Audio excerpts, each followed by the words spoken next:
2, 1, go.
Three, 2, 1, go.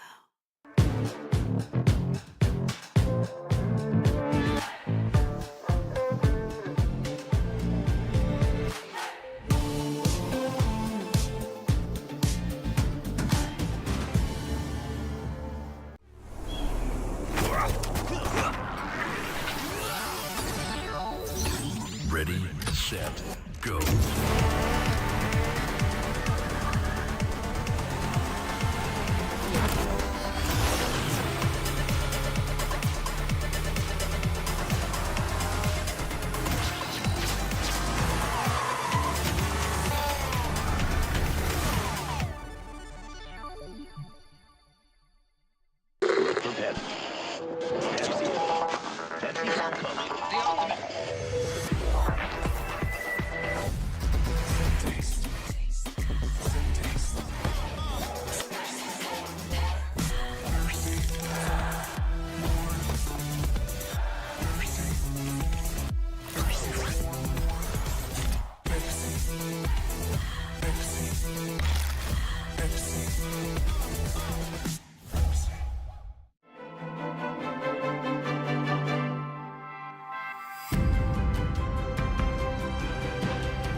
Yes, my people, it's your boy TN, and I'm here at the EWC for an action-packed week of PUBG. Now, 24 teams are going head-to-head for a chance at a $2 million prize pool, and we're just outside the Players' Lounge now, so let's go in, grab some players, and get their thoughts on it.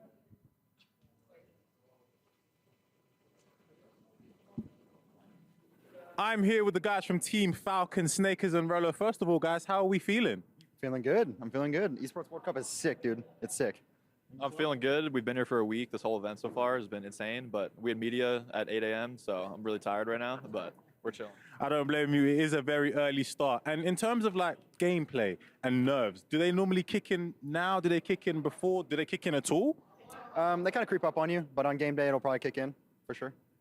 I get excited closer to game day, but I think the second we load into the first game, it's like, oh my God, we're here. And then it's bad for the first game, and then after that, it's fine. Fair enough. Can't knock that. And now there's 24 teams here in this tournament. Who do you feel like is the team where you're like, oh, not them again? Do you know what I mean? It's usually us, man. It's usually us. We're hoping we don't do that again. I have to agree with that. We're our biggest enemy, as always, but if there's any team in PUBG we're looking out for, it's definitely Twisted Minds. They're the best team in the world right now, the hardest to beat. So if we beat them, that's our goal. And $2 million prize pool. If you guys should win, what's the first thing you're doing? I've heard loads of different things, by the way. Honestly, dude, I'm throwing that in the savings account, but it'll change my life for sure. I respect that. That is mature. That's the word I'm looking for. Yeah, honestly, I'm not doing anything crazy with it either. Maybe I'll buy a Rolex or something. Wait. I'm kidding. I'll maybe get a car soon. Can you drive? Yeah, I could drive. Okay, fair enough. I respect that. Well, guys, thank you for your time, and I will catch you guys very, very soon. All the best. Yep.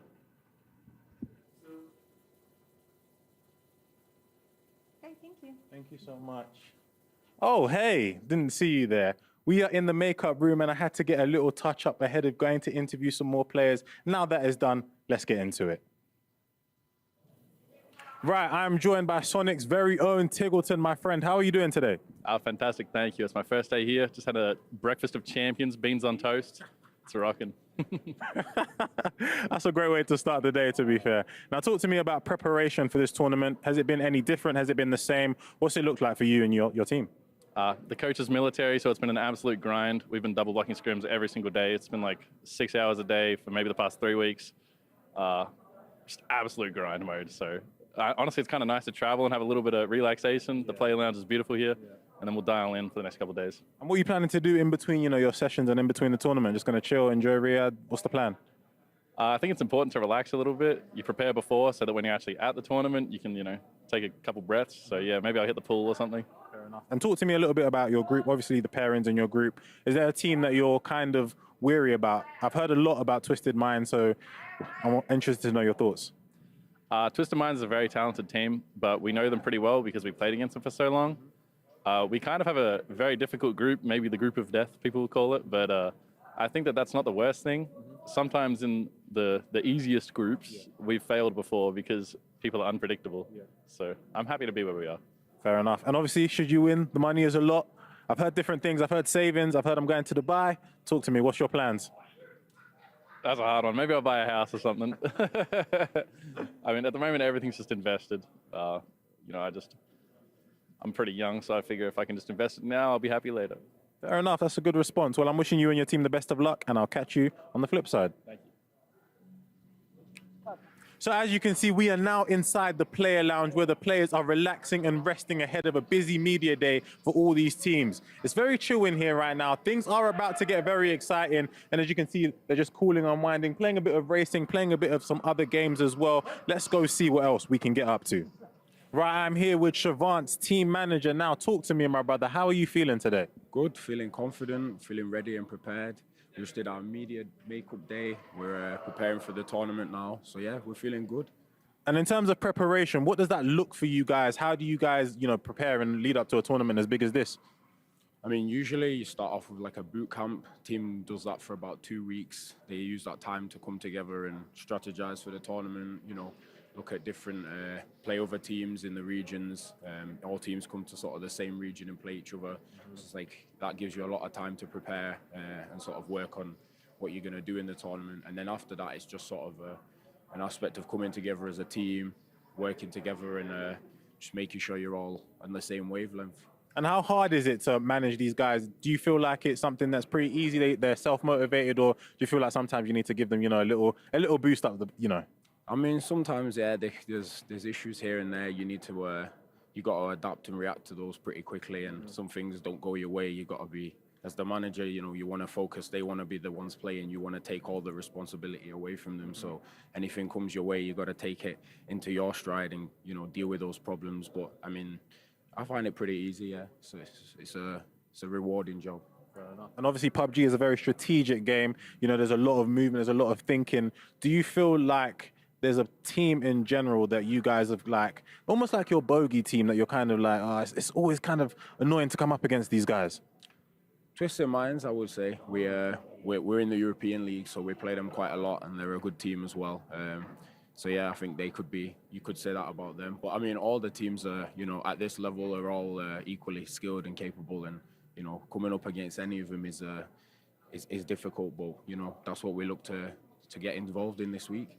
And give us a little insight into your team. Are there any nerves? Is anyone feeling anything? Do they feel nervous during the games? Do they feel anything at all? I don't think so, to be honest. I mean, the team came here through the qualifiers, and to be honest, this is for two of the players, it's their first time playing on LAN. So some people would argue that could lead to some nerves, but I think, the mindset that we have is we just want our guys to go out there, have fun, play their best, and we're not, in terms of performance-wise, it's just you do your best, try your hardest, and that's all we ask for. So, I mean, in that sense, there shouldn't be any nerves from anyone, and I don't think there is. Fair enough. Well, I'm wishing your team and the Rising Stars the best of luck, and we'll catch you lot very soon. Now, as you can see, things are starting to get busy here. Media Day is in full swing. We have players playing a bit of table tennis. We have some players sitting down, playing a bit of FC, playing a bit of Tekken as well. Things are heating up. Players are getting their scans. Players are going through interviews. And I'm telling you right now, it might be sunny outside, but the real heat is in here. Right, I'm here with Alpaca from T1. Now, talk to me, my friend. How are you feeling today? 알파카 코치님을 모시게 되었는데요. 지금 기분이 어떠신가요? 일단 그 EWC에 오게 돼서 너무 행복하고요. 일단 저희는 지금 이제 우승을 하기 위해서 왔기 때문에 우승을 하려고 열심히 노력하려고 준비 중입니다. Yeah, I'm really happy to be here as a part of EWC, and we came here to really just take it home. So we're preparing our best to make sure that we win. Oh, that's very confident. I like that. And how has preparation looked like in lead up to this tournament? 이번 경기까지 연습 과정은 어땠는지 물어볼 수 있을까요? 지금까지 보여줬던 거와 다르게 약간 좀 공격적인 게임을 통해서 남들보다 수비적인 성향보다 약간 좀 더 공격적으로 게임을 이끌어 나갈 수 있게끔 그런 식으로 연습했습니다. So apart from what we have shown so far, I think we've really been focusing on playing more aggressively. So as compared to all the other teams trying to play a little more passively, I think we're going for that aggressive style right now. Fair enough. Very, very solid answer. And obviously, should you win, the money is a lot. What are you planning to do with it? I've heard different things. 그리고 상금이 정말 높은데요. 만약에 우승한다면 상금 가지고 뭘 하고 싶은지. 일단 팀원들이랑 이제 막 결합을 했기 때문에 한번 같이 여행을 떠날 거고요. 그리고 나머지는 맛있는 거 사 먹으러 다닐 것 같습니다. So it's our first time together working as a team, so I would really like to spend some time to go traveling with the entire team, just like a little team bonding time. And otherwise, I think we would just spend money on buying and eating really good food. Good response. And do you have any pre-match rituals, anything you do before every tournament? 혹시 경기 전에 항상 하는 의식 같은 게 있을까요? 그냥 경기 전에 심호흡 정도 잠깐 하고 이제 팀원들과 함께 화이팅하는 그런 정도? 네. So before every match, I think we would just really take a breather and then make sure that we're ready. And I think we just say fighting before we go into a match. Fair enough. And are there any nerves ahead of the game? Do you feel nerves now? Do you feel nerves when you're sat in the seat? Do you feel nerves at all? 지금 혹시 긴장하셨나요? 아니면 보통 경기 들어가기 전에 긴장하는 편인지? 선수 시절에는 긴장을 좀 했던 것 같은데 지금 코치로 여기로 왔는데 긴장은 딱히 되는 것 같지는 않습니다. So back when I was purely a player, I used to get very nervous. But now that I'm like sort of a coach and player, I don't think I'm necessarily too nervous about the match. Okay, well, thank you for your time, my brother. I wish your team all the best of luck, and I'm sure I'll catch you very soon. Now, as you can see, there's a long queue here, and that is because some of these players are about to get some beautiful merch, and that is perks of being one of the best players in the world. This is what you get. Look at the treatment that they're getting. They're excited, they're ready, and I'm ready too. So I've managed to pull another one out of a busy media day. I'm here with James. First of all, welcome to Riyadh, my brother. How are you feeling? I'm pretty good. Came here like 8 hours ago, so haven't had the best sleep yet, but I'm here. And in terms of gameplay, do the nerves kick in now, or do they kick in when you're sat in the seat and you're raring to go? Yeah, usually around the first game, start feeling it. Fair enough. And in terms of the money, if should you win, what's the first thing you want to do? You know, I've heard a lot of different things, so I'm expecting a big answer. I'll probably just save it, honestly. Yeah, I've spent money stupidly before, so I've learned from my mistakes. That's very conservative of you. Now, talk to me a little bit about PUBG. How did you get into it? You know, when did you realize that, you know, you were ahead of the rest? Well, the way I got into it is kind of funny. When the game came out, I thought the game looked bad and I didn't want to play it. But a friend forced me to play it, and suddenly, maybe like 6 months later, I somehow went pro. And I guess from there, I just realized that I was better than most people at the game. Fair enough. I love that for an answer. And of all 24 teams here today, do you feel like there's one where you're kind of looking forward to coming up against them? Twisted Minds, yeah, for sure. They're the best team in PUBG right now, so always them. Fair enough. Well, thank you for your time, my brother, and I'm sure I will catch you again very, very soon. Right, so right behind me, the Sonics players are getting their hero shots done. You can see them all standing in a line right now, and things are about to get heated up. I'm sure they're going to look good. Right, now I'm here with Example. First of all, welcome to Riyadh, my brother. How are you feeling? Hello, I'm good. Nice to see everybody.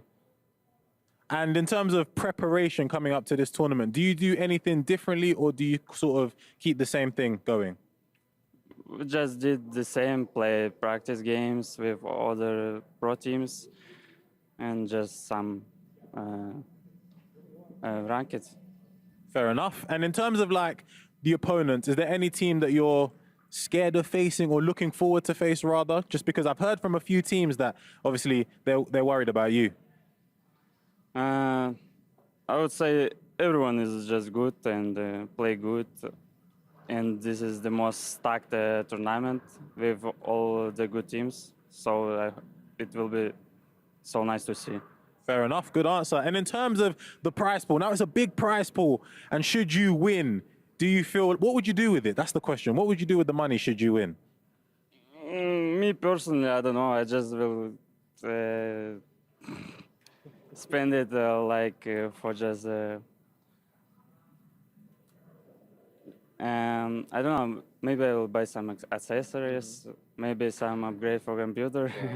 Not that big spend. Yeah. I mean, so yeah, just for clothes, something like that. Fair enough. And in terms of PUBG itself, how did you get into the pro scene? Did you start playing with friends? Did you do something differently?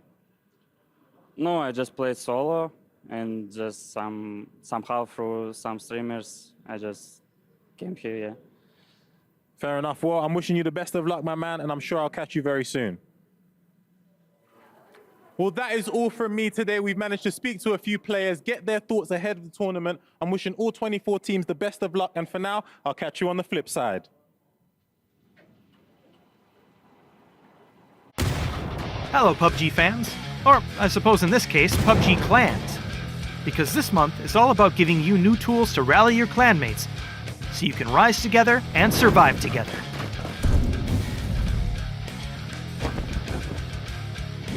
Starting with Update 31.1, you'll have access to clan missions, a new clan supply airplane, clan tokens to purchase rewards from a new shop, and other clan exclusive rewards. You'll start by ranking up the new clan supply airplanes class as your clan completes clan challenges together. You'll have a full week to complete challenges once they appear. Planes downgrade a bit each week, so make sure you're always contributing to keep them in top shape. As your clan upgrades your airplane, your clanmates will earn better rewards for opening the clan loot caches they earn by completing clan member missions. Rank it up and rake it in. We'll also be running clan mission events throughout the month, with ways to earn other cool rewards. Finally, in August, we'll be running the PUBG Clan Cup Summer 2024. This regional tournament is your clan's chance to shine above all others and earn some great rewards. More info about what to expect from the PUBG Clan Cup will be coming out soon, so keep your eye out for more details. Full details on all the Clan Month features can be found in the Update 31.1 patch notes and on the official website. Summer is heating up, so remember, the clan that burns together, earns together. Complete missions, rank up your supply airplane, earn cool stuff, and show the rest of your region what your clan is made of. We'll see you on the battlegrounds.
A big update to the clan system, some new and updated weapon attachments, and a new ranked season.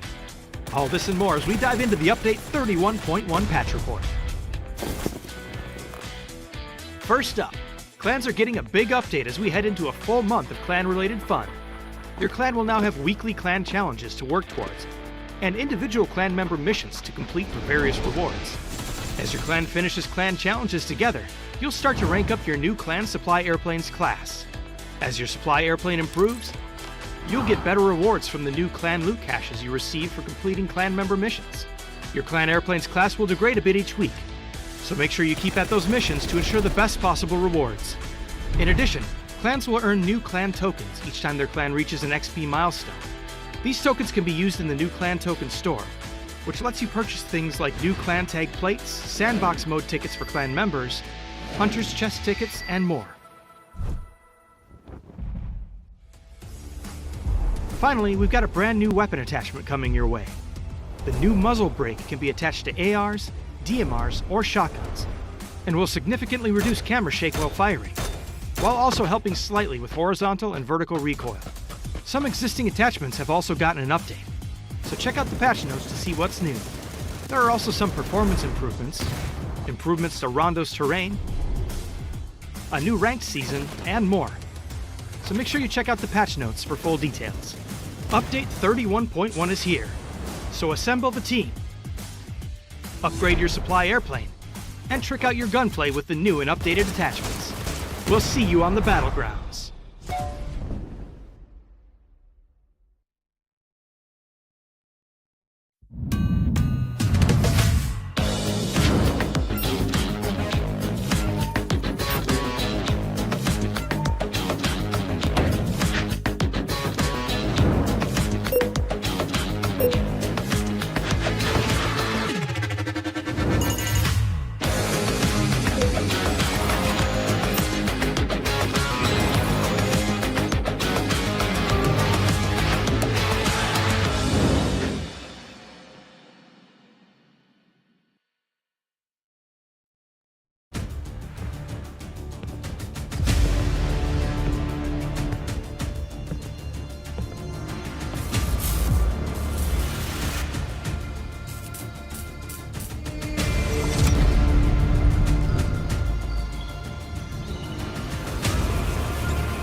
Welcome to the Esports World Cup.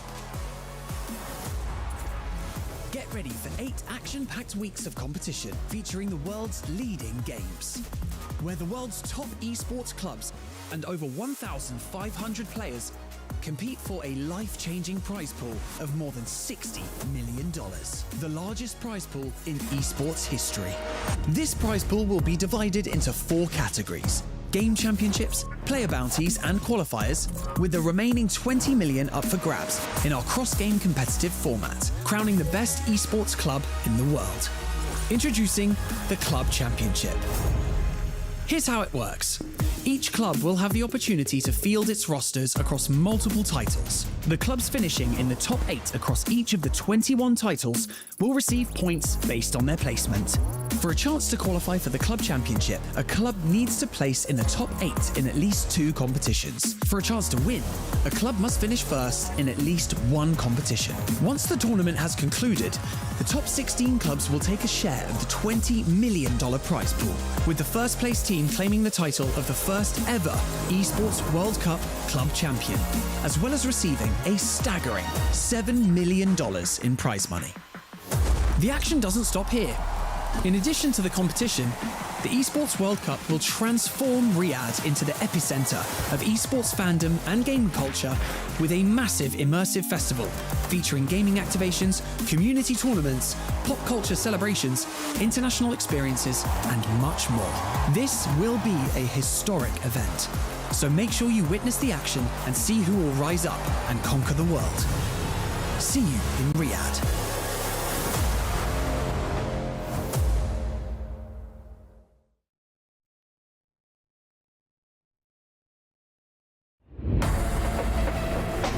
The penultimate week of the Esports World Cup has come to an end, with champions in 3 more titles crowned. And with that, we have another update to the Club Championship rankings. A champion has been found before the final week kicks off, and there are some shifts in the top 3. All that and more as we check out which teams are on track to pick up the lion's share of the $20 million prize pool here in Riyadh. In an exciting and emotional moment when MS Dassery found out that Team Falcons had won the Club Championship. Falcons have officially gained enough points and crossed the line into EWC history as the first Club Championship winners. Having led the table right from week 1, they will be taking the trophy, a $7 million prize, and the bragging rights of being the best organization at the Esports World Cup. Even if first place is now decided, the battle for the rest of the positions is still raging. Second and third position heated up yet again, with Team Liquid coming back to reclaim that second spot. This was on the back of Clem's stellar run to victory in StarCraft 2, where the Frenchman dropped just 2 maps across the entire tournament. The win netted Team Liquid 1,000 points, along with an additional 60 from a top 8 finish in EAFC, allowing the organization to establish a 945-point lead over third place.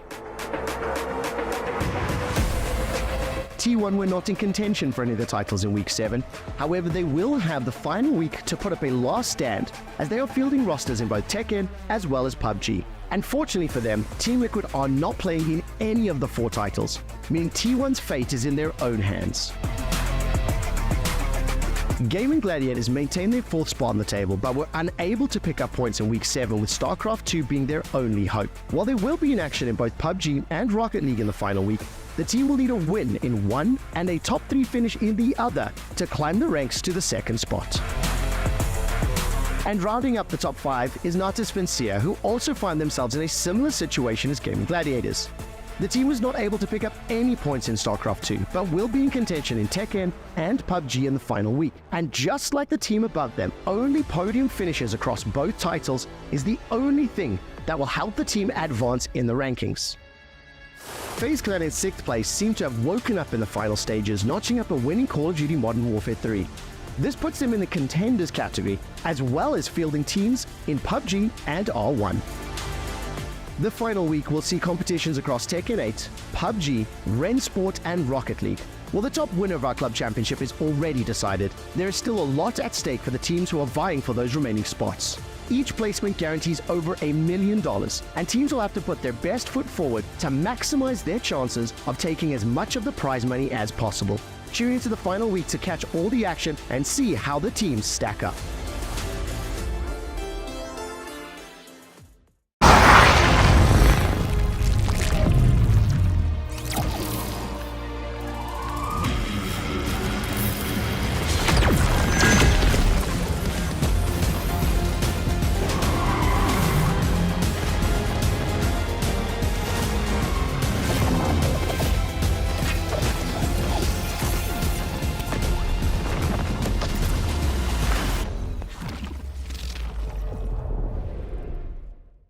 Welcome to PUBG at the Esports World Cup. My name is Barney Banks and I am your host. 24 of the best teams in the world under one roof, ready to go toe-to-toe for $2 million.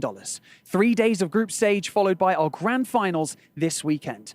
Rivalries will be created and upsets will inevitably happen and chaos will ensue. Erangel, Miramar, Tago and Rondo will be our battlegrounds. All you got to do is land, loot and survive. So, let's begin. Woo! Let's go. No. Yeah.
What has now become one of the hallmarks of PUBG Esports. We are back here live from Riyadh, Saudi Arabia, as we are now here for the Esports World Cup. We are going to be having 24 world-class teams and $2 million to figure out who is going to become our champion here. Last year in Gamers 8 was fantastic, and now we have an opportunity to crown yet another champion here on this soil. Welcome, ladies and gentlemen. My name is Kalaris, your host throughout all of the festivities here across 5 days, and we are going to have an absolute banger, a Bobby Dazzler, a barn burner. It's going to be great, but I couldn't do this alone, of course. Welcome to the stage as well, my Analyst gentlemen that are going to be able to break everything down for me. To start things off, I have Toffees as well as Avenger. The trio is back, baby. We're back, baby. Oh. It's Bobby Dazzling. It's thank you. Yes. Oh, you like it? I huh? loved it. Yeah. That was great. Avenger.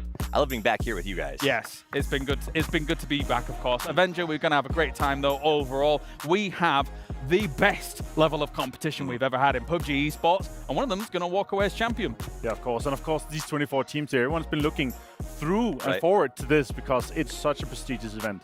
It is. It's big time for the clubs, but also for the players. We got, you know, obviously Twisted Minds, everybody's watching. Got that first star on their jersey. They're looking to get some more. I'm excited about watching these guys. Neither me and Avenger got to be there when they crowned the champion. I did. It was glorious. But it was because that's a club, that's a bunch of guys that we've seen want this for so long and work so hard. And now I want to see, can they keep doing it? Yeah, and I actually got to interview them a little earlier, of course, and they were talking about how they want to just continue the success, And of course, here at the Esports World Cup, yes, PUBG here with $2 million is very important, but what's also important is the Esports World Club Championship standings. Now, we already know, even though Falcons is representing here, congratulations, Falcons, you're already the club champions. Woohoo! Good job for you. But there are still other teams that are going to try and contend, considering that Team Liquid, as much as they're in second place after Clem being victorious in StarCraft 2, is vulnerable here, Avenger. Yeah, and of course, we have a lot of teams representing here for PUBG. There's also other players and games going on, but we have a lot of teams representing in PUBG. T1, Gaming Gladiators, Na'Vi. It's some of these teams here that are already in the top that could take Liquid's second place, for example. One of the teams that's not here, Liquid. Maybe that's a lesson to them not to drop a team next time, because these are the guys that took the field. No hope for them. But these are the players that will be coming in to go today. C, notably, going to sit and get to watch the action, but just a heavy hitter roster that all had to come through qualification. Just as an aside there, actually, for the Esports World Cup standings for the club championships, Lunar Galaxy is in Group C. They just came off the back of getting 1,000 points. Currently, they would need another top 8 to be able to attribute themselves some prize pool from the club championships. However, there's a possibility. If they got top 8 in this, then everything changes for them. So I'll be keeping my eyes on them, Avenger. But anyway, let's talk about this here. Of course, we have got excellent teams across the board as they're all now making their way here to the stage. Yeah, and we're starting with Groups A and B. This could literally be the final teams. We have PGS1, PGS2, PGS3, PGS4 champions. PGC 23 champions in Danama. It is such a stacked group. I cannot believe how many talented teams we have here, especially here in Group A and B, and it's going to be such a heavy start for them. What I love is we have our talented teams that have been together forever, but we've also had a lot of teams for 2024 that added that one special thing, whether it's like Jacob on EA, whether it's Example with Twisted. There's a lot of these teams that went out and said, we were almost perfect. And it feels like this is really the season of the year where teams are finding that perfect stride, if you will. Yeah, I mean, they're going to have to, considering that the competition keeps getting more and more fierce. But again, for all of these teams, when you're having to stack up against someone like Twisted Minds, for example, it can be difficult because there has been, as much as, you know, there are lots of other teams here, there's been no team quite as consistent as Twisted Minds, Avenger. No, so far this year, the only one that comes close to mind is Na'Vi, 4th and 5th place at PGS 3 and 4, and they have been extremely consistent once we come to land here. But the other teams, it doesn't come close to Twisted Minds, and that's also, they have pressure because of that. They have pressure because of Twisted Minds is quite far behind in the club awards. So they need to get a win here to actually get up into that top 5 in terms of a plus $1 million prize pool that we have in the club championship. It's one of their biggest prospects, for sure, across all titles here. But anyway, before we actually get into the festivities today, let's hear from some of our players coming into day number 1. Right, I'm with H, Win from the Sonics. Now, first of all, how are you feeling? Welcome to Riyadh. How are you feeling? Excited to play.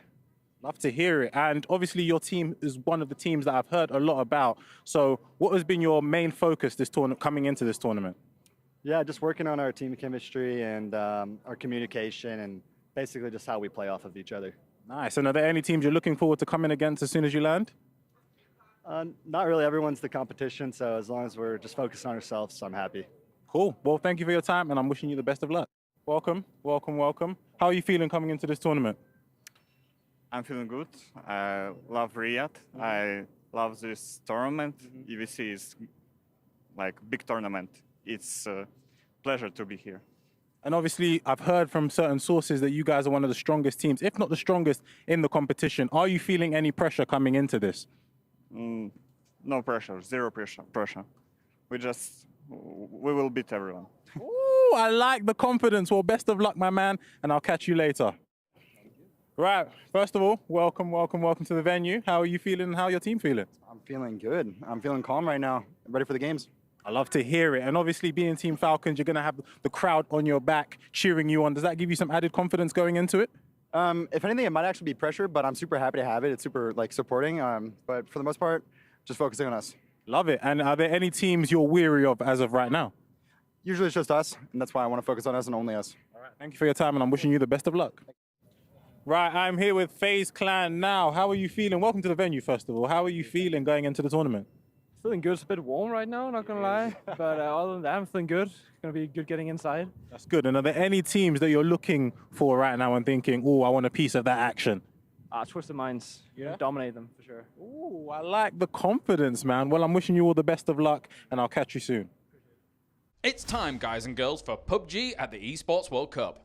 On August the 21st, the Battle Royale that started it all and propelled the genre's esport into the stratosphere will begin as we witness the best teams in the world fight each other to become the champion. But now, it's time to take a look at how all these teams qualified. Arguably the best team in the world, Twisted Minds finally won international gold at PGS4 after years of second places, coming in at first in the power rankings. Cerberus Esports, after taking their PGS3 victory, comes in at second in the power rankings. And also from APAC we have E-Arena, arguably the biggest surprise, taking third. Will they live up to the lofty heights they set themselves in Shanghai? The Young Guns of Na'Vi take fourth place, with pundits having been blown away by their international debut in China. Petrichor Road and New Happy, despite having somewhat lackluster performances on home soil in PGS3 and 4, will always pack a punch when travelling abroad. virtus.pro's 19 kills, 6th place last game during PGS3 was arguably instrumental in attaining a recovered mindset for PGS4, bagging them a spot in the rankings. And finally, Sonics returns to Riyadh, where they've already tasted glory at PGS2. From there, we began the qualifiers, and we'll start with the Americas. Team Falcons took the first spot, and having already won the club championships here at the Esports World Cup, they now look to stamp their claim on PUBG as well.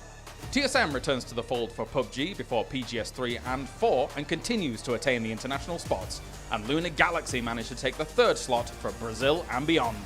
The APAC region produced a banger of a final game, giving us Day Trade Gaming as number 1, followed by the Expendables, All Gamers Global, and Valley Thai Esports. The usual suspects from China, as 17 Gaming, the first ever PGS champion, qualified alongside 4 Angry Men and Tiamba Esports. From the EMEA region, it was a tightly fought battle, but in the end it was FaZe Clan that took the top spot and continues their long rise back to challenging for international gold in PUBG. They were followed by Bet Boom Team, led by Aduzi himself, and Gaming Gladiators, who looks to shake up the region's hierarchy. Lastly, we have South Korea, where we have the newly revitalized 2024 roster of T1 having clinched victory, whilst Freaks and Daniwa finishes up the trio. This may very well be the strongest lineup of teams in PUBG history at an international event. So sit back, relax, and watch as the very best compete for their share of $2 million.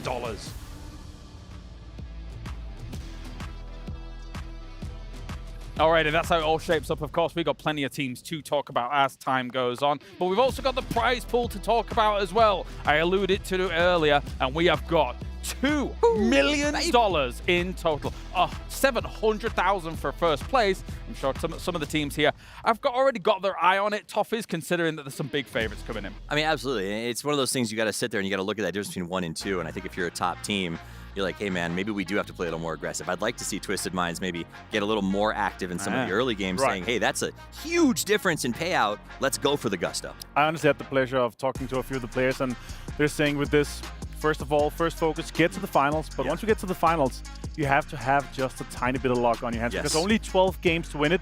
It's not about just this consistency. It is also about the slight tiny bit of luck, and also full focus. You need to maximize points in every single game. Otherwise, you're not going to win your fair share of these $2 million. And the exciting thing is as we have this prize pool structure, every single placement gives you more. So it doesn't matter. Even if you are kind of down a little bit in the groups, there's still a little bit to fight for. Every point matters. Yeah, exactly.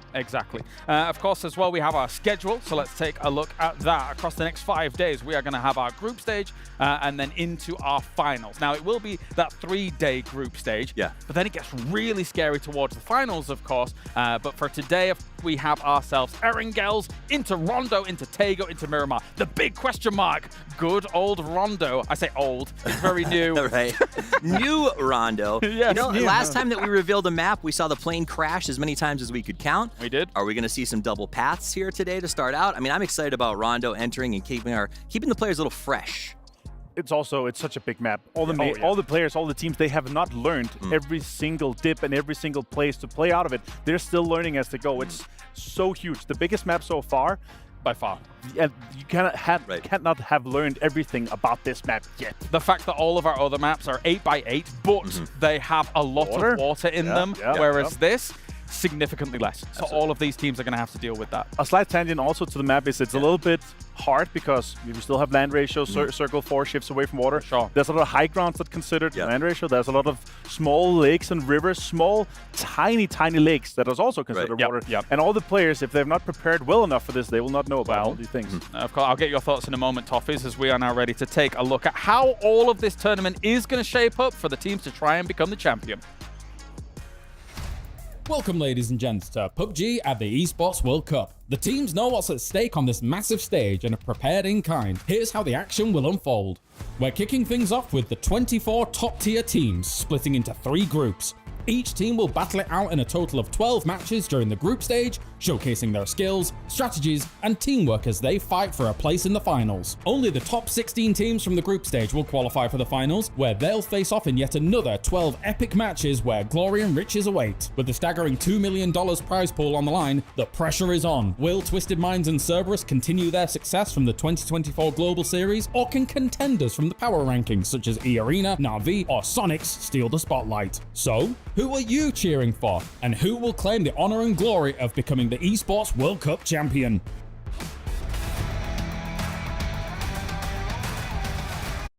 And that's how it all shapes up, of course. But now it's time to talk about our first matches here. We're starting things on Erangel. We're starting with groups A and B. There's some heavy hitters here, Toffees, to try and flex things out, start things off on the grassy pastures. Absolutely. We got to go to the grassy pastures. Big heavy hitters. I mean, obviously, Twisted Minds, everybody's going to talk about them. They are probably the team that is most set up to win PGC this year. This is a great statement for them to make as we go towards that. Other hands, though, I'm watching Na'Vi. These guys have been absolutely wild. They've got a decent drop over at Milta. We saw another famous team make an entire career out of that drop, and these are young guns with new ways of thinking. I can't wait to see what they do. So these are our projected drop spots to get things going, of course, boys. We're expecting this to go down. Not too much conflict to start things off. Maybe we might going to need to keep our eyes on Yasnair a little bit, but we often have to, Avenger. Yeah, usually it ends up being split a little bit. Also depends on the playing path, of course, so a lot of things come down to. But again, we do not have double elimination. We have a single group stage straight into finals. You cannot mess around. You have to just settle. If some of the teams that have, more legacy or more storied or less fear than you, they're going to just push you out by placing their banner in the town they want, and you're going to have to move away. Yeah. But that's why I like that we start with Erangel. Like, this is a big event, huge prize pool. There's not as much hot dropping here. There's not as much challenge because this has been around forever. So the players can get comfortable. They know they're not going to have too much conflict outside of, the inevitable fights that come. And then when we get into Rondo and Tego, that's when I think we're going to kind of see the wheels come off of this and things get a little wild. Of course, I mean, if you look at someone like Sonics, of course, they come in with big kind of expectations as well. Avenger, I think from group stage to group stage, say, for example, they're not in the same kind of day as a 17 Gaming, likely to move back into Pachinki and try and control that position for the moment. Yeah, and a lot of things you can focus on as well is you have your PGS to PGS4 winners here. All of them are looting central, and this is the recipes for success, right? We have Sonics, we have 17 Gaming, we have Twisted Minds, we have Cerberus. All these teams want a PGS each. They are central, and this is a kind of it is a recipe for success, but also it is also something you have to have stable on because most of our maps are played on Miramar Erangel, and these are some of the things here. The Cerberus change is a big one, of course, it as is. well. But actually, before we have to get to that, of course, you guys at home can go over to stcplay.gg and predict as to who you think is going to be able to take this game. But let's quickly talk about Cerberus. No Tycon. No, and that's what I think is going to be fascinating to see. Tycon, great player. He actually, I'm going to say it, carried a team all the way to this event. That's how good he is. So to see Cerberus performing without him, I think is going to be a big question mark to see if they can get the consistency. But I'll be honest, we saw the last event at PGS, and I feel like Tycon was not nearly as impactful as the Tycon of, say, 2023. Who's coming out the gate swinging, Avenger? He was, but he's still here. And that's the big thing, right? It really talks to how good of a player he is. All right, well, thank you very much, gentlemen. It's time to get this rolling. It is exciting. I am pumped. I am hyped because we have 5 days of excellent PUBG action coming at you. Today is, of course, Group A versus Group B. We're going to have those 6 games to see who is able to get the head start here in all of the action. Let's go.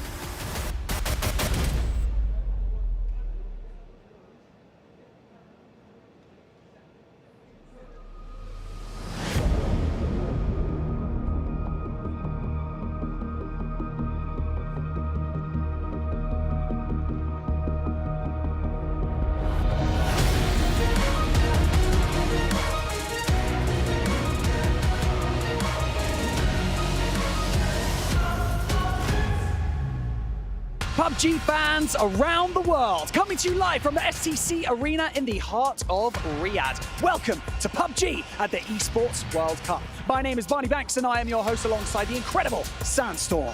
24 teams will take to the stage and go head-to-head for an incredible $2 million prize pool.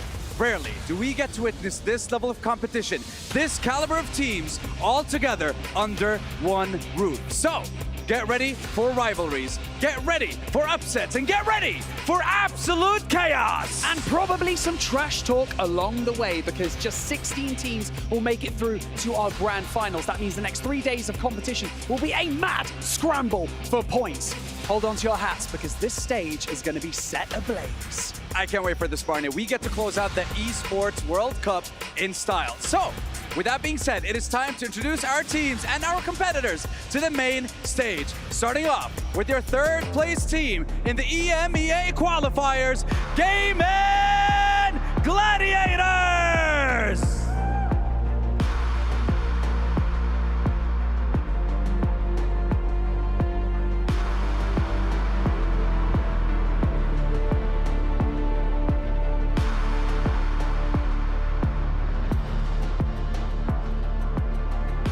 Next up, placing third in the China qualifier, welcome to the STC Arena, Tianba.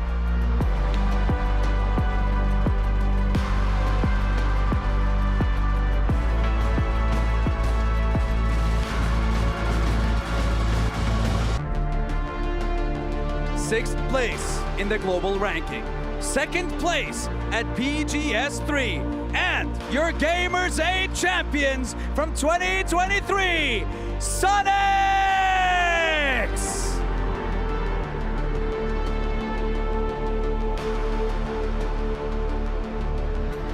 Next to step out onto the main stage, claiming the top spot at the APAC qualifier, Day Trade Gaming.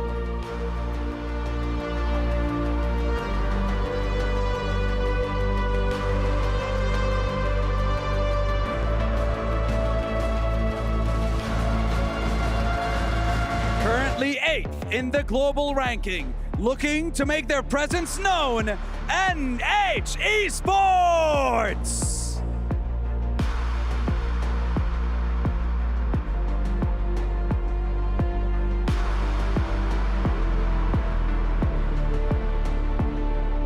Currently ranked the best team in the world, and PGS4 champions, Twisted Minds.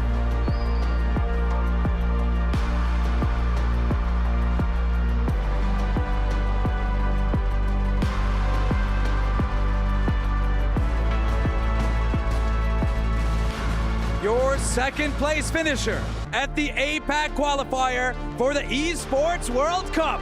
Please welcome the Expendables!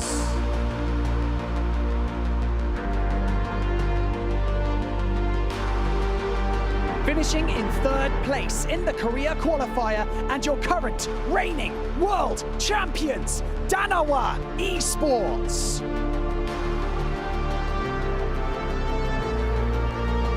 And now, kicking things off in Group B.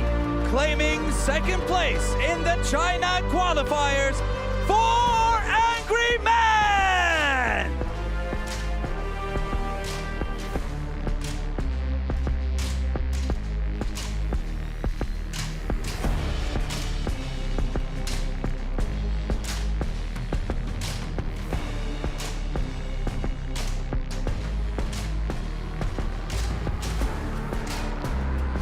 First place at the Americas qualifier, and 7th in PGS4, looking to climb that ladder once more, Team Falcons!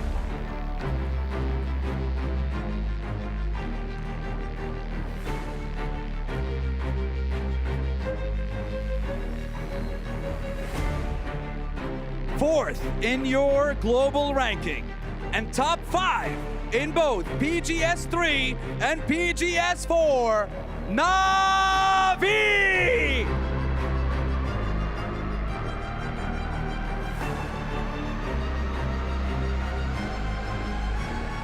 your second place finishers at the Korea qualifier, stepping out into the STC Arena, Kwangdong Freaks.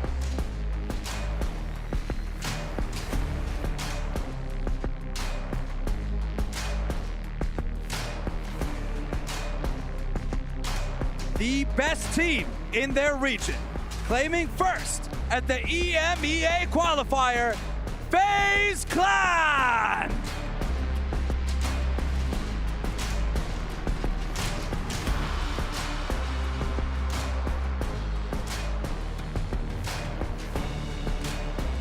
Winners of PGS3 and currently second in the global ranking, Cerberus Esports.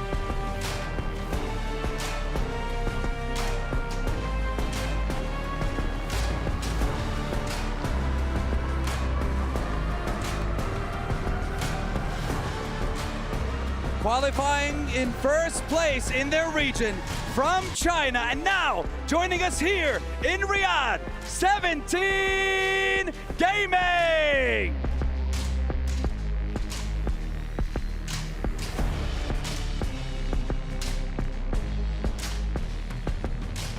Placing fourth in the APAC qualifier for the Esports World Cup, Valley Thai Esports.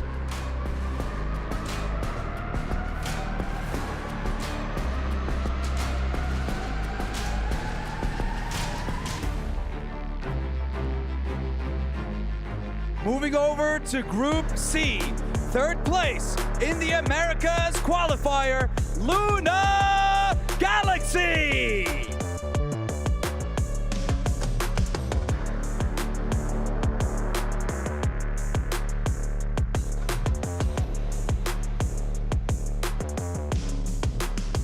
Next to enter the main stage, fifth in our current global ranking and fifth in the PGS3, Petrichor Road.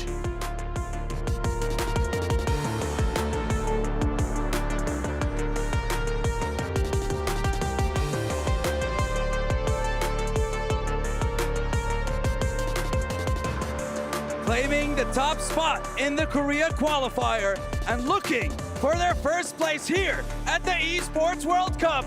Welcome to the STC Arena, T1!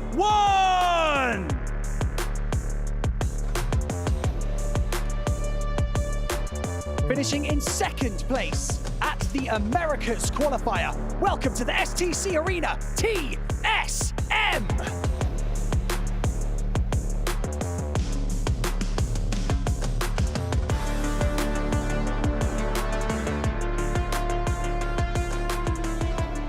Placing in third at the APAC qualifier, AG Global!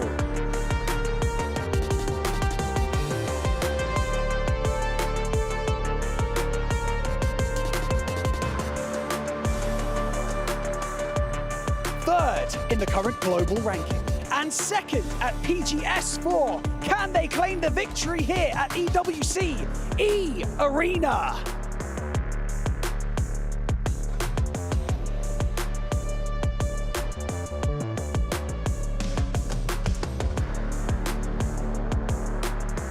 Second place at the EMEA qualifier to make it here in Riyadh, BB Team!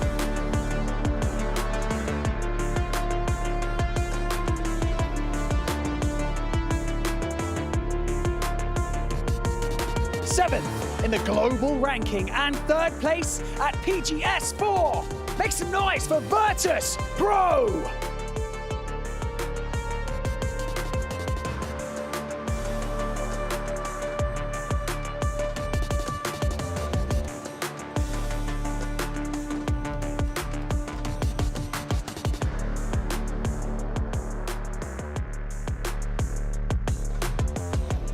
Scrims, qualifiers, majors, they have all led you to this point. Whatever noise you hear online and beyond, you have all earned your spot here. So, it is time to make it count. Players, take your seats. 12 maps to forge your destiny, and another 12 to create your legacy. It is time for day one of PUBG Battlegrounds at the Esports World Cup. It is time to drop, loot, survive! Let's get it!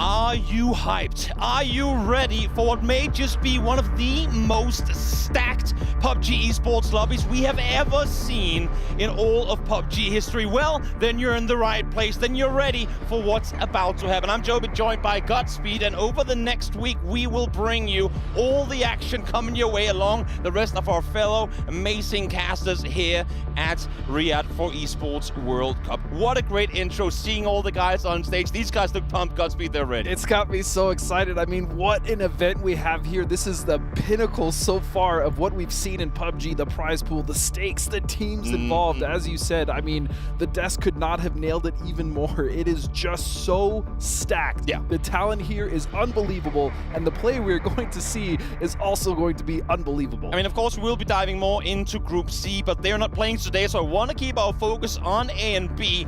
And in all fairness, there's enough teams to go around that we could talk about. The fact that when we look at these 16 teams taking to the battlefields today, we only really have one, maybe 1.5 team where we go, we might not expect much. Everyone else has been up there, proven themselves globally in top 5 situations, and shown to us and everyone else that they're capable of not just finishing the group strong, but potentially, in a best of 12 scenario, taking home the entire tournament. Yeah, the pressure must be very high for a lot of these players, especially because, as you said, these groups are so difficult to navigate through, especially when there really isn't a weak group. When we go through our tournaments in the past, especially, we have some group stages here, you can pick out 2, 3, maybe 4 teams that are like, okay, they might not do so well, they might surprise us, but that is not the case here. This is just every group is a death group. Indeed it is. This is going to be so incredibly difficult. And keep in mind as well, we have shifted away, it happened in PGS as well, but we've shifted away from the double elim format. 12 games, here's what you get. If you don't finish top 16, you are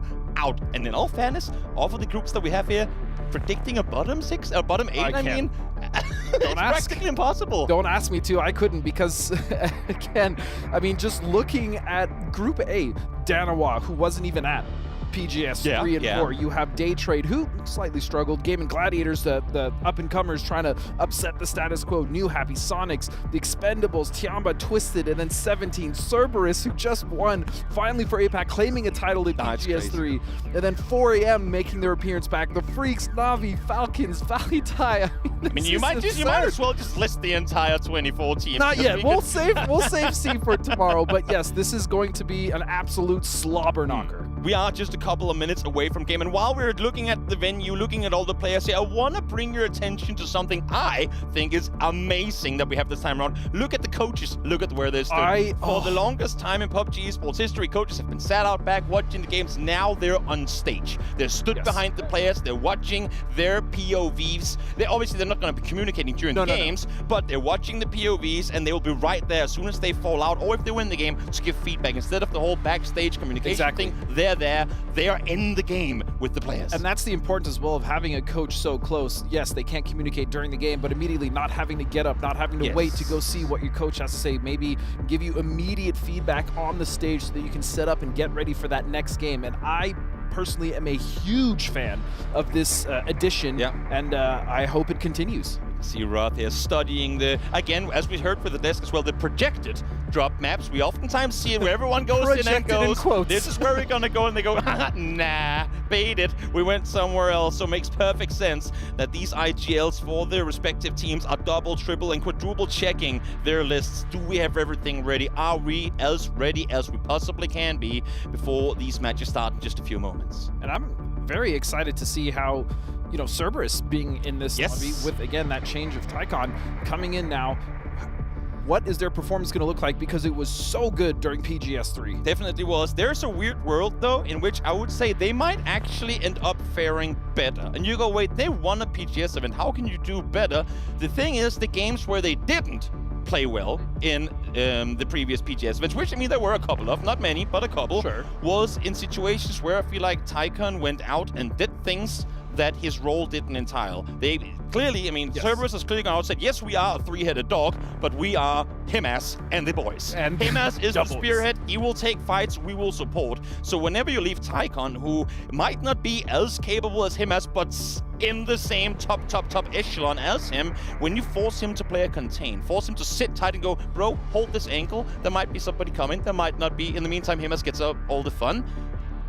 He didn't always manage to stay there. It was like he was just too eager to go out and join the party, can't contain himself, opts to go for a couple of fights, misses some angles because of it, and they fall out. Now they say, we can't deal with that right now, let's bring in Dogmai. Dogmai, while he's a great player, he's not the mechanical genius that Tycon is, sure, but that's not what Cerberus needs him to be. They need him to be the laid-back player. They need him to be the cerebral guy that holds the angle, plays smart, and plays support for his team. And I think because of that, now they can even more tunnel in on keeping him as the clear MVP of the roster in his A game, with Dogmai taking over for Tycon. And that was the really impressive thing as well, though, that I have to say, is it wasn't just necessarily him. Yes, Himas popped off, but it wasn't just him or Tycon. It was the rest of the Cerberus roster that stepped up during PGS3 in order to make sure that they were successful. Just to put it into perspective, I believe I saw a stat where Himas, over the course of the grand finals, had rest a teammate 3 times.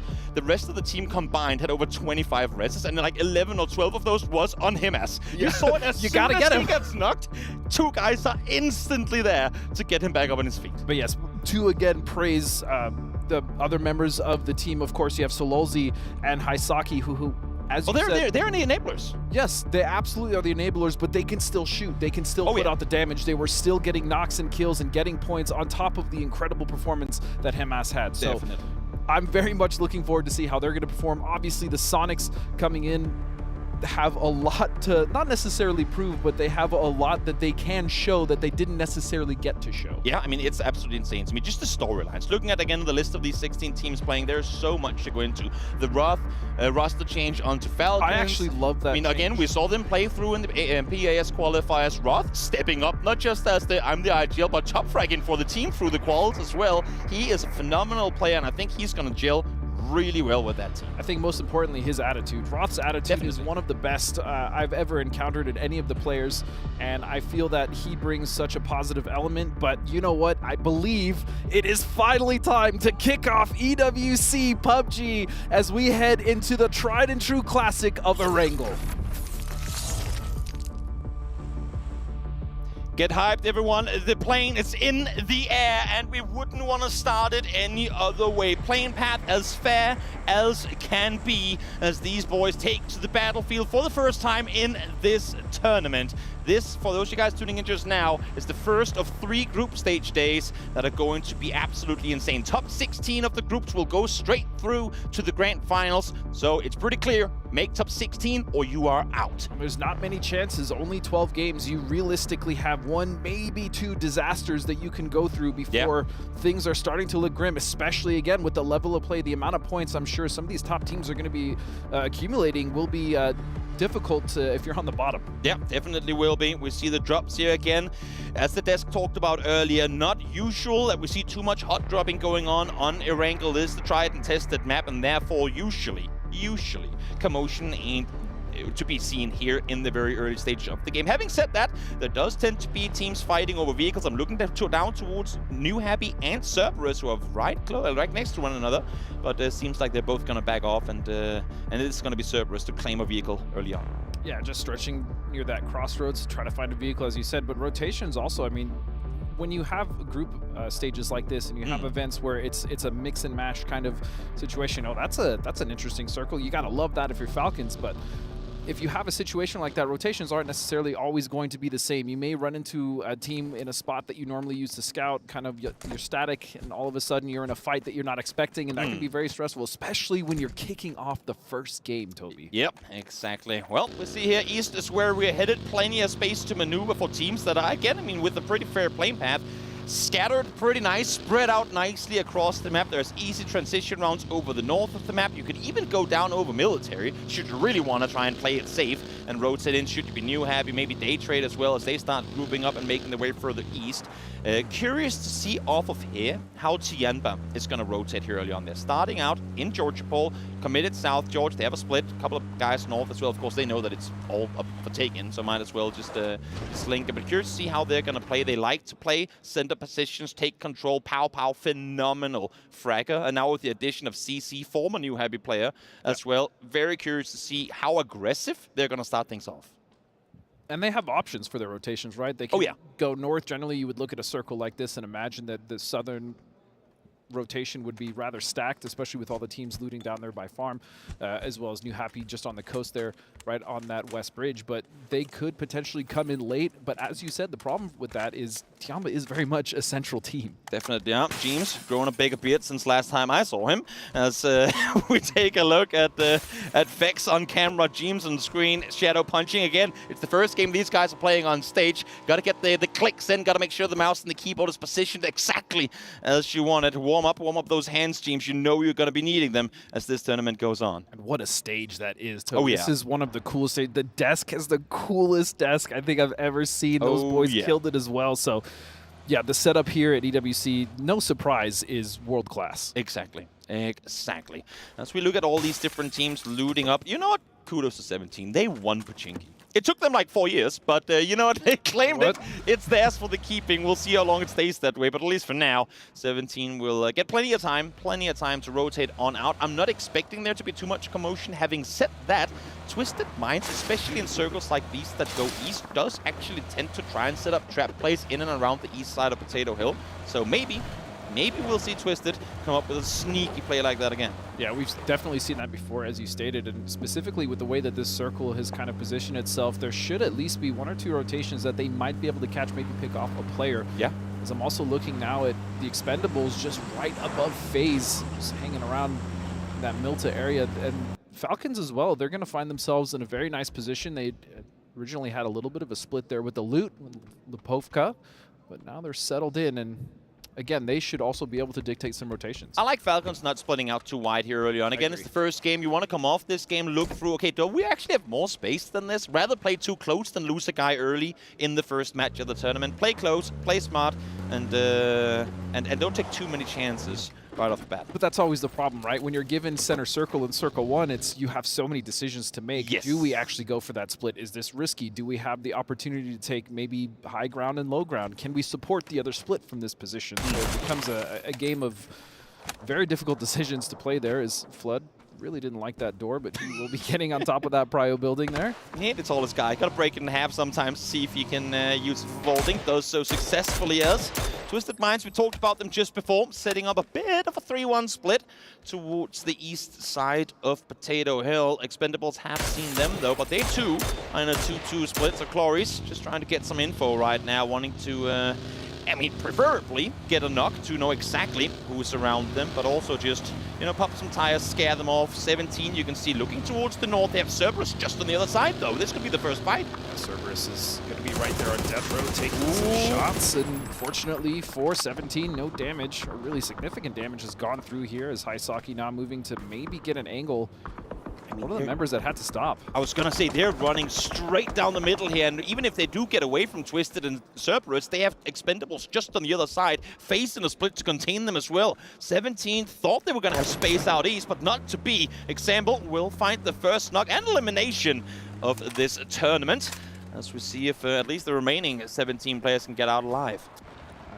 I can tell you that doesn't feel good to be the first one to go down, but still 3 members in 17 have done a lot more with a lot less, and so now Suju and Xiaobei will continue to rotate past Shelter, which is occupied by the Expendables. They also have a nice little split, actually. I like the way they're set up on this, James. Very nice, and they're going to find both members there who rotate past. Tanbu Lu gets himself the double, and just like that, 17. Again, the winners of PGS 1. Struggle bus early on. Xiaobei, solo player, left alive. There might be a shack for him to hide in, but outside of that, really, I mean, there you go. A wizard is what he's given, and obviously FaZe would have hurt the vehicles up above. Question is now, does FaZe mind sharing this space with him? They are in a wide split still, so honestly, for now, leave Xiaobei there. He's not going to be too dangerous to have around, I think. Yep, that is the fortunate situation here for Xiaobei. Even though he's lost 3 of his teammates, FaZe is split, and so the likelihood of them pushing that wizard tower, especially this early, is very low, and so he will survive for the time being. As now we see Twisted starting to make their rotations, or at least just a little bit of a readjustment there into a very nice dip on the side of that road there. Yep, just trying to set up, get some more info. Again, look further east. I mean, Twisted Minds aren't necessarily in a position right now where they're looking to bomb its center. They don't want to steal center territory, but from here, Lu should be able to scout, potentially, that the Hall of Fame or Museum, whichever you want to call it, is free. Could give that info across to your teammates. Alamo behind it is actually free as well. The issue is, Salute has been sneaking in this direction for a while, and I don't think Lu has any clue whatsoever that he stood just on the other side. If he stands still for too long, I was just going to say that Dragunov is going to hurt, and here it does as well. That gun is so devastating, and sure enough, Lu will fall. Not quite sure, though, Salute will be able to get that flush. You shouldn't try that. Yeah, it's going to be a dangerous one, but at the very least, Twisted now knows. I mean, everyone knows where they are in the vicinity. They heard the shots, they saw the kill feed, they know who shot, they know who take him down. And now towards the north we go as Tianba struggling to kind of avoid Valatai. They were driving side by side for a while, and now finally the pull-up comes through. Latai trying to go for the shot, down to low HP, and he's going to fall to CC. He was desperately trying to make that work, but CC, you could see him in the camera, communication abound. He was definitely making sure the rest of his team was coming around for that one, and so they will pick up that kill. Very nice. And as we kind of thought, I said they probably are going to go for the north side rotation here, and sure enough, they have. But Gaming Gladiators now, Dante looking for an opportunity, maybe a knock, maybe a tire. He'll get nothing. He's trying to kind of sheep or hurt them straight towards his teammates, though. See if he can set up anything here. Levante is further forward with a potential chance of getting something in the meantime. Asagi will find Norrens. That's happening off screen down towards the south of where we were just before. But seems like Tianba will be able to survive this otherwise potential Gaming Gladiators gatekeep. In the map as well towards this north side, you also have 4EM already set up, as well as Danawal, as you said, just to the west side of Alpaca on that hill, and that's going to be a very strong position, especially in Circle 1, due to the rotations that it does enable and deny, specifically in that position. So that's going to be right above the Falcons, and looks like the Freaks have actually decided to just hit Alamo. Definitely has. At least 2 of them, so they are going for a split here, and that's not a bad decision. Not at all. If it does tend to center there, you're not getting out of Alamo, but getting in is also very difficult in the end game. I mean, they came in from the west, they were spread out wide, they get the knock onto Lu, who has now gotten back on his feet, but off of the knock coming through and no one responding, they'll go, wait, either everyone is playing super scared, or there's no one here there to contest us. So he gets the knock. His teammates are sat further up towards the north. They look down towards the building. There's no response. There's no one getting out the buildings to try and see if they can get a flush. This should be ours. And not only is it theirs, but they've just claimed it with the circle, hopping straight towards them. It's a difficult decision, though, for the Freaks. Do you actually maintain this split? It will be a challenge to hold that, especially with the teams coming around realizing that Wizard or Alamo is a strong position. As Sonic's now starting to make their move, they're going to be all the way on the west side of this circle, just near Snake Compound. And this is where the new Cerberus lineup could potentially get into a bit of trouble. In a 2-2 split, that's where you want your Tycon Him-as combo. Exactly. Set them on each their side, they can be your main fraggers. Now it's a Dogmai Haisaki split up on the hillsides. I'm not sure the firepower is there to contain or sway off Sonics as they make their way in that direction. Looks like they're actually going, just straight towards Death Road there in the eyes of Cerberus. As we're now watching the rest of this rotation, Tianba has decided to reevaluate, and they're actually going to go back north as Day Trade in a little bit of trouble. Himas is going to find Belmoth, and that's going to be a flush. It's Cerberus again. I mean, taking out yet another player from Daytrade. You can see Daytrade before trying to make their way north, but they were shut down on approach. Then they go, great, the circle swung north. They must have left by now, but nope, not to be. They find yet another. So Daytrade down to just 2. They're still inside the circle, but would depend on a massive southern shift in order to stay there. I do like the reposition, though, we were just speaking about on Tiamba. The fact that they didn't commit to that east side, they know that the north at this point should be somewhat empty. They can readjust and then find a better point of entry into that circle. They will potentially have to contend with the Gladiators, but for now, it's a good decision. Bike through open fields always has me a little bit worried, but he gets to safety on the other side. The vehicle won't quite get there, but you know what? I think they're fine. 4 guys in Alamo.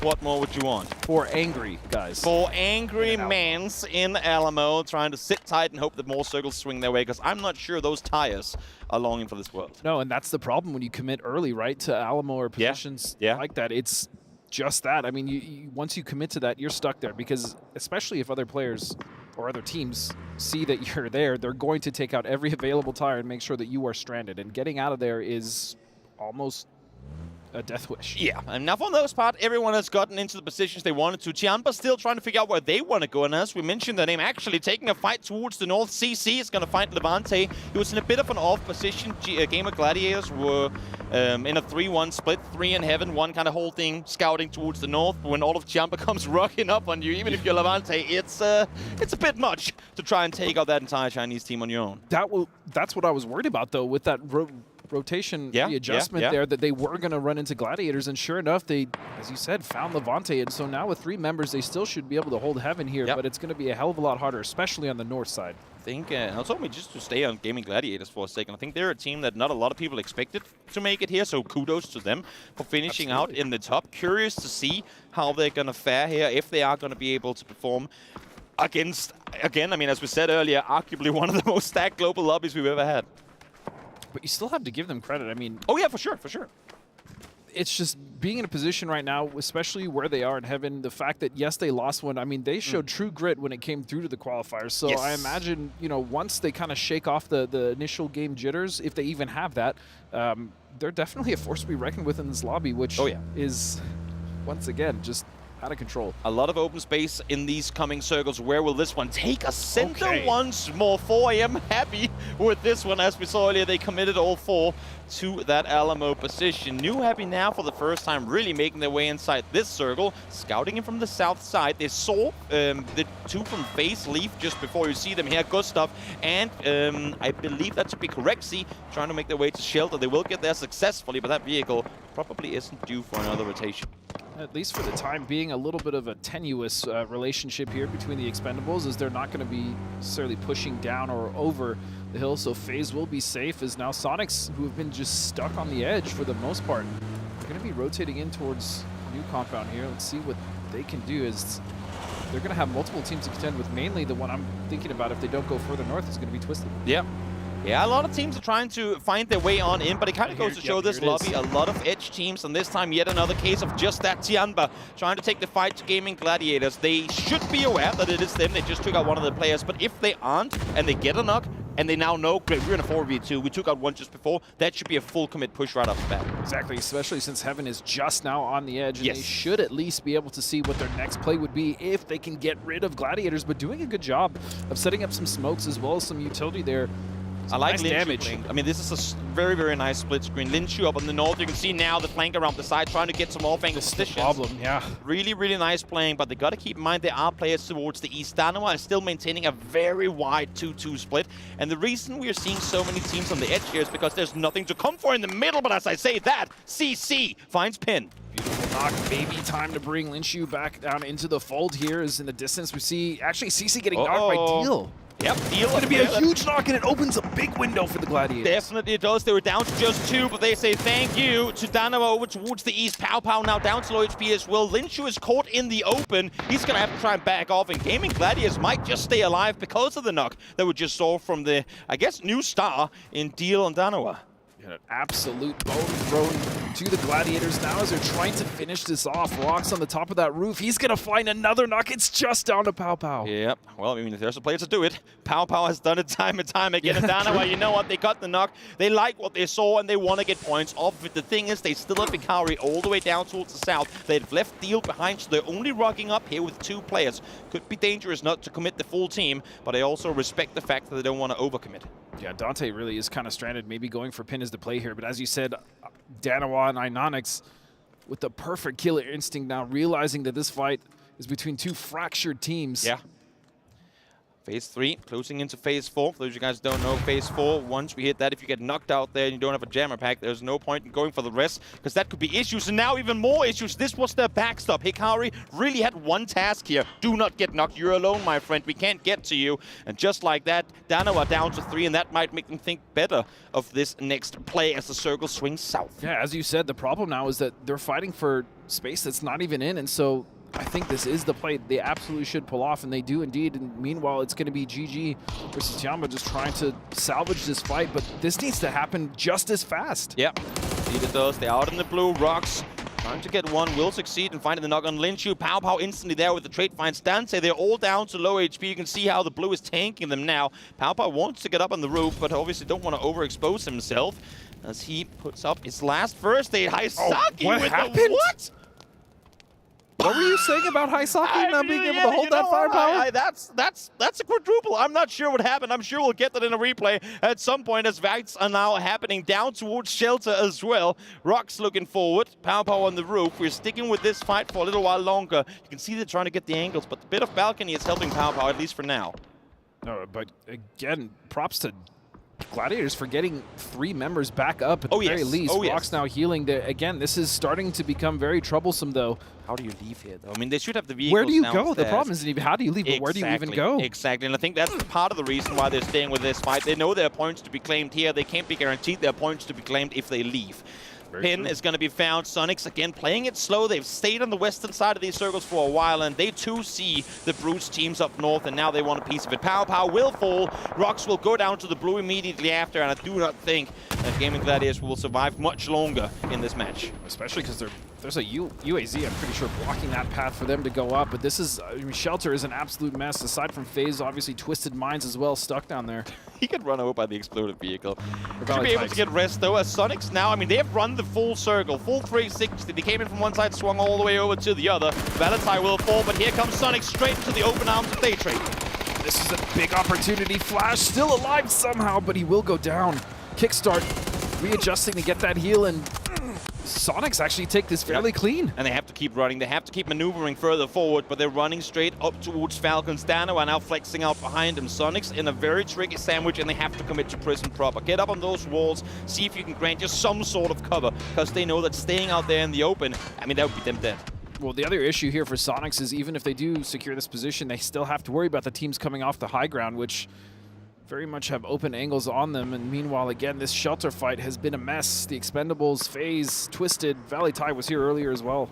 See example, chilling down below, holding angles, trying to see if they can get out of this shelter position as the only team in the area. But of course, right now ain't exactly easy. Xiao Bei has been a solo player for a while, and Dogmai will end his days. That's 17 out and 12. He tried, he did his best, but Circle was not favorable for the solo player. There is another shift, and now this is going to be an issue for multiple teams because the center of the circle is very open, Toby. We have 5 players of the remaining 37 inside the next circle, and that's for a good reason. There really is not a whole lot to play. As long as the compounds up north are being utilized, you cannot play anything towards the south. Sonics does find the knock onto Anonix. Don't think they can make a push off of it, as they're still being pinned by the remaining Falcons players.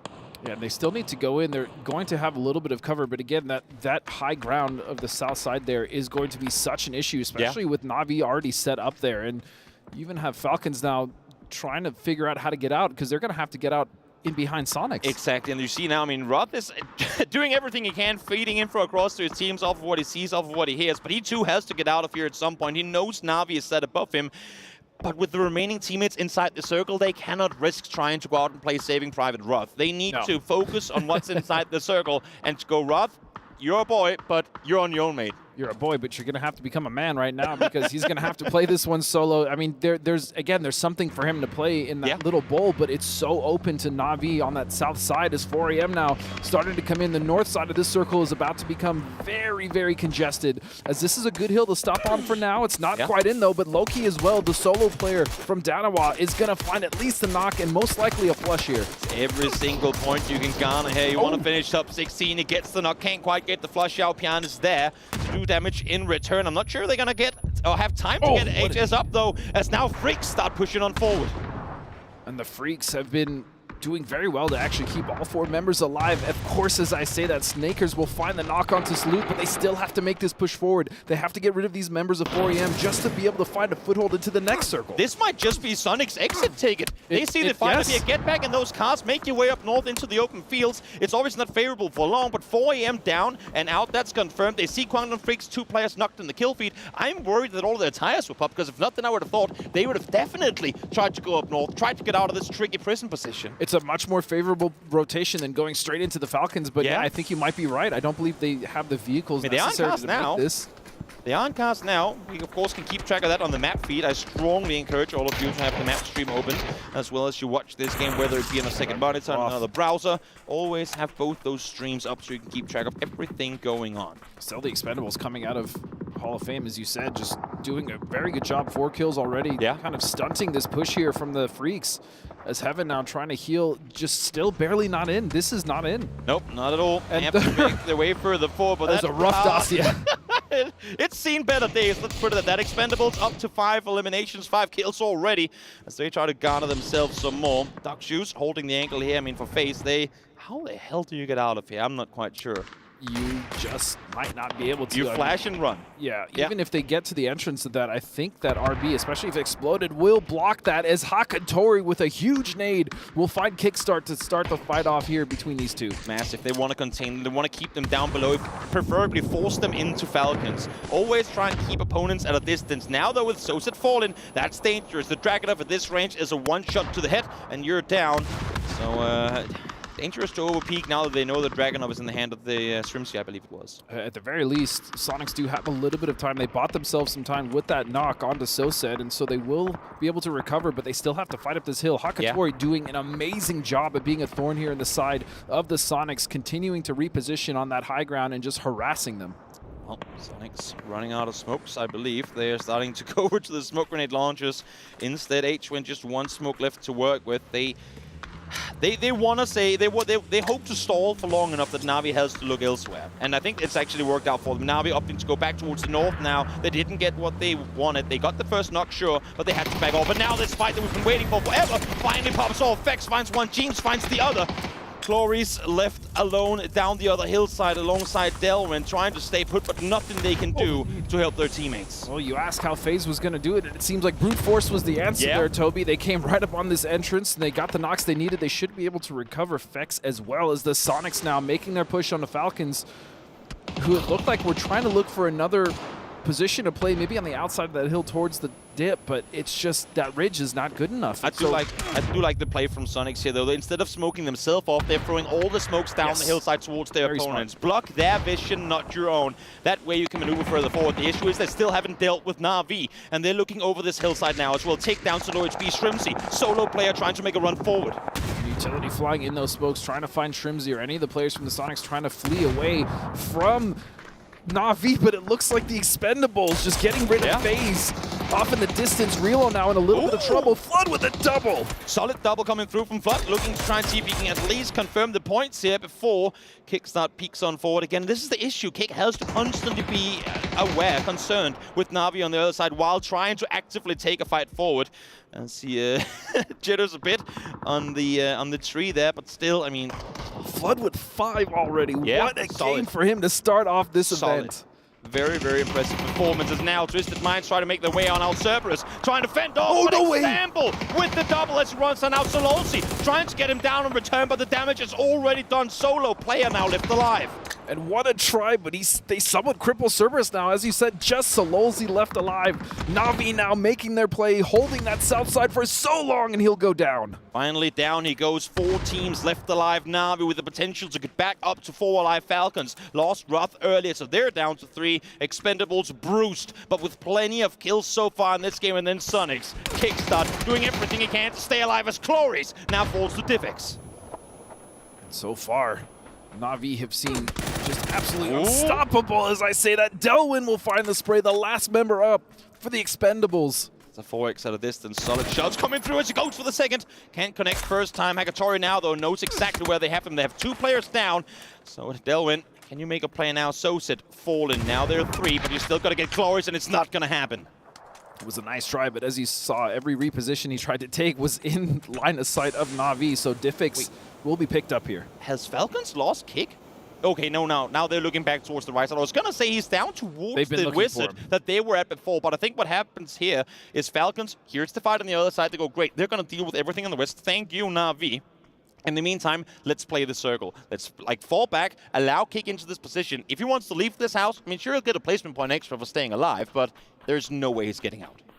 Well, the fortunate thing as well here for Falcons, if they can get rid of Kick quickly, is that Na'Vi has now fallen to a 3 low. Oh, this is bad, though. That's going to be a flush. They did lose track of him. He falls down, but this could be game for Na'Vi if they can't get red rest in time. Snakers flood alone against the 3-man strong Na'Vi. That was a huge backstab from Kickstart, opening up the floodgates here for Na'Vi to, as you said, take that position. And now they're starting to try to close this up. In a 3v2, this is, you'd imagine, in Na'Vi's favor, but I mean, one knock could completely change that. You say that, and they have 5 smokes to work with, but they're not inside the circle yet. They have to maneuver further down. Of course, they do get to play a little bit up on this top hillside, but smokes are going to be very needed for them to maintain cover, as those back trees there won't be inside this next circle 30 seconds from now. Flood's only job is to stay up. He has to stay up here to make sure that Snakers maybe gets an opportunity. But the problem is all 3 members of Na'Vi know exactly where one of the Falcons are. Yeah, in all fairness, I mean, had Flood had more ammo, he'd be spraying with both his guns. Of course. He needs to bait so much attention. He needs to set up a play for Snakers to do what his name sets up the best, really. Here they go. This is the baiting one. He has to pass the Falcon in the car. Goes forward. Oh, my goodness! One second vehicle comes around the side. Diffix able to take him down, but dies to blue. And just like that, it's a 1v1. Fairest versus Snakers. I said one knock could absolutely change this, and so it does, but it's 2. It's just Snakers now. But does he know where he is? Yes, he sees him. He spots his speed, sees him on the other side. 2 hits connected. Down to 1.5 HP as he's forced to push forward. Now, Nate's in head. Wants to get the kill. He knows exactly what tree Fair is this position at. This nade could be everything. Oh, it's not quite, though. A little short. He is pushing Fairest off that tree, though. It looks good. He's out in the open. Goes for the shot. And nice! Gets him behind the tree. And Falcons, the Orc, with home field advantage, claims the win.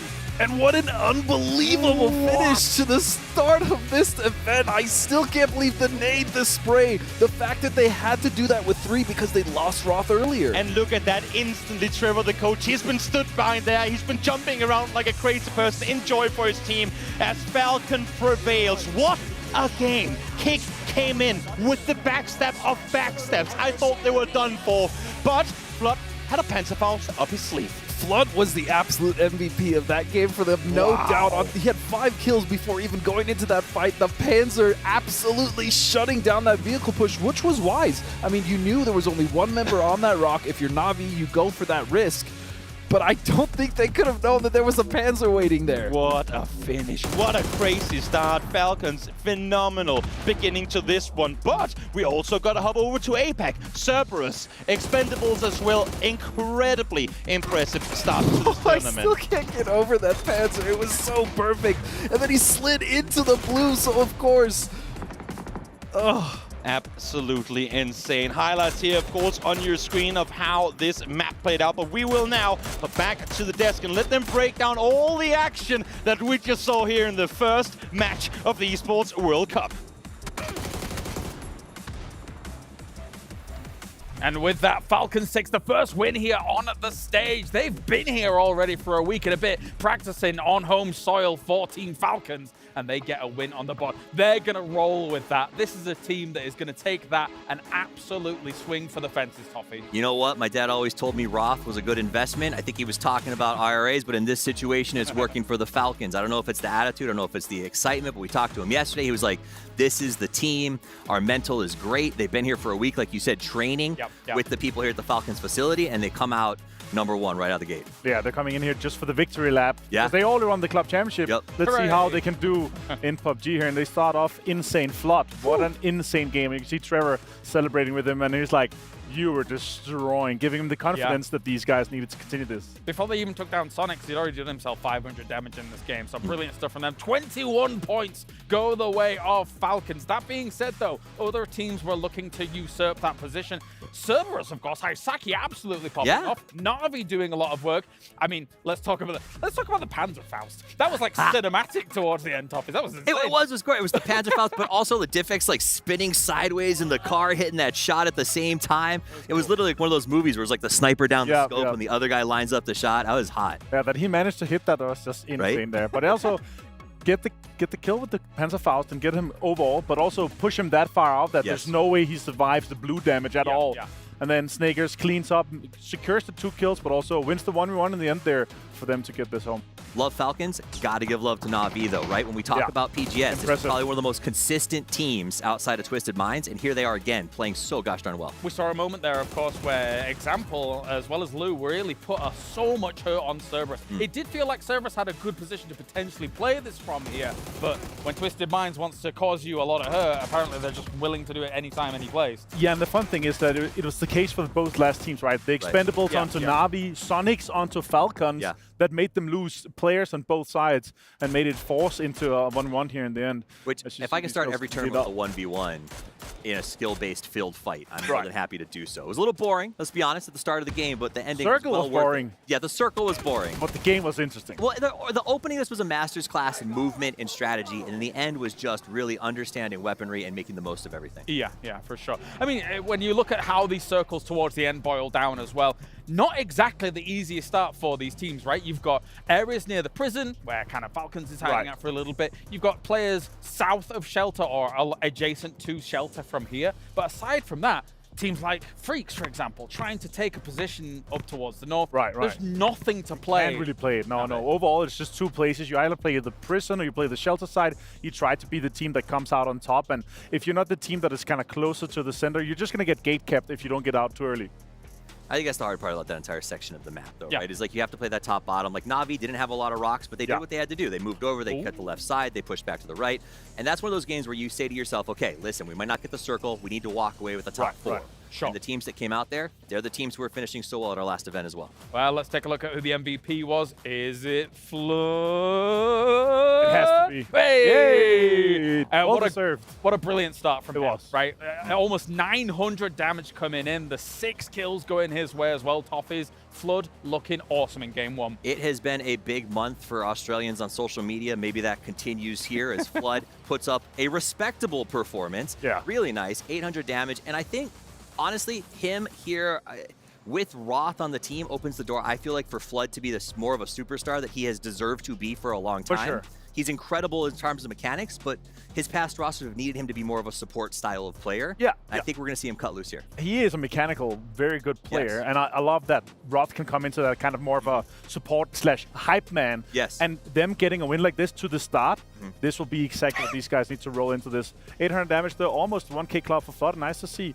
Most damage here. Most kills, 6 Hismils, but Hisaki, as you pointed out, James, very impressive start for Cerberus too. I just like the idea that you've painted Roth as the hype man. I'm thinking about him like dancing around them, behind them with pom-poms. He will, though. That's the thing. He is the most passionate guy, honestly. He's such a good guy. I will admit, whilst we take a look at these numbers, I was talking to him yesterday. Man, I got him on the idea of, like, joining Falcons. He didn't shut up for about 15 minutes. But it's great to talk to him, right? As you say, he exudes passion, and I think he's a great addition to this roster here, especially with a win like this. I mean, I think some people say, like, PMA, positive mentality, is like a joke or a reminder. It's generally like his way of life. He lives he lives it. And you could tell that. He does this for his family. He does it because he loves it. And he's found a group of guys that, he will treat like family. And I think that that's what this team needs, is they need 4 guys who are on the same sort of wavelength going into this, and he will give the freedom for the rest of them to do what they want to do. For sure. Any final thoughts on this game before we kind of mosey on? I love how it's a slow start in terms of circle, but explosive for everything else towards the end.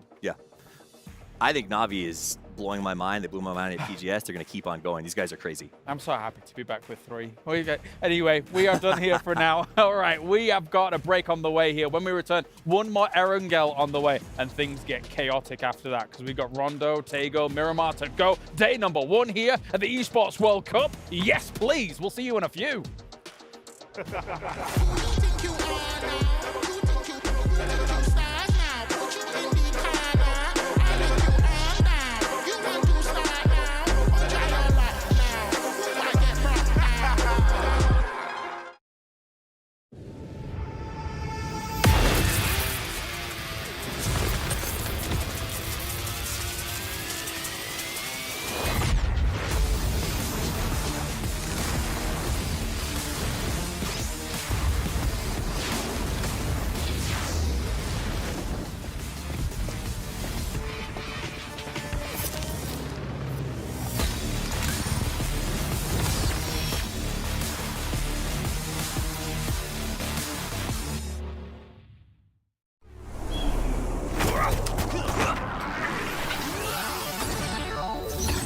Ready, set, go.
All right, welcome back. One more Erangel for today here at the Esports World Cup for PUBG, and already Falcons started things off strong for groups A and B.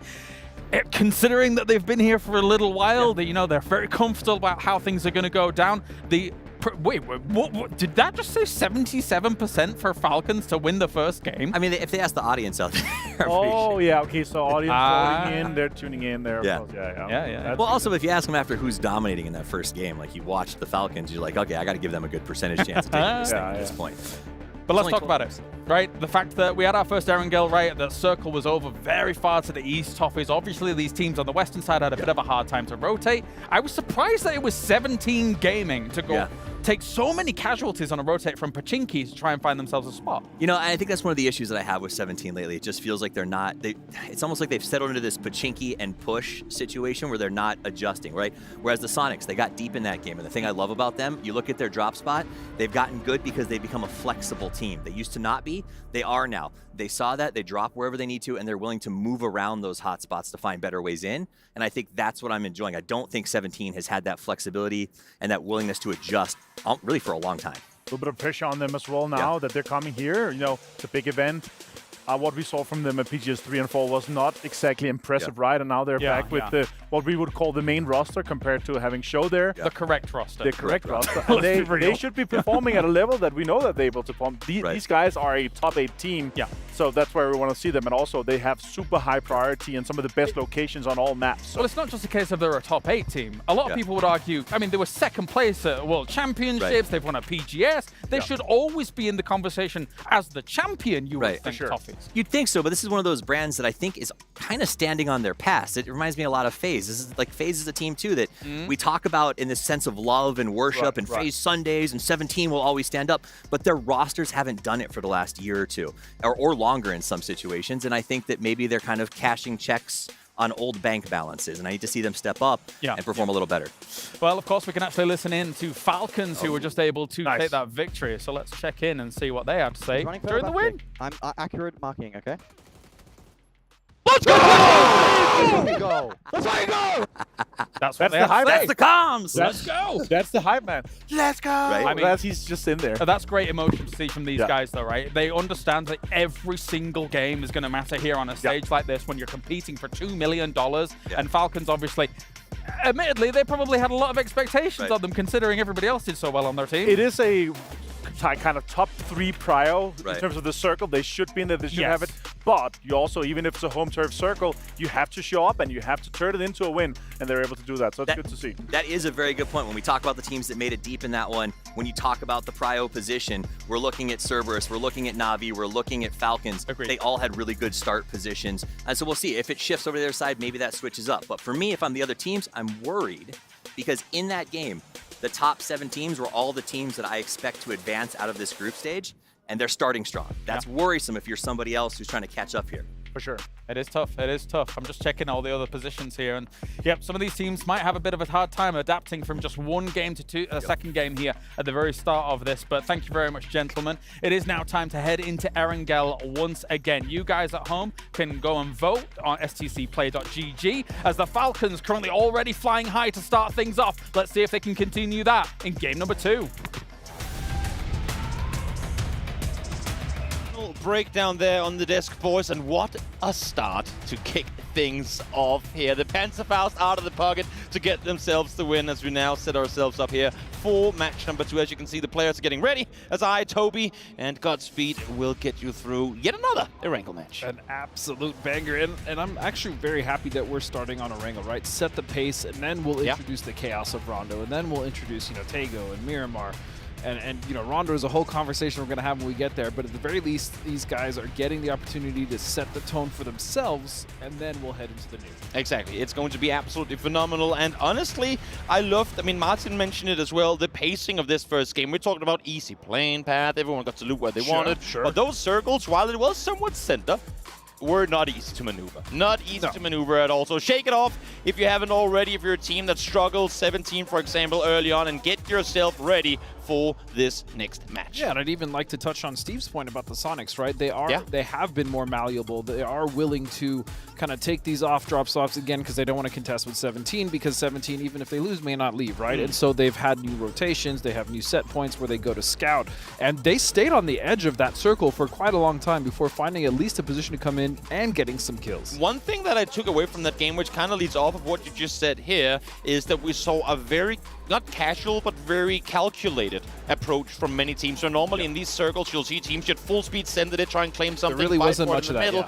There wasn't any of that going on here early on. We saw Tianba continue to wrap around the northern side, trying to find that hole inside the circle. Sonic's doing the same thing from the western side. But now let's see as we head on over to match number 2, whether that's going to be the same case once more, or if we're going to shift things up completely as we do. Once again, hop over to Erangel. Well, at the very least, Toby, it looks like we have yet another fair playing path. Yeah. So, again, all these teams should be able to stretch and drop where they want to.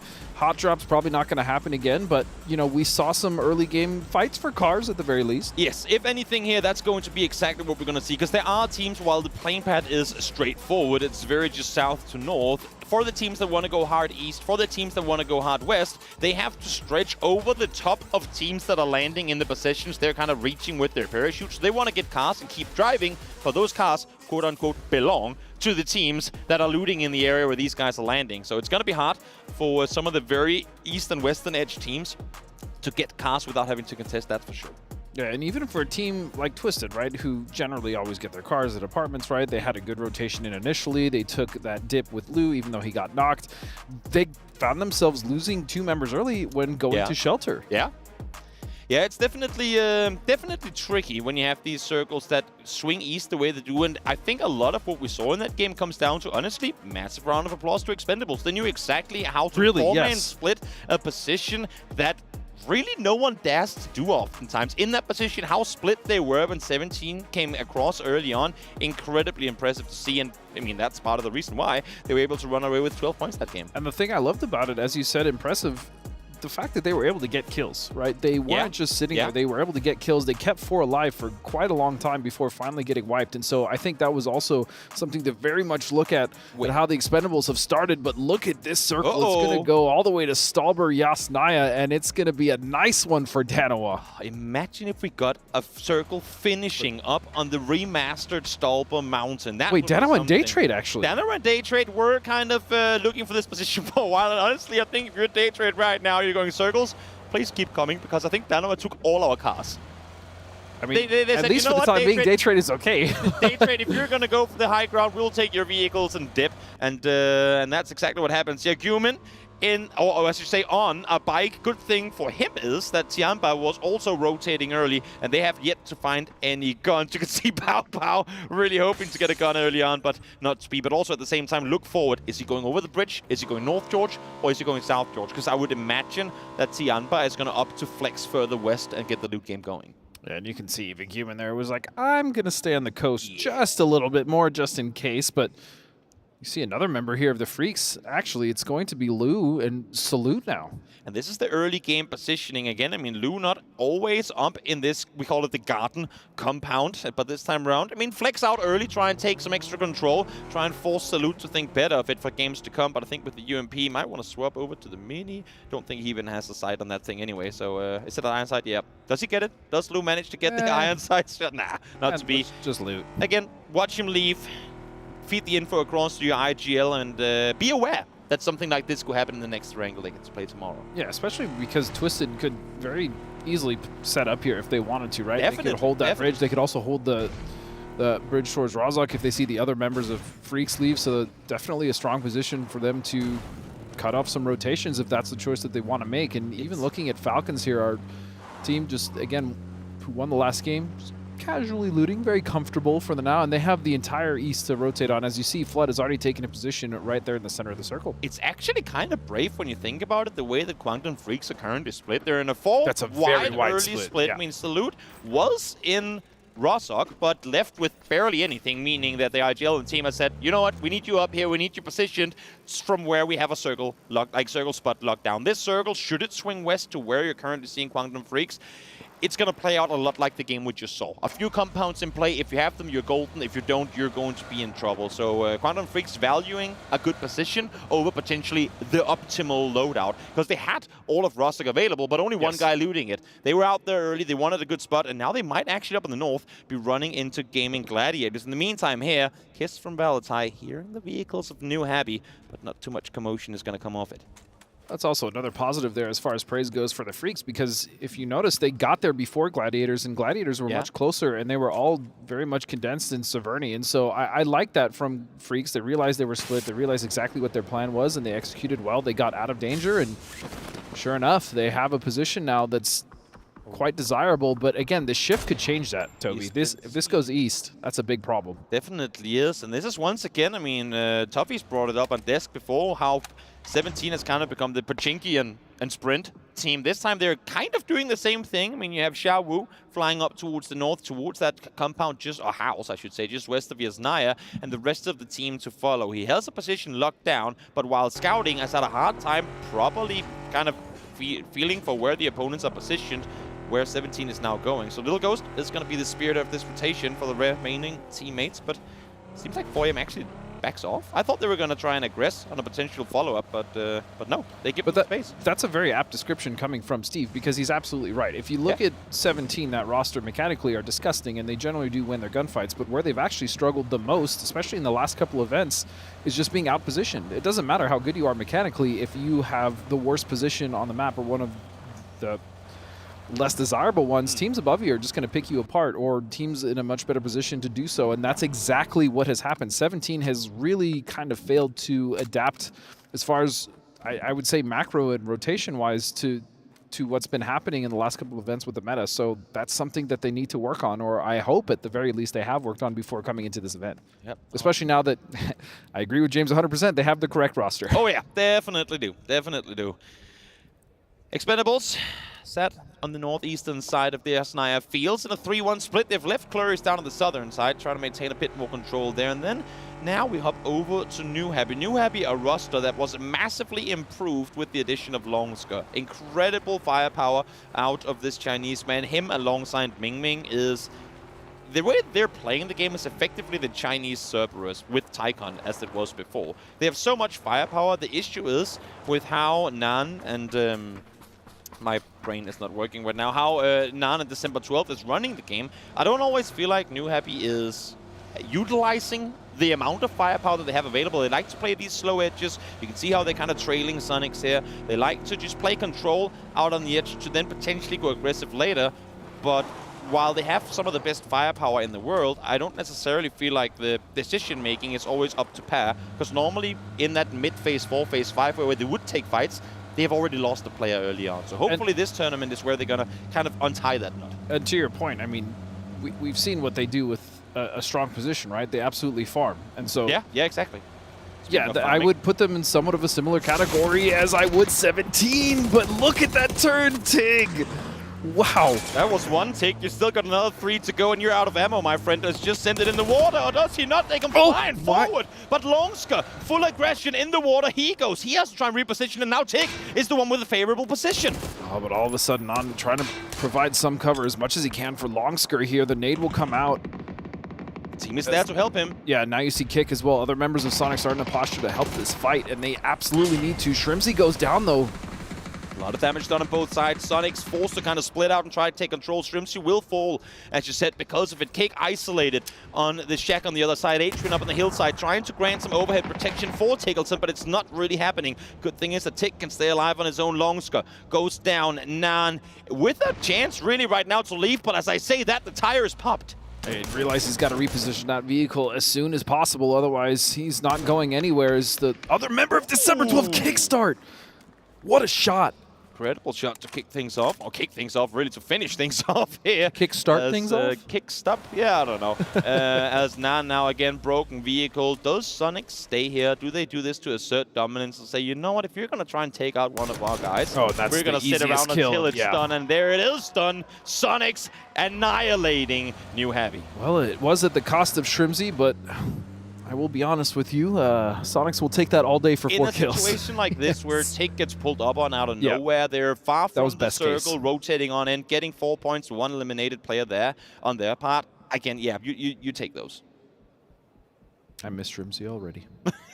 As FaZe now a little bit, not contested, but close now. Yasnaya in these circles, Toby, as you know, become absolute just clusters of teams. But fortunately, this early teams don't want to commit that early. And I like 17's position. They've actually opted to go on the northwest side of it, on the outside, just in case they don't have to make a hard commit to the city off the shift. And again, with Yas Lake being in, especially with some water as well, this really could go any direction. Oh yeah, it sure could. It sure could. Valentine, of course, heard all the commotion just in front of them before, and are now worried that perhaps this all happened. Because, I mean, yes, they see the action in the kill feed, but they weren't quite here. So is it a Sonic's bridge camp? Is it a Sonic's kind of split to fend them off? They have to play extra careful. So very understandable that Valentine is taking their time on this rotation as we hop back up towards Stalba, where Danawa, they take the cast, they leave, but now they look towards the north again.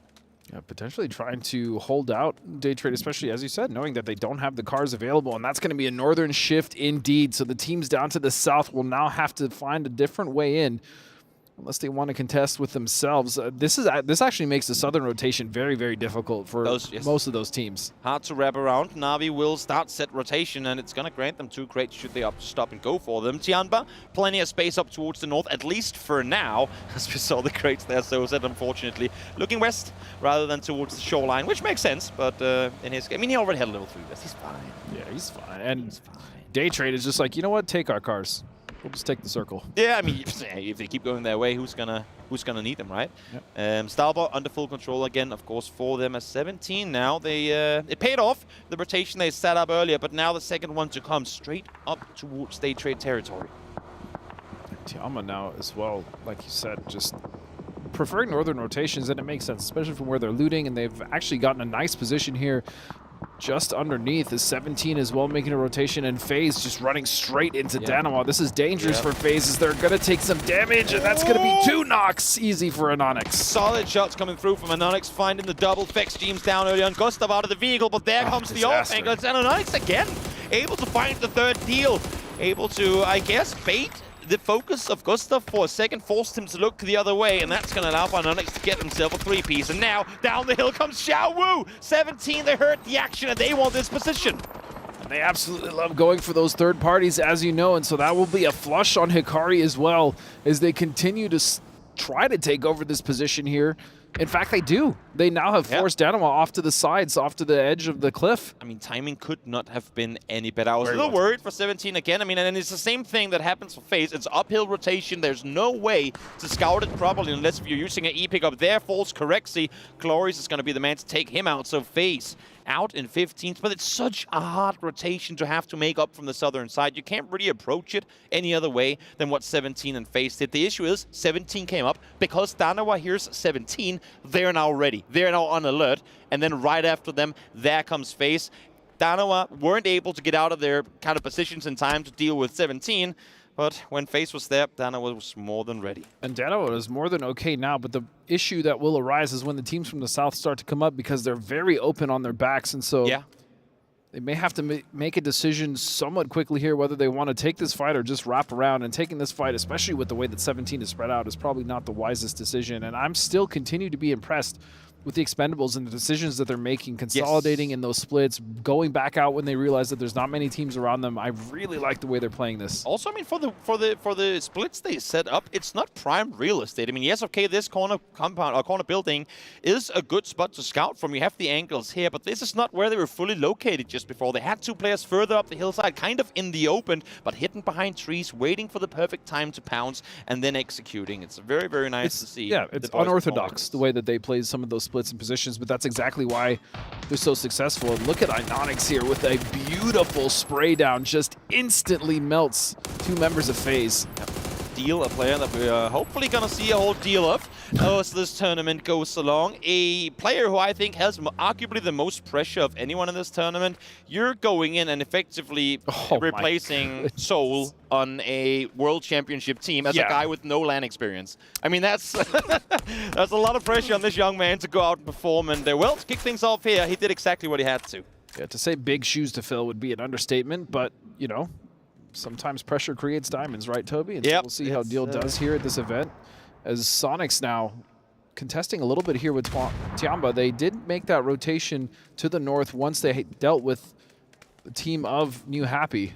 The Navi is starting to make their way up here as well. Power is on kind of solo duty to try and fend them off. It works for now as the circle keeps shifting towards the north. I love the fact that we're actually getting a full spotlight of this position. You see Gunnar there, the coach from Sonics, looking behind his players. Of course, again, can't communicate with them while this game is going on. But looking at their POVs, Alrain, the coach from Navi, doing the exact same thing, taking notes, getting ready for this to come. I talked to the coaches this morning. This morning they got the news that this was an option. They were all smiles. So happy that we're finally getting this. They've been asking, wanting for this to be the case, that they can be there on the stage with their players, and here they are. I can't overstate how much I love this. The fact that they can watch amazing. Immediately, the fact that they can listen to their comms right there on the stage, feel their emotions as well, see how they're reacting. I mean, this is a coach's dream, and I couldn't, man, I really just couldn't be happier that they're able to do that. And seeing the coaches on stage with the team it's phenomenal. But this is a peculiar situation for Navi. They're well aware that Tiamba is up here because Pow was shooting earlier, but they're doing what most Edge teams do. Okay, if there's a team there, we just keep on rapping. Issue is, Sonics did the exact same thing coming in from the west side just before, so they might just be running into a, or they might just become the ham and a sandwich they didn't know existed to begin with in just a moment. That's never a surprise sandwich you want, I guess, but here we go. 4 a.m. will come in parachuting into a pretty decent position here, all things considered. They'll be just on the south side of the Freaks as well as Danawa and Daytrade, but they're not going to have any team contest immediately. Meanwhile, Cerberus now have to make their push here on the south side. And again, this is what I was talking about earlier. Danawa, very wise decision to leave because now they're going to have to contest with 17. What was a three-man party in the north before might just have a fourth team joining as Twisted Minds, you can see here on your screens, making their way in this direction as well now. Tigleton is shooting behind him. He is well aware that Na'Vi has just rocked up on the eastern side. They do not want to be a ham in what, suppose the middle in what will be a four-man situation here. And as a matter of fact, able to take a sample out at a distance with the MK. Solid shots coming through from Tigleton. And that information is very important as well. Now they know that it's Twisted Minds that's just off to their west, and so they will clean up that kill. Very nice. Another point. Sonic's already accumulating 5 here. Got to keep in mind, of course, they did lose Strimsy in that early fight against NH Esports, so a little wounded early on, which is even more so the reason why they want to keep teams at a distance as this new circle takes us towards the west. Wow, that's an interesting shift to say the least, and that's going to cut out everybody that we just spoke about in the north. And for those of you guys who don't know the lay of the land up here, because it was updated, well, not fully recently, maybe recently enough for those of you guys who haven't played the game recently, isn't there? A lot of recently. In any case, circle middle here is a valley. It's an open space in a low ground position that you can't utilize at all. So expect to see a lot of these times, instead of going, let's get to the circle, say, we gotta just take these fights because we can't play this circle as it stands right now. Well, it goes back to what you were tying into last game when you said Gaming Gladiators needed to just get points. I mean, they're not going to necessarily get a better position off the circle, especially being so late, especially being held out by multiple teams. So you just have to take what's in front of you, and that's very much the case here. It looks like Perfectix is going to go down to Kiss from Valley Tai, and Twisted Minds have had a rough start so far to this event. Tricky one for sure. It's not been favoring. Again, I mean, they like to play this edge situation, or this edge play style, but it's not easy to play edge when everyone is forced to play edge with them. Especially this far north. They like the more center favoring circles where they can be some of the like 1 or maybe 2 teams on a side of the circle and linger on their own. Speaking of lingering, Lou trying to stay as low as he can as he finally starts shooting. Na'Vi now aware that Twisted Minds is here as well, but unfortunately for Lou, can't quite connect.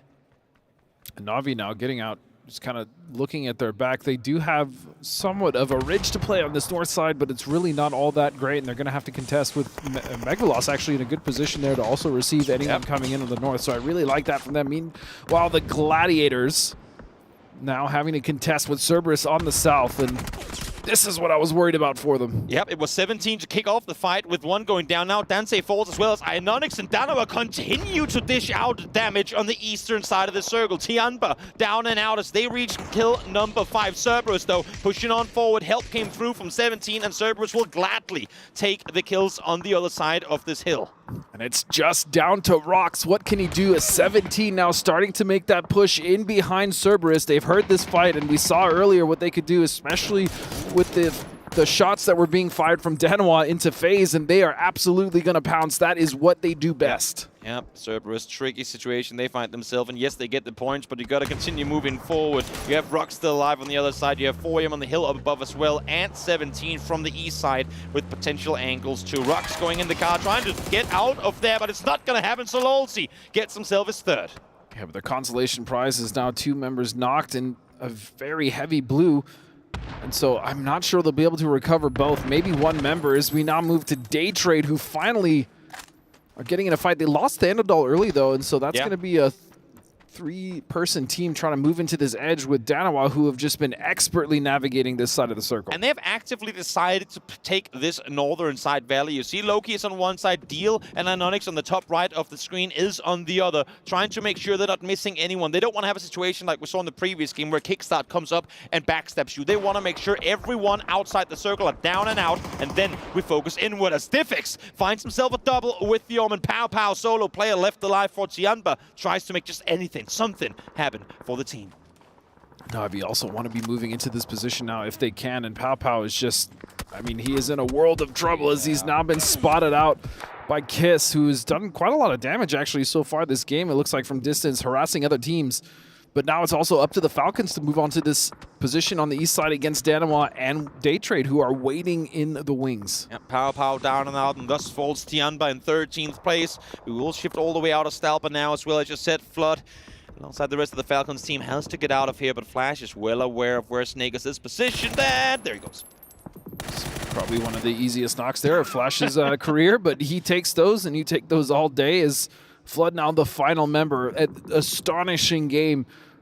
In game 1, able to help drag the Falcons across the finish line, but I'm not sure he's going to have the same success this game, especially with the way that the team of Daytrade and Danawa is set up. I love the way that Danawa is not taking anything for grabs. They're fully committing. Like, yes, there might be points to find further west in this circle, but they are fully focused on that right side right now. Daytrade, in the meantime, don't want to have any of it. They will leave, and there goes the victors of match number 1, Falcons. They fall in 12th.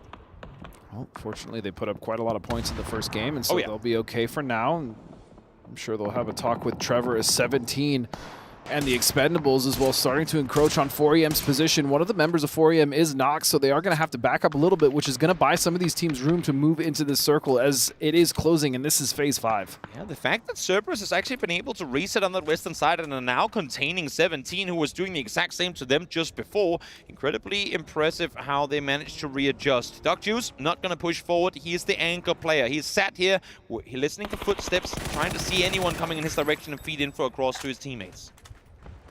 This is still a very tough position, though, stuck in between multiple teams and the Expendables. I believe it's Delwyn that's actually really being a thorn in 17's side, kind of forcing them to push into Cerberus, which is so smart from them. Again, Expendables just really came to play as they've pretty much made all the right decisions for the most part, but that grenade will start things off for 17 as Hisaki goes down. You see the communication there in the eyes of Xiao Wu. They run on forward. They don't like what they see. They're forced to back off. Then as soon as the nade comes through, instantly 180. Wait a second. We can go back. We can go back there. We got ourselves the first knock. Bobo able to get one in return, though, as Lil Ghost does get taken down. But they have to commit to this now. They're right out in the open as Dark Juice again, holding this angle and doing so extremely well. He is him indeed. And so, again, the Expendables just starting to close the vice here on the members of the southern side of the circle, and they get a shift for their efforts. That's actually so good for the Expendables. We're ending this game in the Valley. Daytrade might just finish off second place in this game by just laying low. It's going to be very interesting. I don't think I've ever casted a game that ended in this particular Death Valley up by style, but this is incredibly, incredibly interesting that we might get to see that for the first time at a global stage. It's fun to play in. It's very fun to play in the Valley and around the Valley. There is enough cover, and it's pretty conducive, I'd say, to on-foot gunfighting, but not with this many players. No, it's tricky. It's tricky. I'm sure these guys ain't having fun right now. They're doing everything they can to garner as many points as possible. Sololsi, solo player left alive for Cerberus, trying to at least just take some 17 players down with them, but they're not peeking. They're not budging. He's going to move, or have to move, further towards the west. With the Falcons down, they still can catch up, though, with some points. They've done well enough with 4 points, and so, yeah, anything Sololsi gets at this point is just going to be a little bit of icing on that cake as he's just trying to figure out whether he goes left or right. What a spray from Diffix.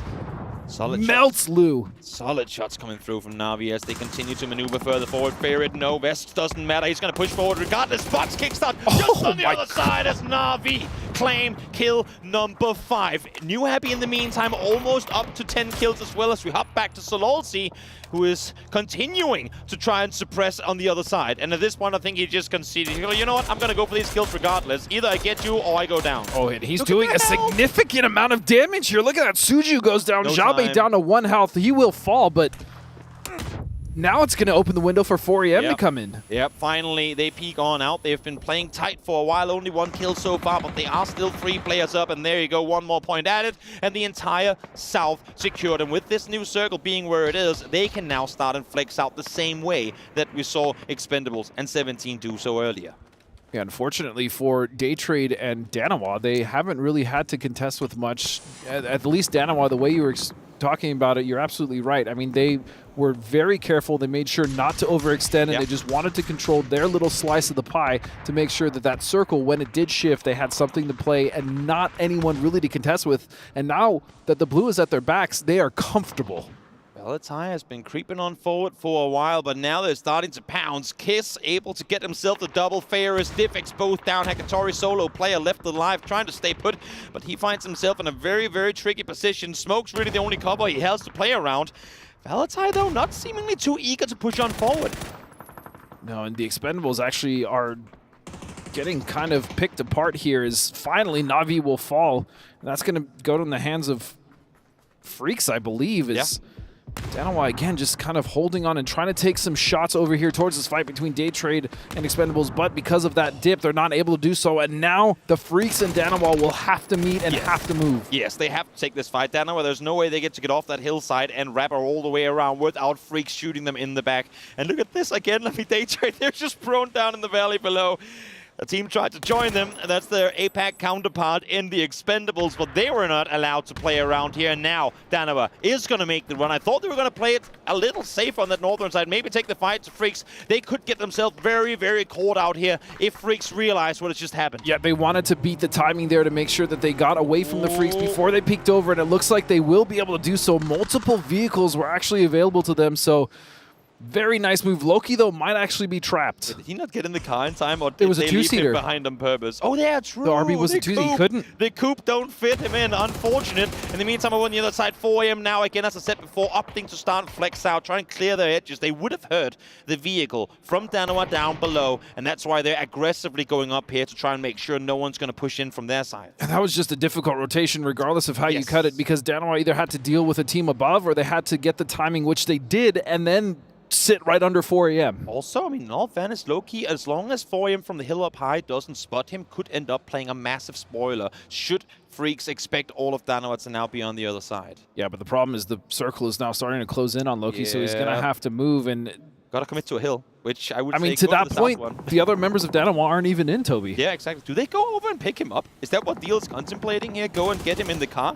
Or do they just make a run for it? I'm not sure. Freak's peeking on over, but of course this comes with the danger of having everyone else look towards you. Salute, I see the Panzerfaust in your hand. What are you going to do with it? Nothing for now as Deal once again steps up and finds his kill number 3. Danawa at 10. 10 kills. You asked, you said he had big shoes to fill, and indeed he does. Loki now will get another kill there, and that's going to be a nice double flush. What a start of the day here for Danawa, 12 and counting. They are not done just yet. They should find themselves, if not a top 3 guaranteed, then something close to it. They have done their work. They're now free on the eastern side. The fights will happen on the western. If they want to, they can run up this hill for free and take the fight. They can backstep it. They can claim this win right here. The way they have played this has been so impressive. The fact that they've been able to navigate around all these full teams as a 3-man without really taking any casualties has been wonderful from Danawa. I mean, this is now an open buffet. They finished their food first, and they're going in for seconds. They have all of 4 AM looking the other way, and that's your double that you want. Loki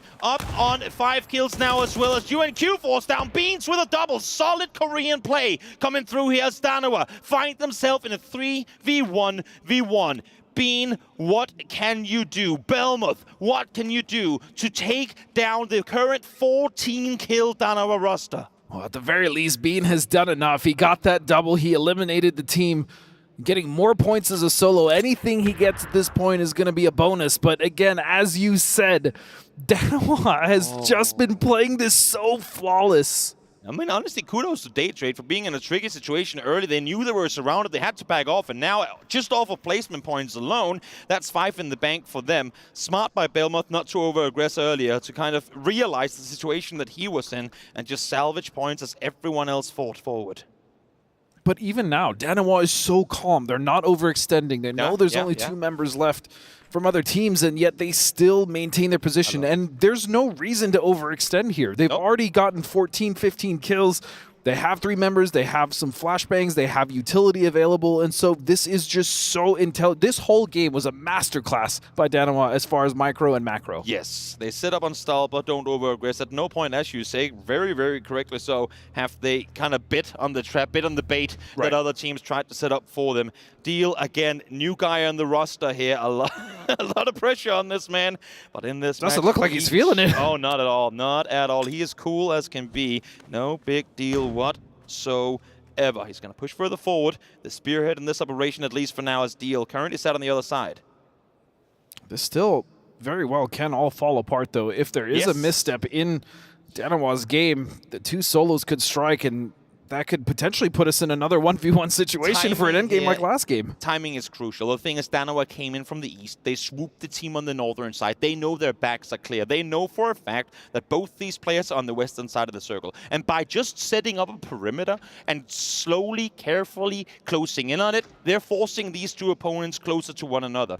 And so I think for now, they're going to, you know, like, we don't need the last 2 kills. We'll just take the win. The one thing I will say, though, is Belmoth has center. He's actually at the center of the current circle. So, I mean, if, again, they make a miss that Danawa overcommits, or they just don't expect him to be prone right there, that could be a free knock. I feel like Belmont, in that case, Belmont has to be... It's one way or the other. Belmont is the bait, Bean peeks up and gets the shots in, or Bean is the bait, because it looks like Bean, exactly. And Belmont peeks out of the car and goes peekaboo, takes down 2, but... Someone is that worm on the hook. It's just we can't figure out who yet. You just can't fool Danawa. They're playing this so carefully, and I love to see it, because in the past, even on their World Championship roster, they made mistakes. They got eager. They got aggressive. They were like, yep, it's already home. We won this game. Let's just, oh, wait, there was the guy. Oh, wait, there was the guy. Oh, look, all we're of a dead. sudden, what was a 4v1v1 is now a 1v2, and then they go out. So very wise on them to play calculated in this fight. I love that smoke distraction by Bean. Yes. He throws it and he continues to wrap around this hill. But Loki is in such a good position to receive this as Bean peaks. And so they're just trying to close this as consistently as possible by not giving anything away. But it's one Loki very low. That is one revealed. Smoke deployed further up the hillside. We have not seen Belmoth shoot yet. He doesn't need to. And well, I mean, he doesn't. Bean is doing everything he can to go, Belmoth, bro, I need you. Where's Please. the backup? I'm doing everything I can, and he's doing another fit. Bean, able to find Loki. Unbelievable. And so they will at least find Belmoth, but Bean will get the flush. Another point will go his way. 3 kills and a 1v2. 1 flash, 2 mollies. On the side of Danawa, nothing. There's a smoke between them. That's all there is to play around as the peek around the side now comes through. No way. Able to find the first. No way does Bean get this. It's a 1v1 again for the last game, Toby. No vest on Deal. A couple of bullets to the chest, and he's going to be down, but he's up against Bean with low HP, and it's going to be Deal, the newcomer, on the side of Danawa to bring home the win on the western side of Stalpa. That's still such a tricky situation, especially with how masterfully Bean played that endgame as a solo. Honestly, there's so many takeaways from this fight. The calculated plays of Danawa. Deal going on LAN? Yeah, sure, I can do that too. I'm fine. There's a reason. There's a reason the global champions picked me up. I know how to deliver when need be. Solid plays coming through in a very intense end game there. Sonic, you see the coach of the team. All smiles. Just all smiles. Solid. I mean, the amount of kills, we didn't even really talk about that. The amount of kills that's insane. That Danawa got in that win alone, as we kind of look at this replay. Bean, though, really deserves all the flowers, even though Danawa was the star. And I feel like the smiles on this team in particular is so well wanted because, again, these guys still wear the belt of the champions. They are the reigning winners. But everyone is worried about what they can do. Now let's go back to the desk and let them break back a phenomenal Erangel game. All right, well, Danawa comes out swinging. They dex the rest of the competition. They give them a cheeky bruise left and a right coming in here from the Danawa boys, but a lot of kills going their way. Joining me, Toffees, as well as Avenger, to talk about this one. Is Danawa back? Whoa. I mean, you said that they stacked the deck, that it was a heck of a deal for them as they came out with that play. I think you were really impressed with Deal and what he was doing out there. Yeah, first of all, it's good to have them back here on the international stage, right? We missed them at PGS 3 and 4. And of course, with a roster change from their PGC last year winning roster to this is what we need to see from them. They are a roster that should be up here, should be a premier roster at all our LAN events, but this is the first time seeing them. Of course, impressive to see them being able to get 16 kills, but they did change their drop from Yasnaya into actually where we ended.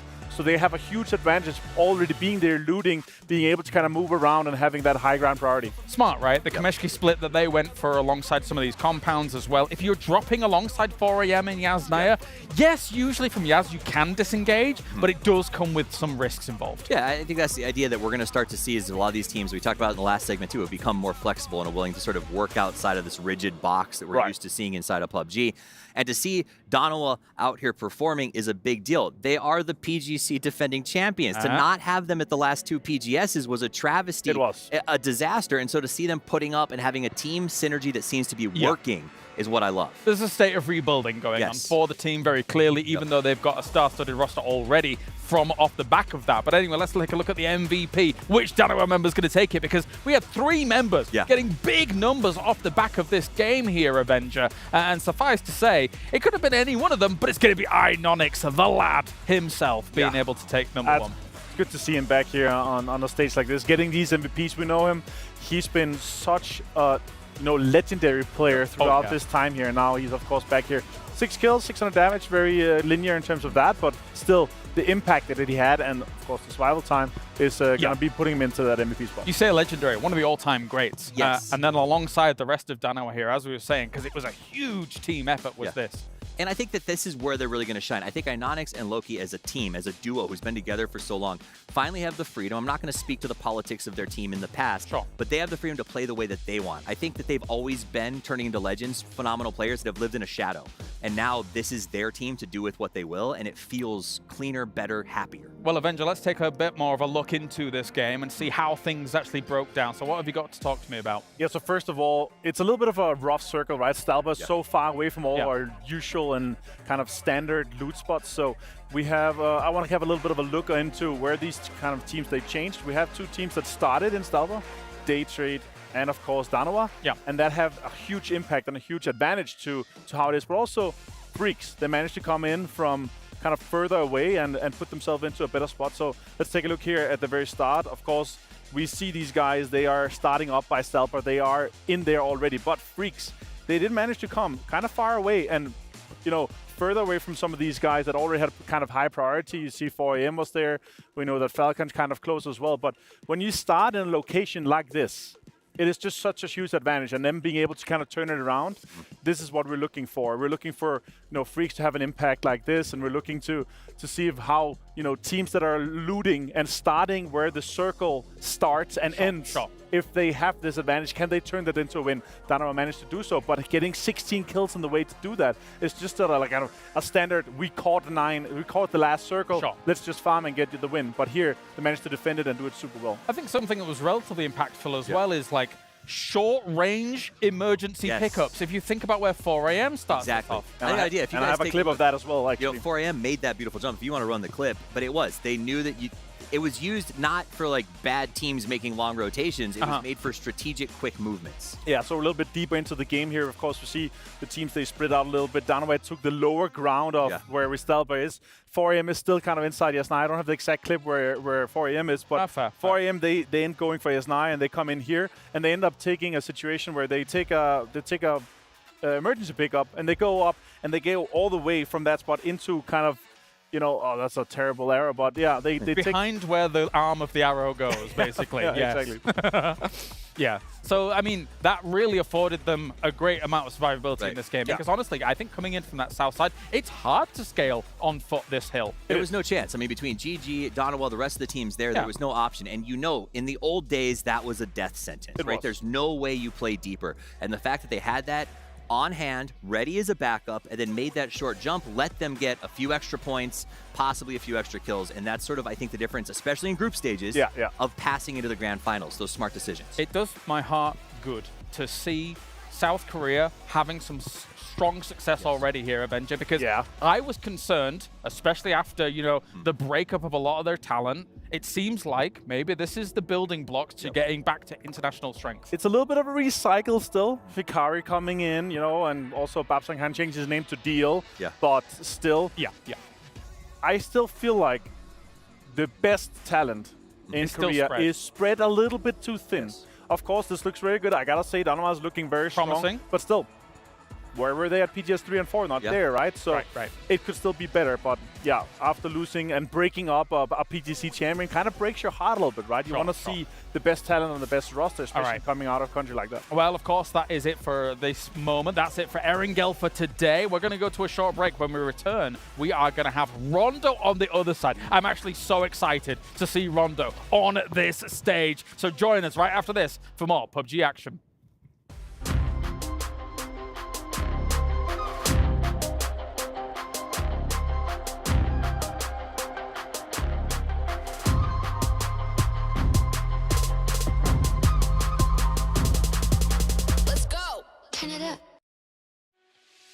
big update to the clan system, some new and updated weapon attachments, and a new ranked season. All this and more as we dive into the Update 31.1 patch report. First up, clans are getting a big update as we head into a full month of clan-related fun. Your clan will now have weekly clan challenges to work towards, and individual clan member missions to complete for various rewards. As your clan finishes clan challenges together, you'll start to rank up your new clan supply airplanes class. As your supply airplane improves, you'll get better rewards from the new clan loot caches you receive for completing clan member missions. Your clan airplane's class will degrade a bit each week, so make sure you keep at those missions to ensure the best possible rewards. In addition, clans will earn new clan tokens each time their clan reaches an XP milestone. These tokens can be used in the new clan token store, which lets you purchase things like new clan tag plates, sandbox mode tickets for clan members, hunter's chest tickets, and more. Finally, we've got a brand new weapon attachment coming your way. The new muzzle brake can be attached to ARs, DMRs, or shotguns, and will significantly reduce camera shake while firing, while also helping slightly with horizontal and vertical recoil. Some existing attachments have also gotten an update, so check out the patch notes to see what's new. There are also some performance improvements, improvements to Rondo's terrain, a new ranked season, and more. So make sure you check out the patch notes for full details. Update 31.1 is here, so assemble the team, upgrade your supply airplane, and trick out your gunplay with the new and updated attachments. We'll see you on the battlegrounds.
All right, welcome back. We've just got a few minutes before we get into Rondo here on international soil, and we have got a lot to talk about to start things off here. Toffees, of course, now with Cammy joining us to talk about things. Let's get right into it. So you got the map back here. This is going to be chaotic. It's our first time with Rondo. Look at the middle. Double plane paths mean middle is powerful in terms of what you want. And so now teams are battling it out, whether it's Stadium, Neox Factory, Yulin, and we're going to find out who the true Dancing King is here at the end of today. But I expect this to be a big time because in group stages, that's where you take these risks. Yeah, this is wild to see this many teams all contesting these spots. Not just Test Track, not just Nox Factory, but also Stadium as well. The fact that they haven't figured this out, even with their own, like, politics in the side is wild, and we only get one today, which means that you can take these risks. You're not hamstringing your entire best of 12 group stage, but this should be hopefully an exciting first match. If I had to bet, I'm under the impression that Twisted Minds, Na'Vi, and 17 drop. The others depart and go elsewhere because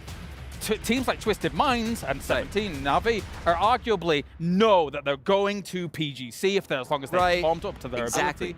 And the good news for these teams, like the Expendables, is there's other places to go. Will they go up to the north? I don't know. He may choose to go up there or not, but the point is, if this doesn't work out in the first game, there's plenty of options. Cammy? Yeah. there are also a lot of compounds in the middle. They might not be named areas, but there is a lot of loot there. The question is, though, do other teams know where those like lines of scrimmage are? Like, oh, this compound belongs to this drop, this compound belongs to this drop. So if you are scattered around there as a team, scavenge looting in that way, you need to be aware to be listening for vehicles at all times.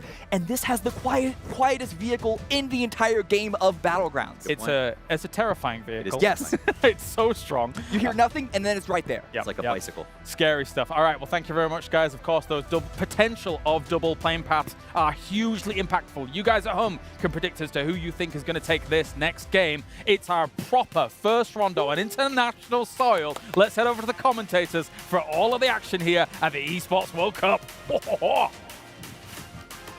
First ever global rondo is before us, and we are potentially looking for a feast in the test track area. This is going to be a showdown, definitely. That is going to be a new experience for us, for the players, for the viewers. This is going to be amazing. And this map is just, it's just absolute craziness. From the additions, obviously the new vehicles, the Pico bus that they were talking about, which is the silent killer, if you will. You have the Blanc, which is another SUV vehicle as well. And then you have the JS9, you have the emergency cover, on top of the fact that the map itself is so different from anything that we've had in any of the other maps that we've had in competitive PUBG. First of all, they talked about it on the desk at the very beginning. It is huge. I mean, because it's an 8x8, yes, but it's an 8x8 covered mostly by land, right? There's not that much water. On top of the fact that I think early game and rotations, it's pretty fair. Talking to some of the players, you have a lot of options. The ability or the issue of running into other teams early isn't really there as it would be on a Miramar, a Wrangel, or any of the other maps. Also, I mean, part of the reason why we're seeing players, I don't want to say complain, but go like, oh, it's so open, oh, it's so hard to play. When the Wrangel first came out, people didn't know that you could just go King Win Dip and you were fine. When Miramar first came out, people didn't know all the ins and outs of the different dips that you could play.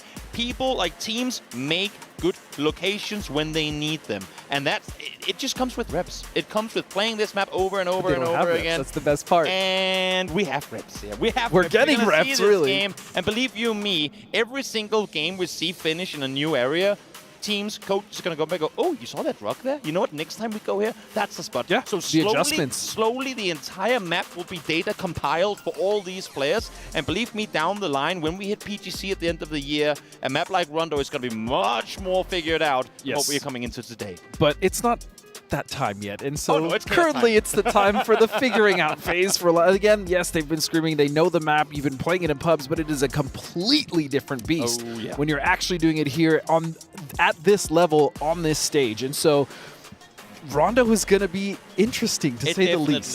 It definitely is. I mean, it's so fun from a casting perspective. Obviously, you and I have been in been in the match for a long time, been in the games for a long time, and we know when we see a Wrangel what we're expecting to see. As soon as the circle pops, we go, great, this team is going to rotate there, that team is going to go this round, this team is swing around there. Here, we see the circle pop, and there's a reason we don't know where the team should rotate through, because half the players don't either. They have How to come could you up know with what it. I'm going to do if I don't even know what I'm going to do? Exactly. They have to come up with it in the middle. Of course, they have prepped. Of course, they have played this map at the qualifiers too, and they've scrimmed on it too. Of course. But they're up against regional teams that play this map very, very differently from one another. And believe me, we're gonna see early game commotion. Whereas if it was a Wrangel Miramar, you go like, wait, why are you fighting early? This team never fights early. In this case, on this map, can't really fold them because they have no data to base this off of. And that's a very good point that you brought up. The fact that, yes, they played it already in comp regionally, but playing it in a lobby like this, with the teams that they currently have to contend with the games that we've already seen and some of the plays we've seen, even on a Wrangel, which we know so well, it's so fun for us to actually see the adaptations happening live as teams are figuring things out, and that's why I'm so excited for Rondo. It's going to be absolutely amazing. Whether you like very silent cars, emergency Pico bus is deadly, man. blocks that can kill you out of the sky, whatever you're into, it's gonna get there on Rondo. This is going to be so much fun, and I cannot wait to get it started. We're seeing now Danawa on our screens, hopping over to Sonics as well. These teams getting ready for the matches to unfold. And honestly, again, I mean, to go back to Danawa for a second, for starters, sorry, Babs, Head, the guy with the former coolest name in the world. I completely forgot that you are now Deal, and I feel extra bad because last year here for Gamers 8, I played ping pong with him like 5 days in a row. Wow, so now I'm like, that bro, is disrespectful. Bro, that is incredibly disrespectful. I will say to his counter alias Deal, I built up the existence of this Enigma guy pretty well. Oh, who's this guy that's so good on land? Like he's been here before. And well, here we are. Here we are.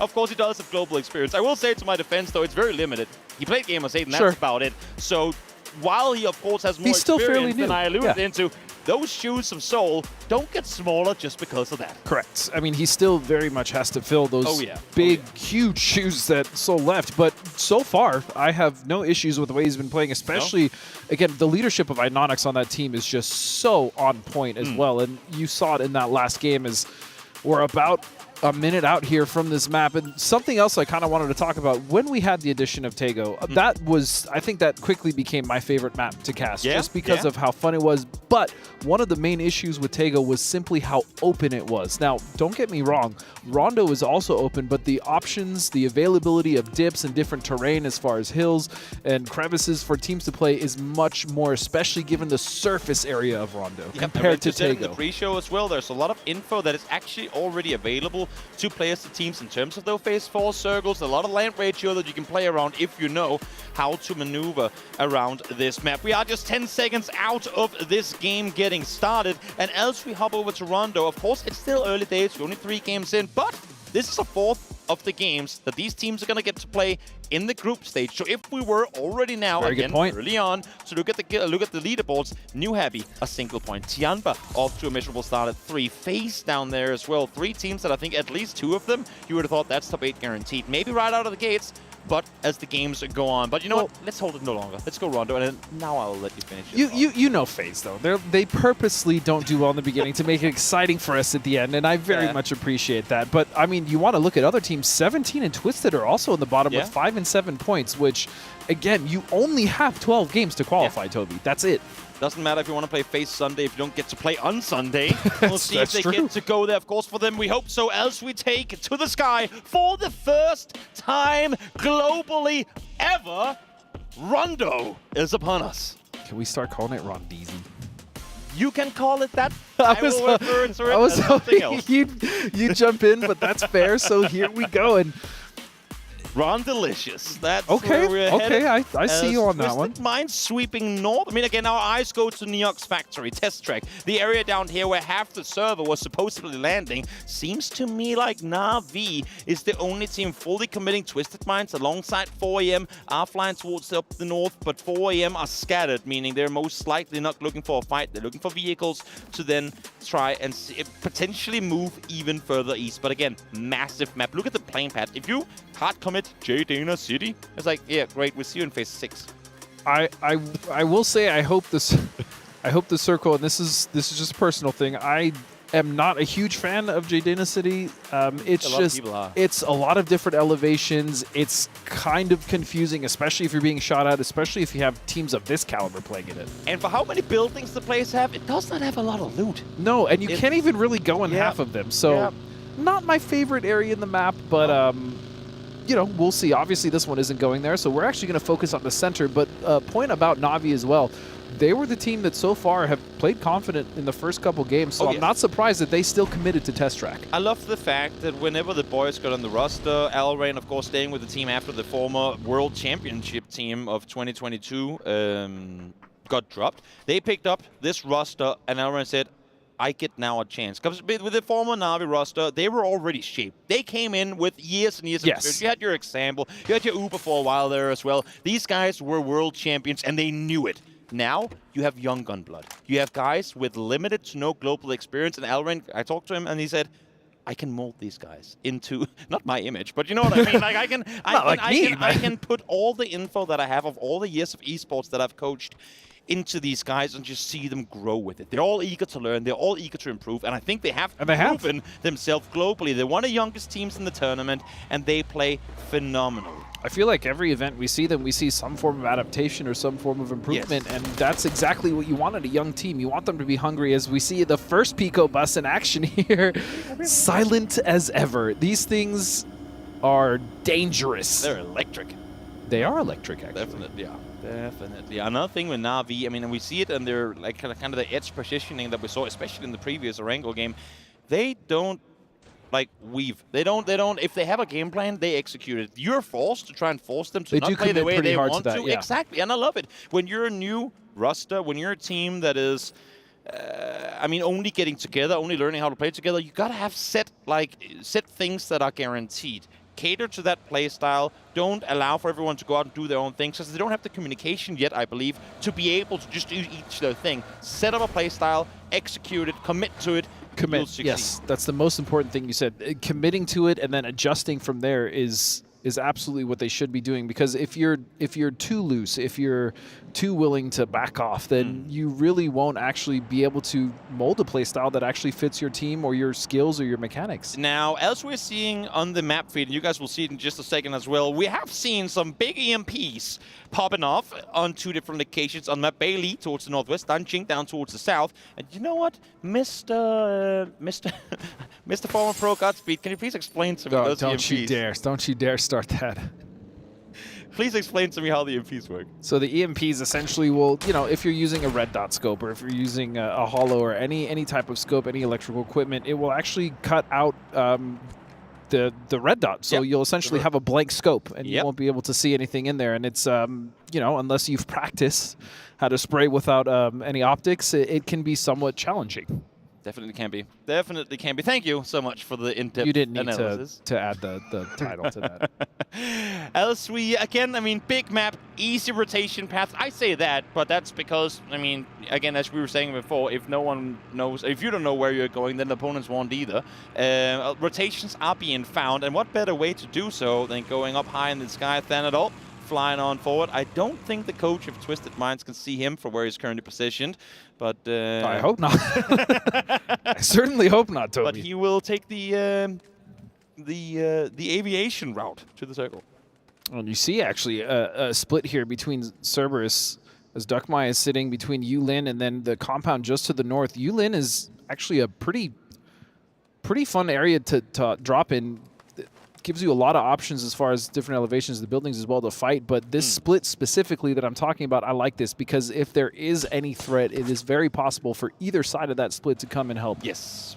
Not only do you always have to have an exit plan, like in case we get pulled up on and we can't handle it, how do we get out? But also, are we in a spot from where our teammates can assist?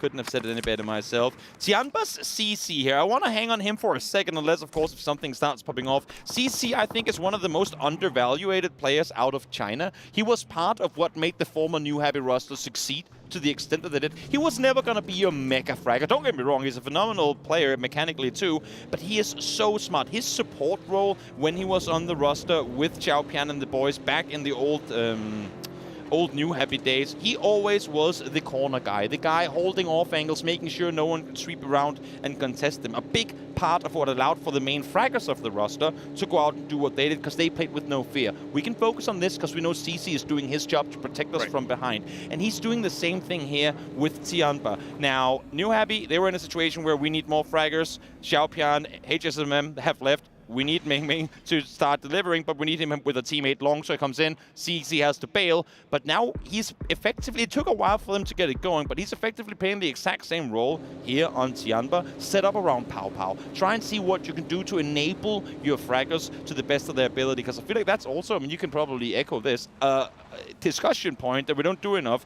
One thing is fraggers. We focus on the fraggers, the top damage dealers, the kill leaders. They're the most impressive. But these guys are only able to do what they do because they're enablers on the team. Their support players do their jobs correctly. Yeah, someone has to hold the off angle. Someone has to make sure that the team is able to push forward while, I don't want to necessarily call it a boring job, but it is basically just babysitting the back line, but that's exactly what's necessary, and you're 100% right, and CC has been that player. The only issue really I've seen so far Tianba in the first couple games is just their rotations and getting in early. That's really where they've been picked apart, but that is a very fixable issue, especially this early in a tournament. Definitely. I love the rotation we saw there. Perfectix drives up, goes for a little spin around the side, baits Shrimpsy to peek out, and they see it from down below. He saw him on the hillside. He wasn't going to full speed up to that compound. He just wanted to go quickly up there, see if anyone's reacting. Great, there's a guy there. I'm going to turn around and we're going to go back to safety. This is picture perfect scouting. This is exactly what to do.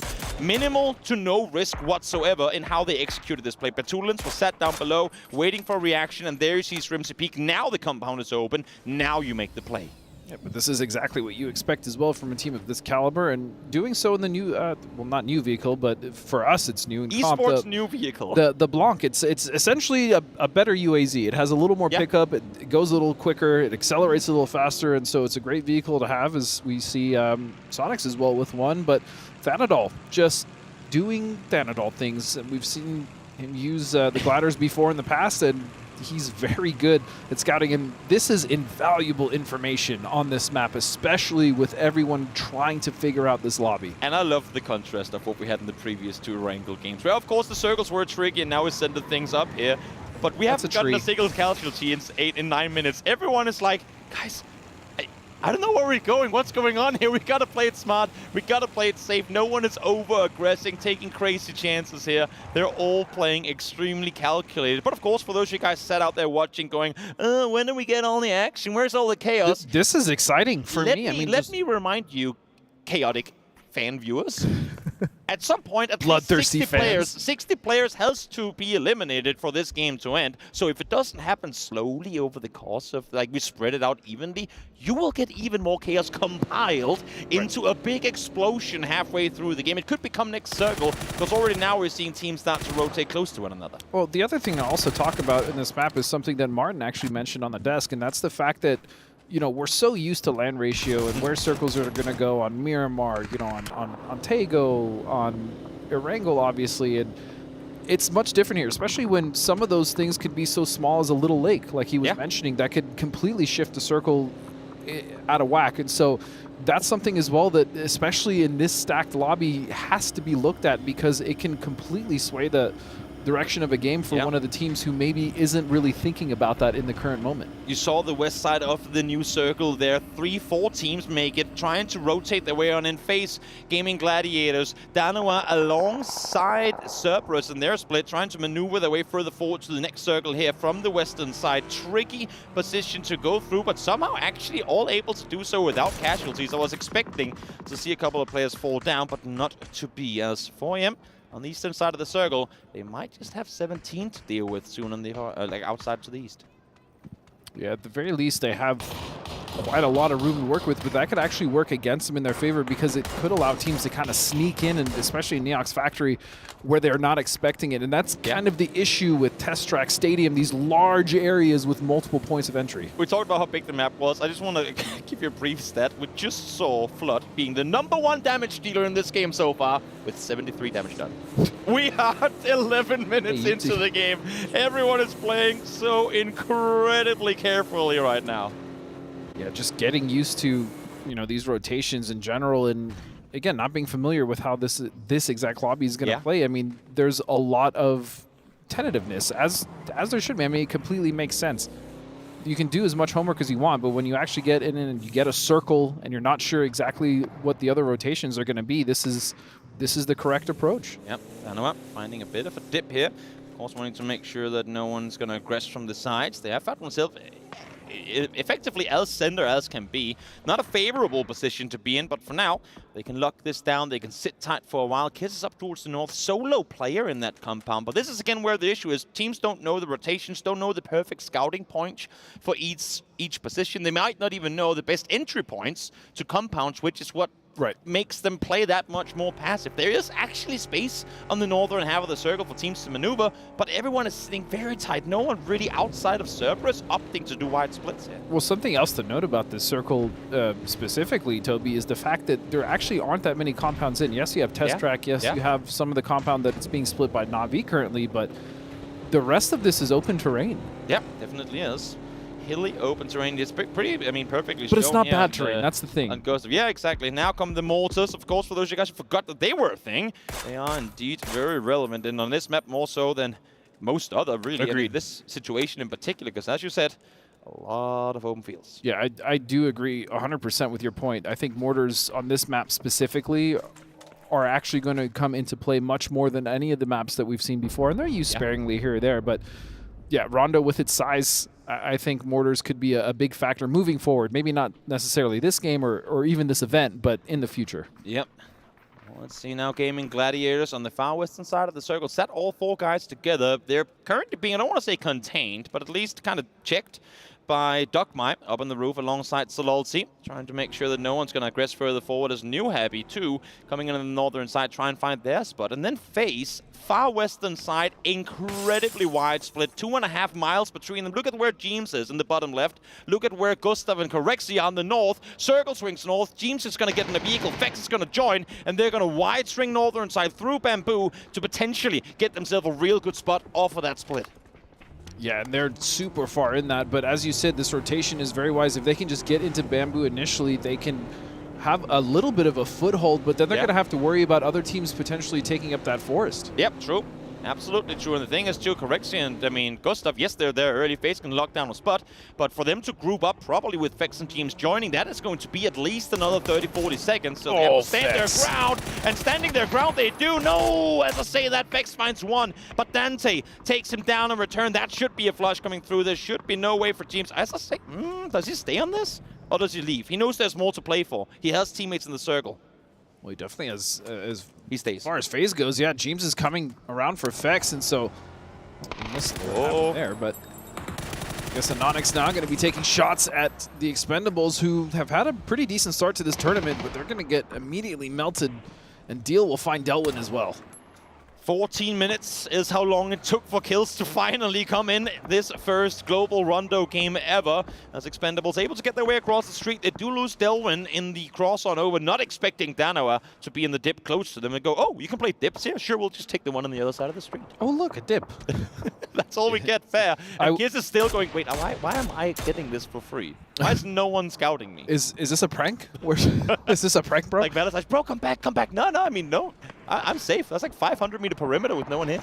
I also will say, I believe that, especially in certain areas of this map, car forts will really be making a return, especially with how open some areas can be, especially with how many vehicles are available on the map, if you think about it.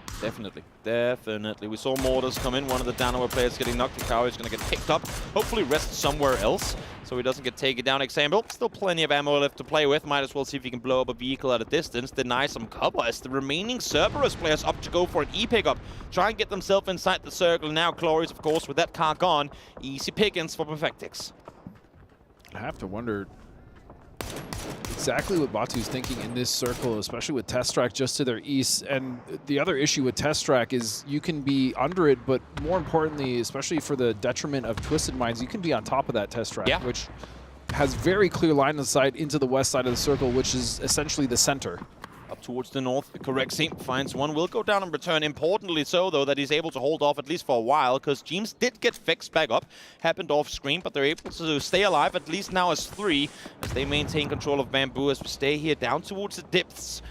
Expendables running out of util as they try to make just any sort of cover, but again, having heard mortars earlier, there are so many threats looming right now for them. Yeah, the main one definitely being Danoa right now is that, what a shift, and that's gonna completely, that is completely cutting out everybody in the circle. You know what? We said that New Happy, Tianba, and FaZe had a rough time. Let's give him a circle. Let's give him a chance to turn this one around as we swing towards the northwest. As you said, a lot of teams are being cut out here, and they're playing into very open territory. Oh, Kissy ran out of ammo. He could have almost had that knock as Anonix now trying to step over, and they will eliminate the Expendables. What a play, but that actually gave the window of rotation to Twisted. They'll slip right by. Where does Twisted go here? Twisted is not a team to just randomly full speed send it center unless they know there's something available. They saw this shack at a distance. A phase 4 commit to a shack on an open hill. That's when you know you don't have a whole lot to choose from. Yeah, the problem, especially with that shack, is it's pretty much the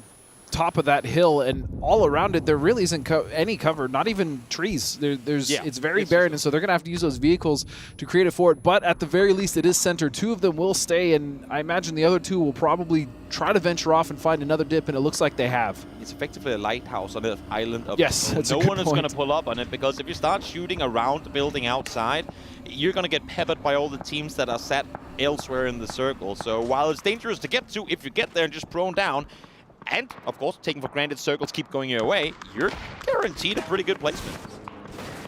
Na'Vi now will have to make their rotation in, as 3 members will be in that new Blanc vehicle.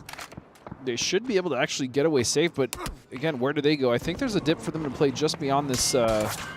Maybe they'll just go for the shack. I mean, something, anything at this point, just to be safe. Get a replay here of the fight just before. Again, Correxy trying to defend. Found the first one, but Sololzi, nice off angle. Goodness, Army Ranger Sololzi just coming in with a parachute. Okay. Full speed forward. Didn't know Ezio Auditore came with guns. Apparently he does. As this fight continues, and FaZe once again gets the kills onto Cerberus. Players taking them out in 14. And so far, Bamboo is working out very well for FaZe, actually, is now Roth coming in for a rotation. He's going to get clipped by Norins. And now the rest of Daytrade knows that Falcons is coming in off of this. Can he do enough damage? Seems like he can, but Falcons as well fighting back. Flood again steps up with a knock. Nice double coming through on the side of Falcons, but a lot of damage done on their side as well. Belmont, Thanadol trying to fend off a Snakers, flush out the remaining 2. Ooh. Nate comes over and Daytrade clears up. The issue is they still have Dynamo to deal with. Can they reset in time now to make their way further forward? Thanadol very dangerous.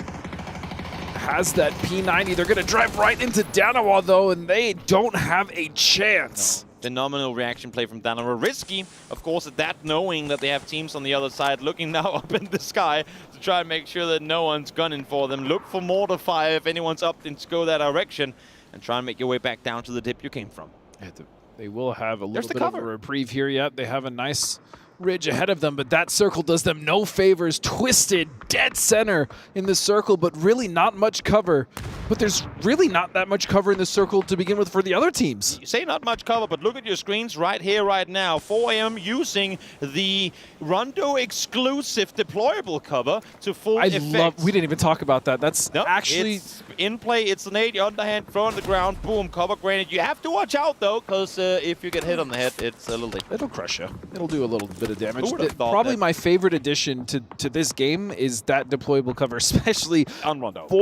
On Rondo. But in general, I would actually maybe like to see it on other maps. I could be alone in that opinion, but I feel like if you're stuck in open terrain, you have 2, 3, 4 of those, you can actually create a nice position to fight from. Bold action in hand for Pow as he gets himself a knock and a flush onto Heaven. Nice damage done towards the south, because for Tianba, I mean, they have to make their way further towards the circle in just a moment, so do as much damage as you can before you're forced to move, potentially running into the teams who were just fighting as Valentine now try to fend off against Sonics. And this little sports center here is getting lit ablaze. Sonics coming in for Valley Tai, and now Kiss has actually been quite great for Valley Tai so far, and Shrimzy is trying to be recovered here. Fortunately, that grenade will land just outside this building, and so Sonics still need to press this issue very quickly. Dynamo realizing this fight is going on, they're going to use that time to try and run away, but Quantum Freak says no. They're going to shut down the winners of the previous match early, as Na'Vi now on the southern side of this new circle try to make a landfall for their own, but again, up towards this position, up towards this shack, it's not an easy run to make. No, and not that Na'Vi had a choice, but coming here this early is really not ideal, especially with the team still in the west trying to take shots. But more importantly, because Twisted can take their time in the shack, they don't need to push the pace. Meanwhile, 17 getting involved in the fight with Valley Tai and Sonics, but here comes the push. One molly lobbed on forward, doesn't go through the window, can't quite find him. Ferris, though, finds the first. Will he be able to take down Lewis? Well, no, he runs out of ammo. Oh, but fortunately, he backs up into the molly.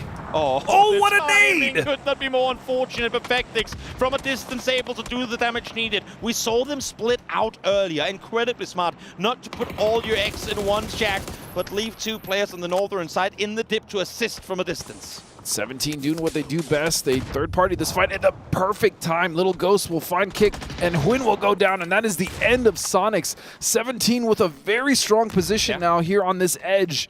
As long as they scout forward, and maybe move forward. They actually have a nice ridge to play as well, so definitely the beneficiaries of that. But it's going to be a run on foot, and look at the sparse cover. I mean, you can count on one hand really, unless if you're counting trees. It's not a whole lot that they have to play around. They know that 4 AM is towards the north, but now with a little bit of help for FaZe coming in, maybe that's going to sway them to look north. They do have cars, 2 of that make it. They should be able to wrap north, as this circle is right on what we're seeing here, 4 AM and FaZe.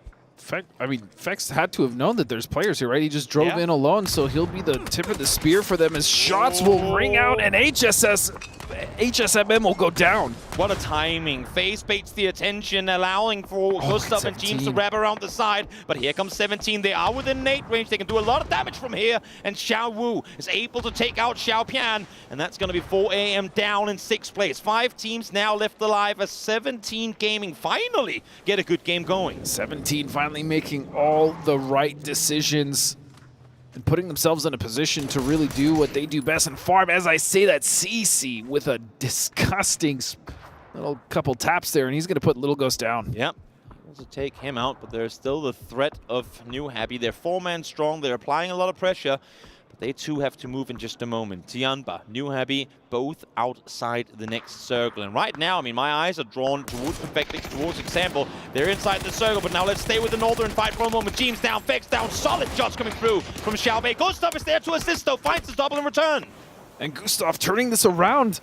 All of a sudden, this is a 1v1. He's going to be able to heal at the very least. Suju now coming through out in the open. Gustav being that anchor point, doing everything he can, but now he's stuck. Absolutely phenomenal response. Unfortunately, a bit too late. His 2 teammates will go down. As now Gustav creeping ever so much further forward. Twisted Minds opting to rock up on this position to offer what just happened there, and he will. It's going to be CC, as a matter of fact, taking out Sushu. 17, nice attempt to cross further forward, but not to be. Gustav, if he somehow takes out them both here, he could win it, but I think, yeah, Perfectix saw it. Saw it in the kill feed. The flushes hadn't come through, and that's then going to be them down. And this whole game, Toby, has been a battle for this rock specifically. Oh, yeah. But the one thing to note as well is Tiamba has just been quietly on the south side, kind of avoiding all of the chaos, and now putting themselves in a position at the very least to find something in the south and maybe take some shots at New Happy, if not try to take out Twisted. But Twisted very much entrenched on the north side of that rock. Look at the util split among these teams. New Happy is coming in as fresh as can be. 13 smokes, 7 nades still to play with. Tianba, they have not had the same set of util. The only reason I would say for that is they opted to aggress compound-wise very early on. They stuck there for a while. Now they're forced to move. So they're still, I mean, while they're low on util, it's really the util they never picked up in the early phases of the game. FaZe, Twisted Minds, on the other hand, they have been brawling their way through this match. Can they, while outnumbered, do something to take out or maybe help one of the teams win in Tianba and New Happy? As far as Tiamba goes as well, I mean, they're very healthy. Their armor and helmets really haven't been shot at too much. The fact that they have 6 kills, they have a lot of utility left. Tiamba is in a good position as far as the team's health, but as far as the circle goes, I'm not quite sure. Well, I mean, a lot of the people here this like is so pancakes. open, Toby. Oh, my goodness. A lot of people like pancakes. I hope you're into them, because that's where we're headed. Open fields of rain with a blueberry on 2 on top in the shape of rocks to grant you just some cover, but all cover you're going to get here is the cover you're going to bring yourself. Longska looking, trying to see if he can maybe find the Tianba player as Pow Pow rushes on forward, wants to claim a spot. There's a crate, there's a rock, now there's a car as well. He's tight inside the circle. That crate is actually going to help them quite a bit with cover as well, let alone the gear inside. So that's going to be a nice little addition to their car fort that they're going to try to make now. Taking shots from the shack that Twisted currently, or not currently, had been. The thing is, Gustav is still lingering on the northeast side, and Twisted has to respect that. Gustav, we've seen him time and time again go out and pull off solo plays here. So 1v2 against Twisted Minds is not at all out of the realms of possibility. Nan falls down, Tianba and New Happy. The Chinese war continues as these guys now 3 in a car poach forward.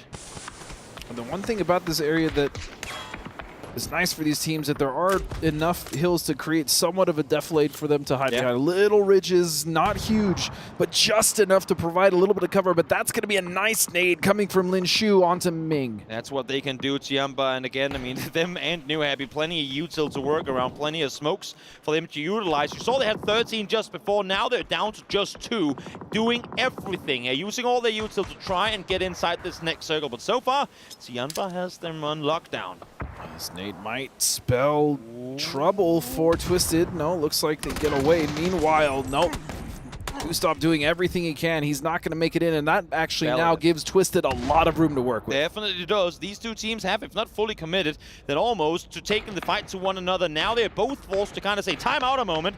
Twisted just finished their fight. They're going to start looking in our direction. New Heavy is forced to back off because they've just been, I mean, they've just opened ankles effectively to Twisted Minds. They weren't a threat before, so they didn't cast to be revealed to that direction. But now, trying to get back to cover, doesn't come too easy. Pow Pow finds December 12th. One more falls.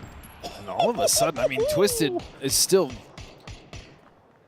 quite in this game as they're finding knock after knock, getting more damage. Once they eliminated Gustav, which was a thorn in their side, they're really able to flex their wings. An example will find December 12th again. Yep, vehicle explosion should be the killing blow for December 12th. Maybe not. Maybe he stays alive for a little while there. Example, of course, you can destroy the deployable cover.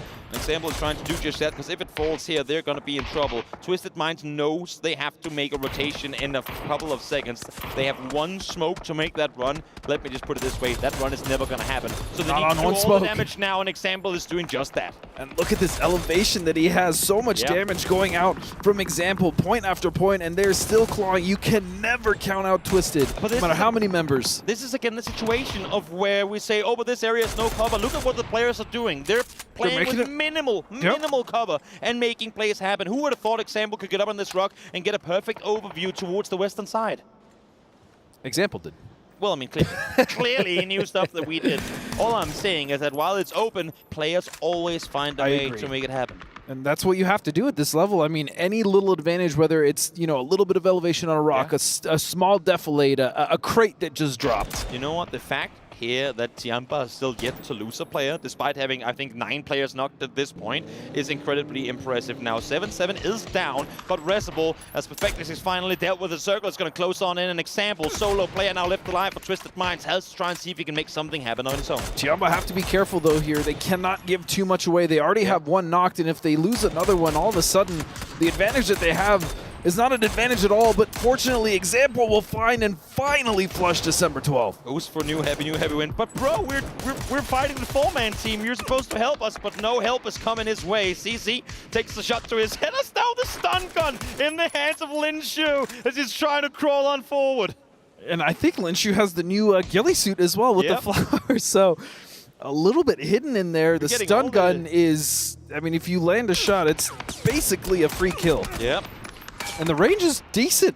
Definitely is. Longskirp trying to stay alive. Solo player left alive for New Heavy again. For New Heavy and Tianpa, both really struggling off of the first 2 wrangles. Does Longskirp go for the near impossible 1v3? If there's a guy capable, it would be him, but no, he's going to deny. No reason to get points on over. What a game. Solid finish there for Tianpa to lock up that win. And the story of Rondo's Battle for the Rock for our first ever international event. We have opened the, I want to say prologue, not the chapter 1 yet, but the beginning. Yeah, the beginning. We have set the scene for what will be yet another map added to the esports map pool here at Esports World Cup. And honestly, despite there were being a lot of areas with limited to no cover, I think it played out in this match in particular pretty well.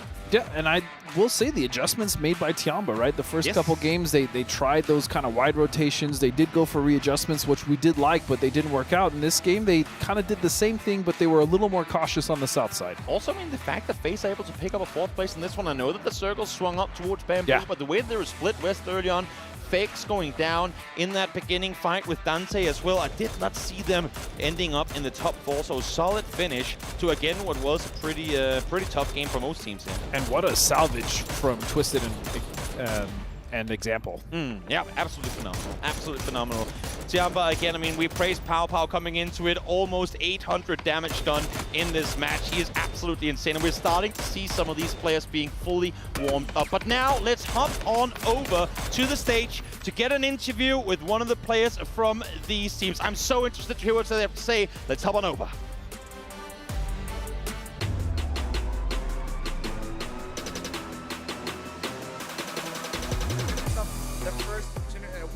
Winner in game 1.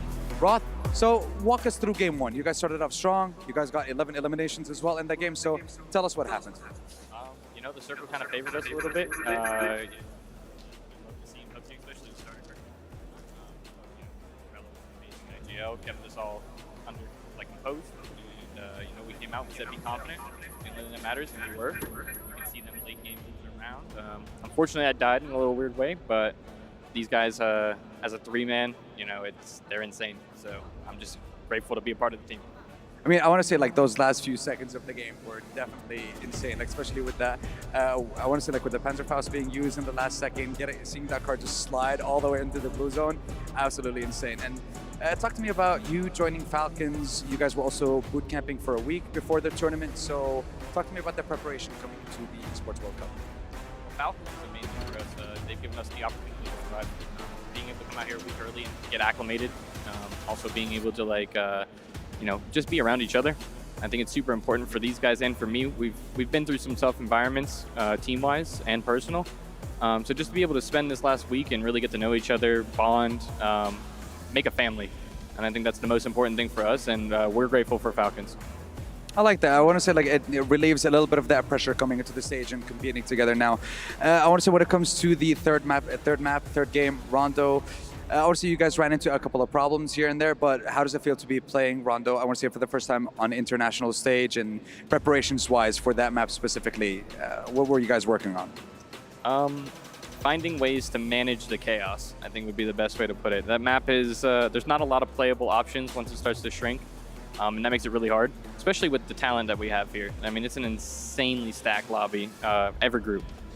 So you could see, we were in a good position, and then it shuts off, and we're like, well, what do we do? And we've put in thousands of hours of work on that map, and we hope it gets polished a little bit, and we're excited to continue to see how it plays out. We're excited to see you guys as well, because you guys, once again, you have the home crowd advantage. You can still hear them chanting for you and cheering for you in the crowd. I want to say that definitely helps you guys out a little bit. Thank you very much, Roth, for joining us. And now we're going to head on over back to the studio.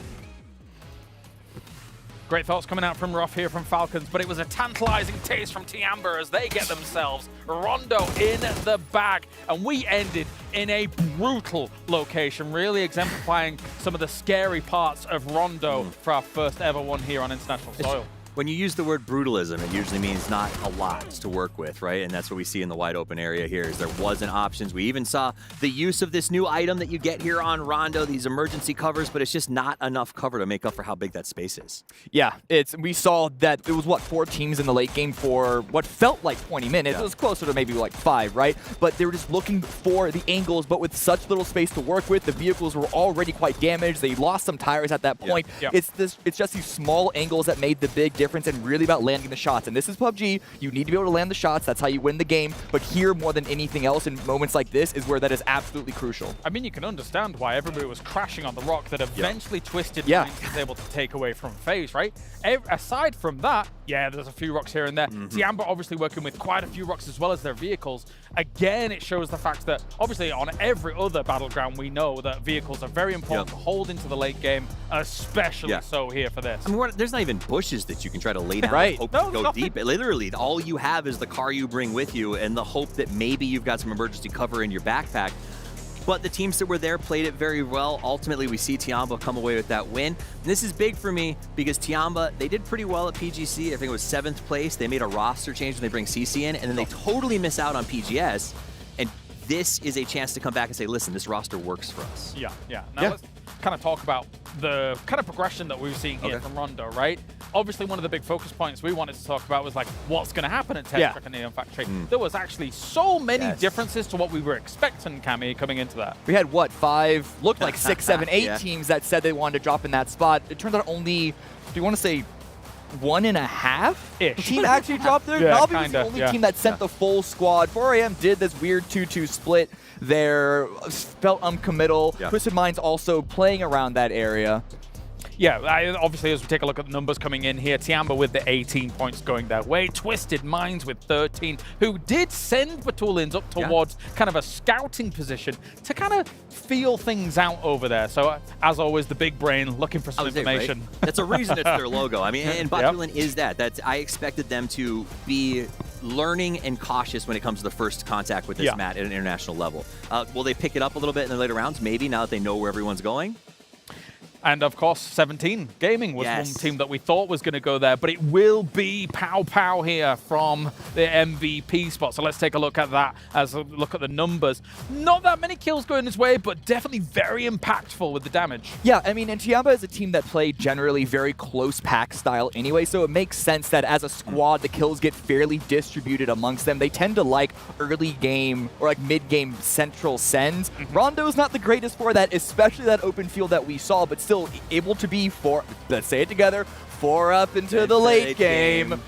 Come on, James. Anyway, yeah, so they were able to take the win with that. They had the big advantage. They even forced the new happy denial because of how many members they had still up. Is this something the Americans do? No, I just tried to I didn't know what he was going to say. I just jumped in and made sound. I think I can do the last sound of each word. So the kill count was low, but here's why. Tiamba didn't have to get involved with the fight around the rock, right? Because they were last in. Everybody else had the chaos there, and they wiped each other out. Well, other thing I want to talk about, 17, right? I will say that in the last segment, I said these guys are living on their legacy. They're not evolving. They evolved. James, they went somewhere else. They didn't take the hot drop. This is big grown-up thought process by 17. It's true. You're like a proud father. Yes, I am. When a team says, I don't benefit from hot dropping, it's like you've grown up. He all grows up. I mean, you could argue that they just don't have the reps on knowing exactly how to win the hot drop every single time, what buildings are important, what angles to hold. Because, again, this new map, maybe they might recommit to this area next time we see, like next tournament, not next time at EWC, but next tournament that we feature Rondo in. But for now, yeah, pulling away was big shock. I expected at least another team outside of Na'Vi to be joining like 100% there. I think seeing teams like 17 not make the finals at PGS because they made bad choices has forced a lot of our top teams to go, maybe groups aren't as easy as we've sort of treated them in the past. Let's respect it more. Well, example, the Cyborg himself is able to get a ton of damage out as well here for number 1, technically in terms of the damage, but obviously not taking the MVP spot. I mean, again, it really does show the value of the spot in this circle, all things considered, when Fex pushes up and they're able to get a lot of finishes on that location to then be wrestled away eventually by Twisted Mind. Yeah, I mean, the problem is, again, the lack of cover, even with the deployable cover that was already preset by 4 a.m. We just had, 17 followed up after that. Just everyone was crushing on that one rock and made it very difficult to hold. Well, here's the overalls as Danawa takes number 1 after 3 games. I feel, how are we already 3 games in? I've been having so much fun. I would like to just, keep... I mean, we've got 3 more. It's fine. It's cool. But we, of course, heard from Roth as well. 23 points going their way. Now, I think what's important about this result for Falcons so far is at internationals so far, whilst they've been under the Falcons flag, it has been a slow start for them.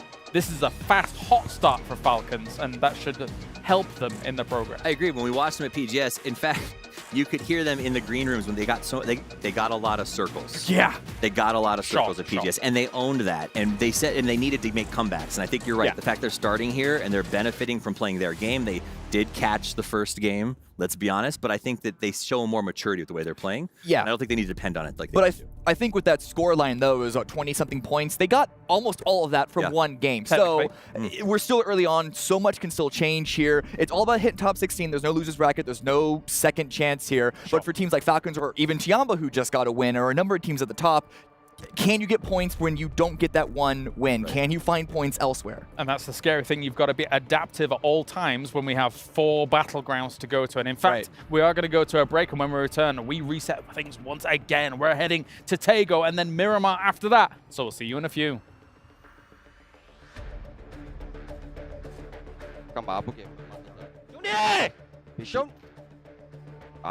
슈팅. 这是什么人？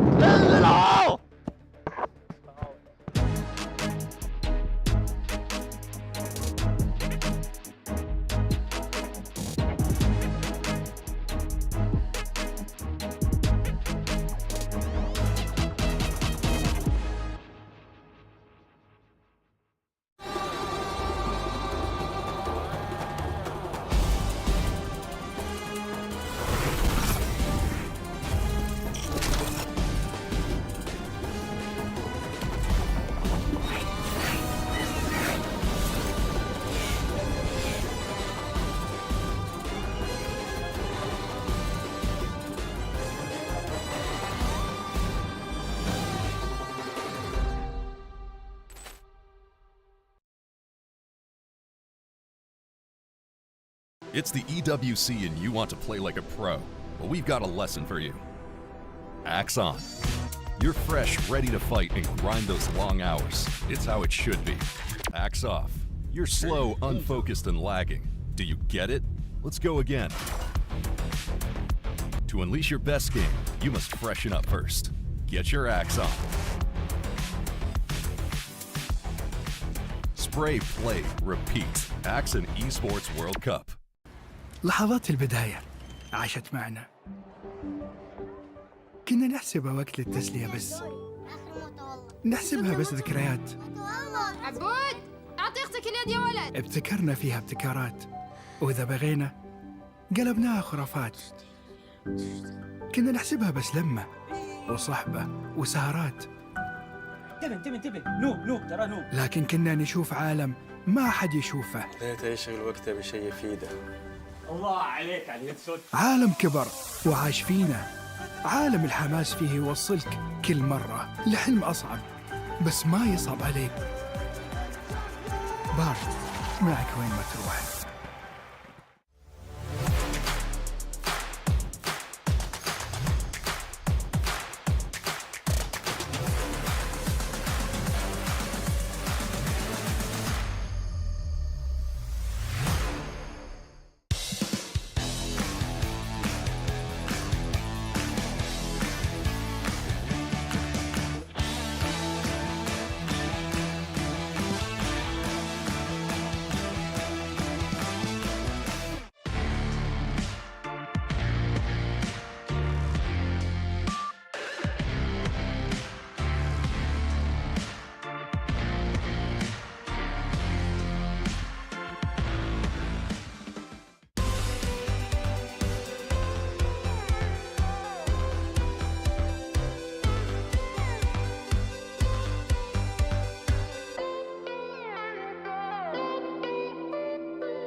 All right, welcome back, ladies and gents. We got Tego on the way, and we have got ourselves another map shift for everything to go down here between groups A and B. Some of these are actually maybe not exactly correct, but I mean, overall, we can kind of talk about how Tego is going to flow here. Yeah, I mean, I think Tego, it's been on the rotation for a little while, certainly longer than Rondo, but it is one of those maps that has forced flexibility on our teams in a new way that a lot of them haven't been used to. And we're going to see more of that played out. Will it be sort of in that north section across the river that we see causes a lot of problems for teams?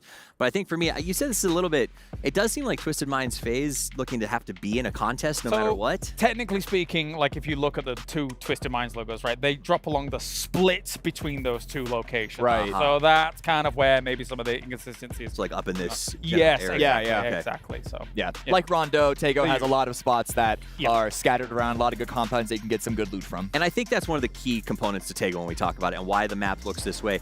It's one of those maps where if you are sort of a Nomi, he's an analyst for Falcons, he believes in split drops. This idea of you don't have to go to a city, you can spread out just about anywhere and find the loot that you need in those smaller compounds. I think Tego is built for that sort of thing, more than you would see on Erangel and other maps. Yeah, as far as what the mid game is going to look like on this map, though, I expect it to be pretty starkly contrasted with Rondo. Rondo, newer map, more conservative approach, open area, very vulnerable to third parties, which is why I think we saw so many teams resist fighting in the early game. Tego is a lot more ability to really commit to fights because vision is incredibly limited. There aren't that many positions of high ground that you see on Rondo or Miramar, one of the classic maps of third-party action coming in from all the different angles. So you could see some very quick crashes and explosions of fights between two teams, and that means early game we could see some more exploitations of early opportunities. Also, I think the elevation design on Tego opens the door for more crashes like you bring up. Like if you're holding high ground, the way that the trees are designed on that map, it is harder to catch teams pushing in on you in certain areas here. So I do think that there is a little more chaos factor. Yeah. The teams joked about how the last game was going to feel like scrims a little bit because of how crazy it was going to be. And there were moments, definitely at the end, where it sort of felt like that. They've had long enough here. It's not going to feel like scrims, but it's going to be an organized chaos, and I expect that in the mid-game. And something that is always a focus for me on Tego is the fact that fields operate in a very different way to Erangel fields, right? Things like that, you can...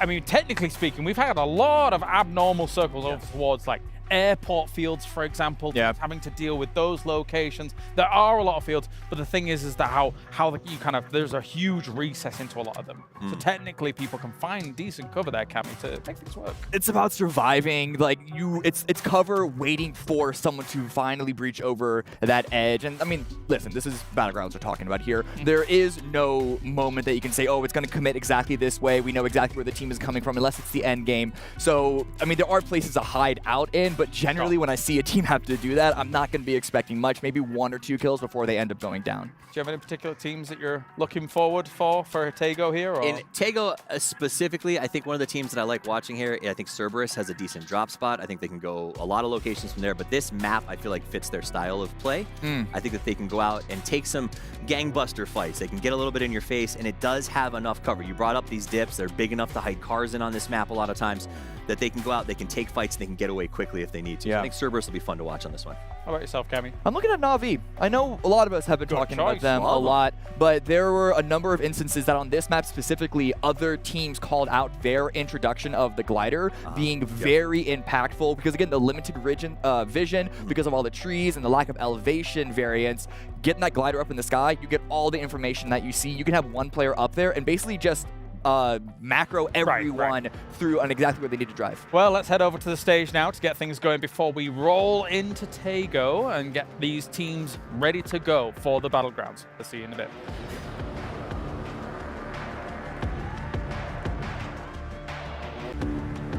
See Arena for a halftime breakdown with Barnstorm. We are 3 maps down and we have got 3 to go. Many of the teams that have come into this competition with high expectations have met those expectations. So Sandstorm, talk us through who's won our opening maps. Well, Game 1 went to the hometown heroes in Team Falcons with 11 eliminations in our first game. And of course, the reigning world champions weren't going to go unnoticed, and they came with a banger of a second game. 16 kills in that second match. And of course, our third game was Tiamba coming out on top with 8 kills as well. So things are heating up here in the SSC Arena. Exactly, and let's not forget many teams that are putting up consistent numbers, namely Cerberus and Na'Vi. But remember, this is still early days. There's plenty more to come. We've got 3 more maps, and we're going to be going to Taego. Casters, take it away. Storm, I like that one. That was pretty good. This is going to be very interesting because as we're talking about just a second ago, we had a build-in coming in off of this last round where a couple of the teams that were really needing to kind of start climbing the leaderboard found that game. It was felt like, I would say, like a lot of the teams in the bottom 8 really had an opportunity because, 5 of them had a big jump up in points. That's what Rondo will do for you, right? Yeah. It's what Taego does for your teams. Is a lot of the times the teams that are on the kind of lower side of the leaderboard, if they didn't really find their footing on Erangel or Miramar on the classics at the beginning, they can kind of find a little bit of joy in the chaos of the unknown. And it's very, very interesting whenever we're looking at this because, yeah, Rondo is the new guy, so technically it's not Taego anymore, but Taego has got a kind of a routine to it. You heard the analyst desk talking about this at the very beginning of it, the difference between the 2 maps. There's a lot more open pathing opportunities that you can look at whenever you're looking at Rondo. Taego has that built-in bottleneck that happens with the water going right through the top quarter, or top quarter-ish of it. So that means that there's a lot more like designated paths that you have to go if you have to commit either north or south. Well, they got to make their decision a little bit quicker this time around as the plane is crashing rapidly.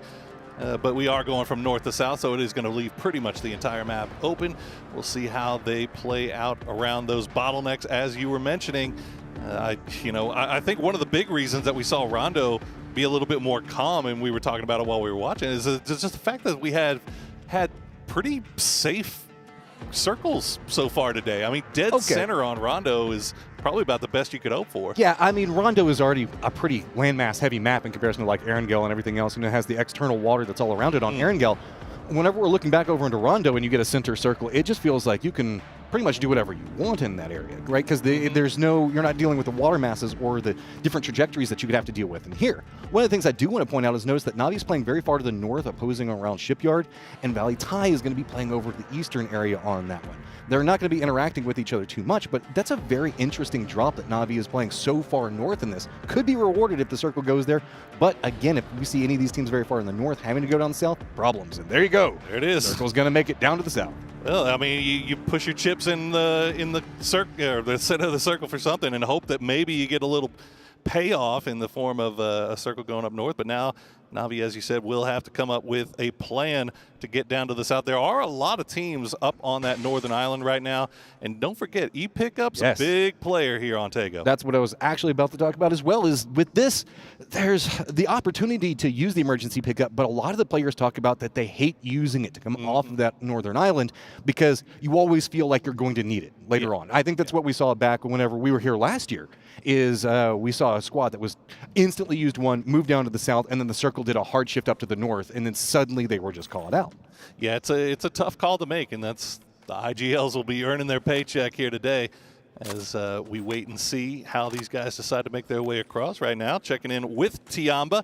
Been liking the way that Tiamba has been playing so far today. It seems like they're opting for that more aggressive, let's go fight everybody, let's try to get kills. It didn't work out too great in the first 2 games. They slowed it down a little bit on the 3rd game, and it paid off big. Bro, you've got a guy on your squad named Pow Pow. You best be bringing some Pow Pows on the map, and that's kind of what we've been looking at. A couple of salvage positions coming out, getting some points off of kills, and then really capitalizing off of that. I mean, Falcons had themselves a very good game 1, but been a bit more quiet.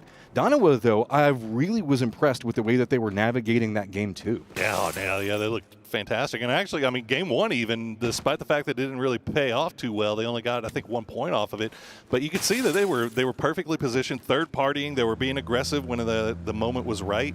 So, so far, so good for a lot of our Korean squads, which apparently I was told that the Korean squads were washed. Oh, we going by there. some very brilliant minds this morning. But apparently that is not yet the case. The reports of the death of Korean PUBG have been greatly exaggerated, at least so far. Well, I think a lot of that is people coming back and putting attention on Twisted Minds, right? They finally had their glow up. They finally got their victory. Yeah. And we saw them in a very, I guess, desperate position whenever we were looking at that last game. Managing to fight their way over for the rock, as we saw Dustin was talking about. And this is a squad that we know navigates off of information, but when backs against the wall, they can really just start punching people down. Look, you're talking about a team that's in 5th place right now, and they have had nothing but bad late game circles. They have had the worst possible luck. They've been knocked down to 2. Everything that could be thrown at them has been thrown at them.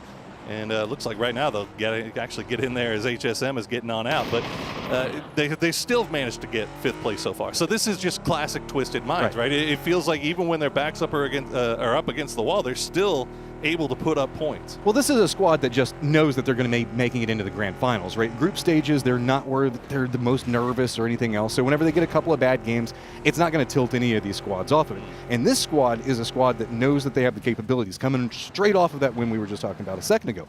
I'm really curious specifically. We saw Example have such a good firing range inside that last game. I mean, it just feels like they're coming more and more alive. Yeah, I mean, before PGS3, I think the story with Twisted Minds was the fact that they were just kind of slow starters, right? It took them a little bit of time to get ramped up and kind of get in the mood and get in the flow of the game. Well, after PGS3 and 4, it seemed like that went away. Like they were able to really kind of come out with guns blazing, and so far it looks the same. I mean, that was always the thing about Twisted, right? Is they were the perpetual bridesmaid. They couldn't get that first place position, but now that the monkey's off of their back, I really want to see what this squad's capable of now. There's no more mythos back behind them. They finally got that victory.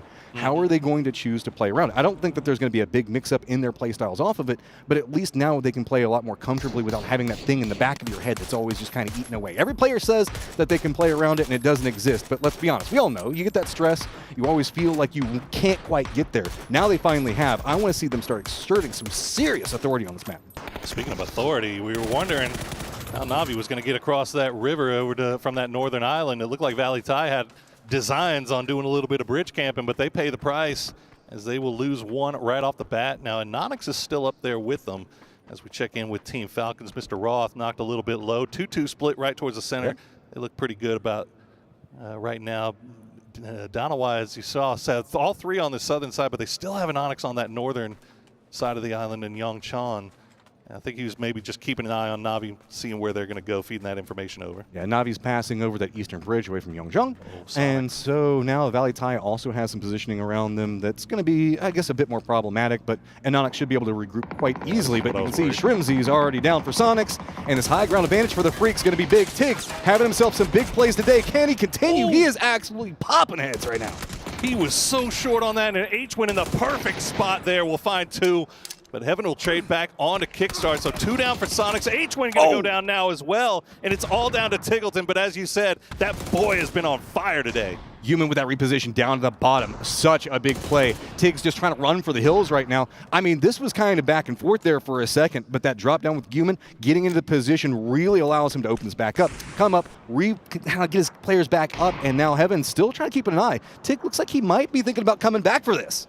I mean, at this point, what do you got left to lose? And well-placed Blue Zone grenade will get 2 points. Actually, no, that's Human. Oh, no.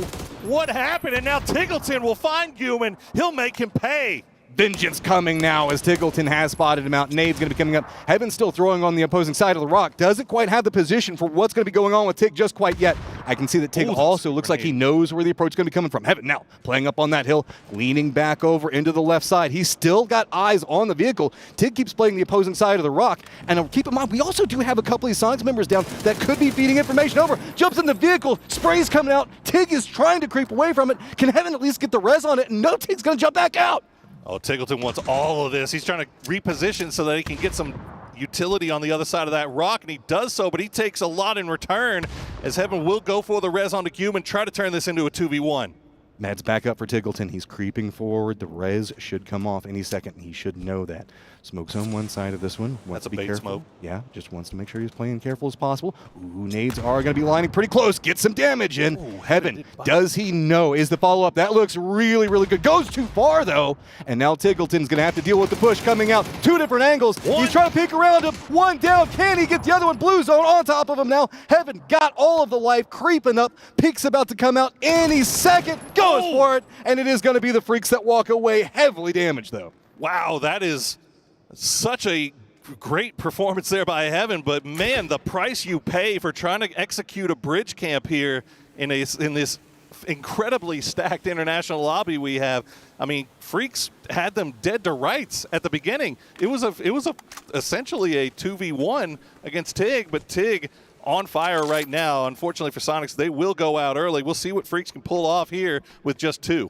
That was pretty much what all of the action that was going on inside of the circle. We do have a couple teams that are getting kind of close to each other. 17 Gaming Danawa kind of creeping up along the line. You can see the Day Trade also trying to maneuver down this hillside. They're going to have GG off to the east of them while they have FaZe up to the north. But this is what drew my eye just a moment ago. As you can see, Danawa was trying to move just a bit more to the south. They've got Tiamba over on playing the western point on the hillside, so not clean vision coming out from that one. It's really just going to be about 17 Gaming playing the low side of the hill to their east.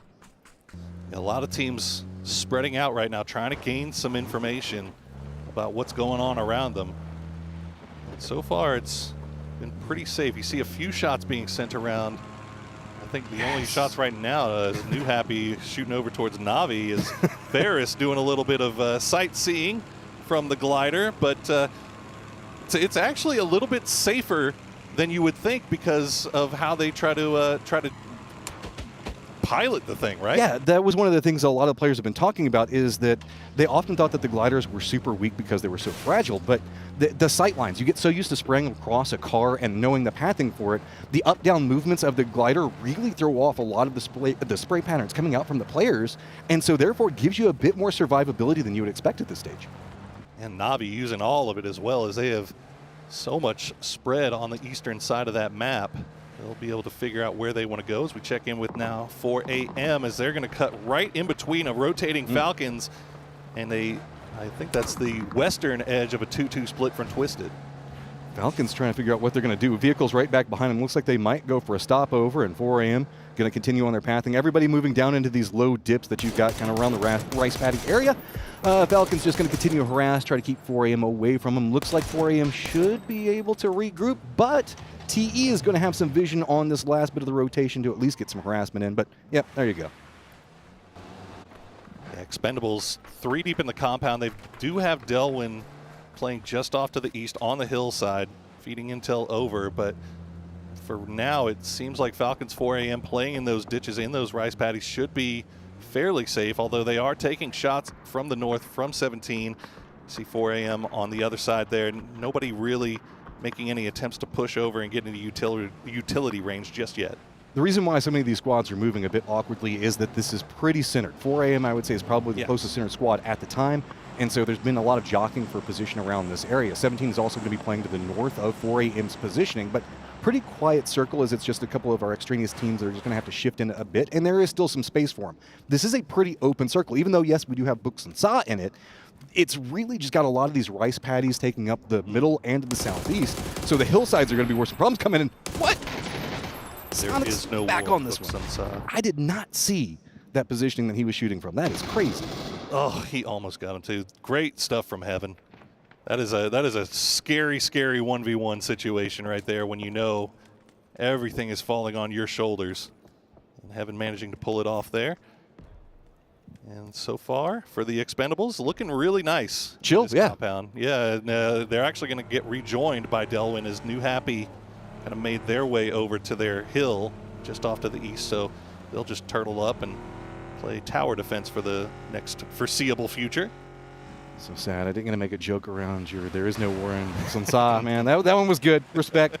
All right, Tiamba trying to creep back in together while Daytrade's making their rotation. Keep in mind, Daytrade doesn't want to go any further south due to Cerberus playing the hillside, posing point on it. So Tiamba with this 2-2 split could be biting off a bit more. They do have the ridge lines to play from, but it's a bit scary over here. Yeah, but they won it. And Yeah. this is the way that Tiamba's been playing so far this tournament, is that if they feel like they have an advantageous position and they have somebody pressed up against the wall here, they will definitely be the aggressors. And Daytrade not revealing themselves just yet. They have some hard cover to play around, so it's not going to be the easiest fight for Tiamba if they take it, but Flash might be rolling into the bad spot here.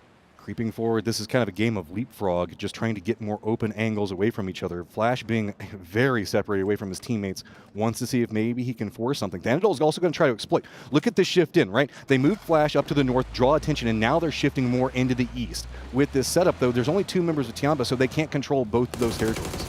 Oh, and Linshu actually just going to send it as soon as he hears the engine. He'll go and secure that point, but can he get back to the rest of the team? He did get spotted out by Belmoth, but they've got to be concerned about where they're going to go next, as he saw the circle popping way off to the east here. We're just going to continue to go into that point we were looking at just a moment ago with 4 angry men. So if you're playing on the edge, it's just going to get a bit more dangerous. We've got the hillsides that are going to be where you can see Daytrade kind of creeping into, but there's not really good pathing on that one, as we do already have Cerberus along that line, as well as FaZe that should be getting vision any moment. The one thing they've got going for them right now is that Cerberus isn't really set up for anything. They try to make the push, but FaZe has spotted them out, Dono has spotted them out, so they're still on the move, they're still repositioning, so that might open up a little bit of a window here for Daytrade to get in.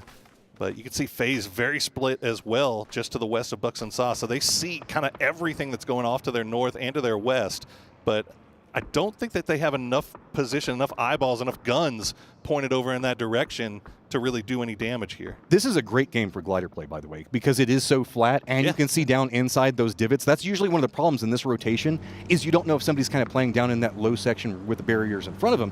Now you can kind of fly over, spot on enemy vehicles as Dunaway is going to try to get something out, and yes, they are going to get the knock onto CC. Big shots there from Loki, and that's a big knock on a player that's been having a pretty good tournament so far in CC 108.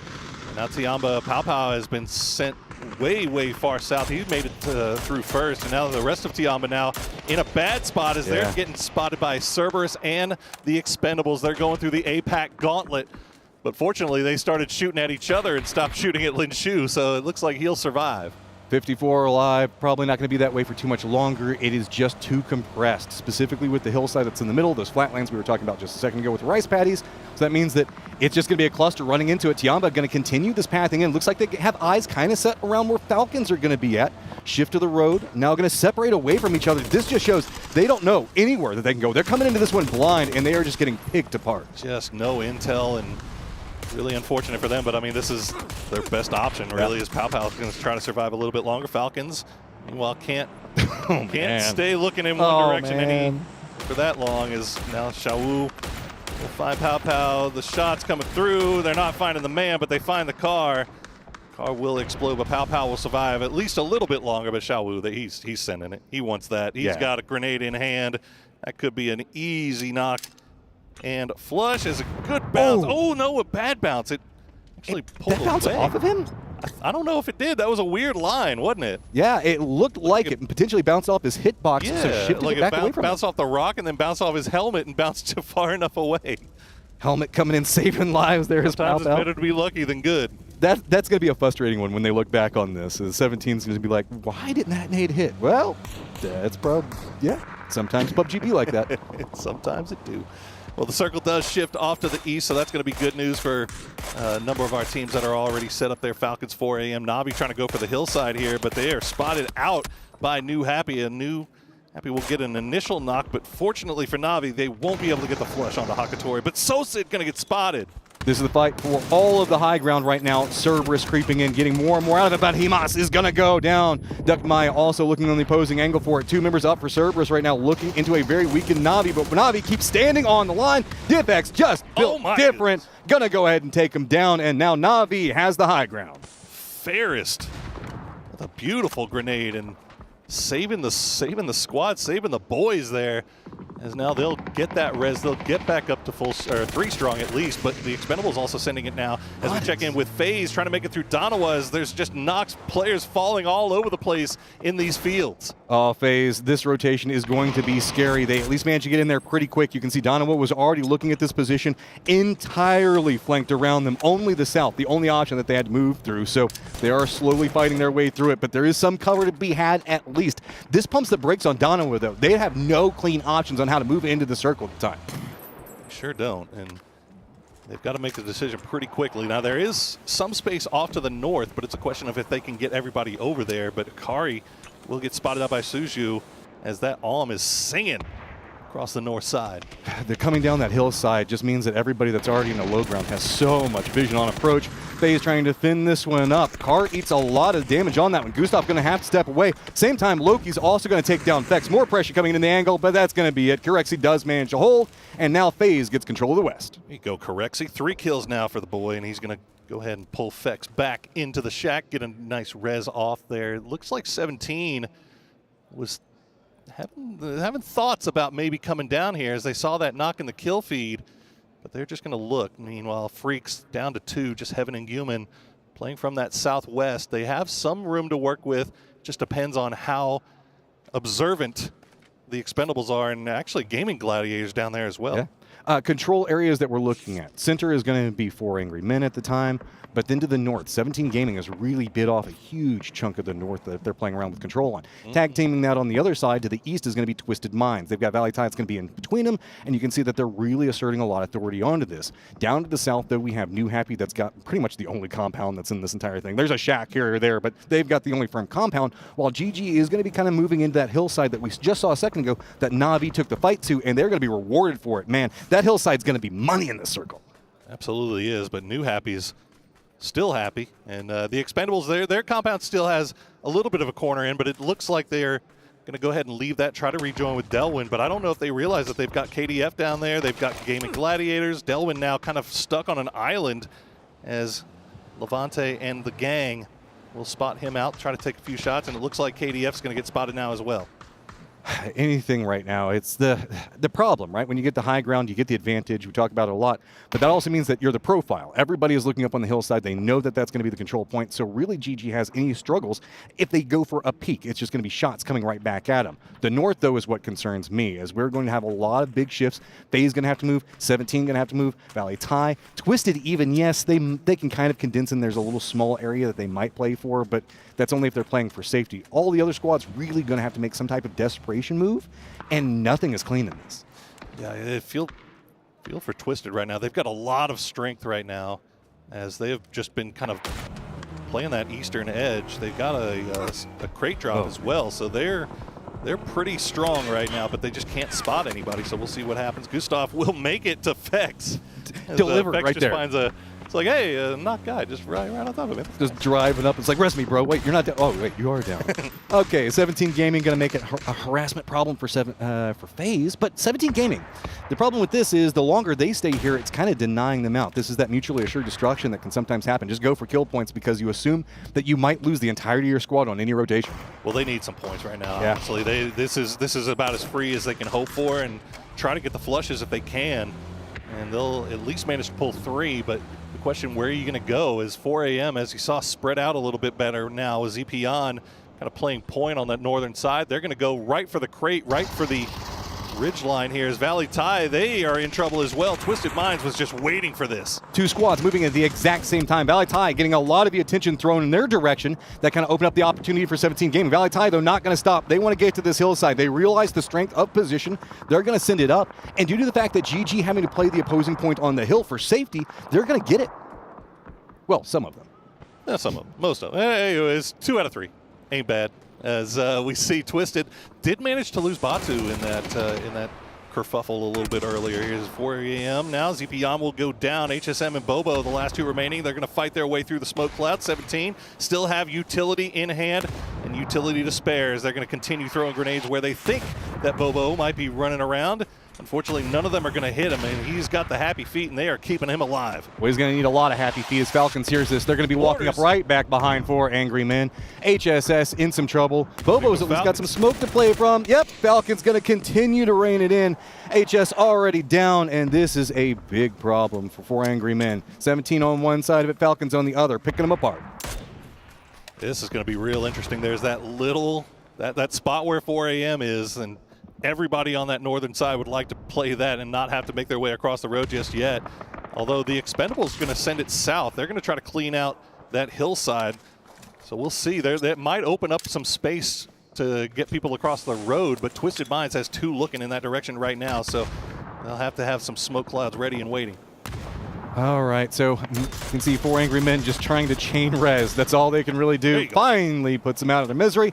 Falcons now going to have to figure out how they're going to contend with 17 Gaming. There is some space to play, but remember this road is just going to be a thorn in both these squad sides. Falcons say, you know, best solution for this one, keep the press going. Keep the push forward. There's been a lot of shots exchanged on this one. It's not a bad idea. 17 Gaming's wanting to make a move here in just one moment. They're going to have to deal with the Expendables, also moving just to the south of them, opposite side of the road. Yeah, Expendables need to make a decision here. They keep trying to cheat towards the south, maybe take on GG, but then they pull back as soon as they run into somebody. And now they've got everybody back towards the compound, and now they are in full line of sight of Gaming Gladiators and 17. So a little bit of paralysis through analysis here from the Expendables. Well, Ghost is going to take down Roth in that firefight, creeping forward, but Rello's going to be the bigger problem right up next to him. Nate doesn't go far enough, does get some damage, but just enough to be scary. Rest of the squad's kind of slowed down. You can see they're trying to figure out how they want to deal with Roth going down on this one. Pacing, not a big problem right now. They've got some time to work with. It's just the pressure coming up from 17 Gaming. They were taking those shots down on Expendables, so now Expendables are focused back into 17 Gaming, so they can't really peak the way that 17 wants to. A couple of nades going to come out. That's going to be about it for right now, but notice the other duo, 4 Falcons, playing very far away, making sure that they cover that hillside so nobody can creep up for 17. There's going to be another thorn thrown in the side of that as Twisted Minds has made their way to the south side of the road. KDF will get eliminated there by Delwyn. The Expendables now fully engaged with Gaming Gladiators. They're getting a little bit of third party from Valley Thai, and on the backside of GG, New Happy starting to creep over in that direction as well. So two four-way fights going on. One on the north side, one on the south side. I mean, 17 Gaming loves that. I mean, TE is now getting just decimated down there. I mean, GG is doing so much work for 17 Gaming right now as they can firmly line up directly against the Falcons. Falcons are trying to figure out if they want to regroup entirely. They are going to be sending Snakers over to kind of make a play around this angle. Peak's now starting to come out for 17 Gaming. Man. They've got the relieved angles to play from. Little Ghost is going to get a knock on Roth yet again. Falcons coming apart at the seams right now. That push not working for Murillo. Trying to make something. Picks up a couple, though. Goes in there with the bullet hose, and that's all you need. Suju, the last one alive, inside the smoke. He's going to try to go for the res here as the Blue Zone grenade is going to find him. Just on the edge. Wow. That is as close as you could possibly get to that Blue Zone nade, man.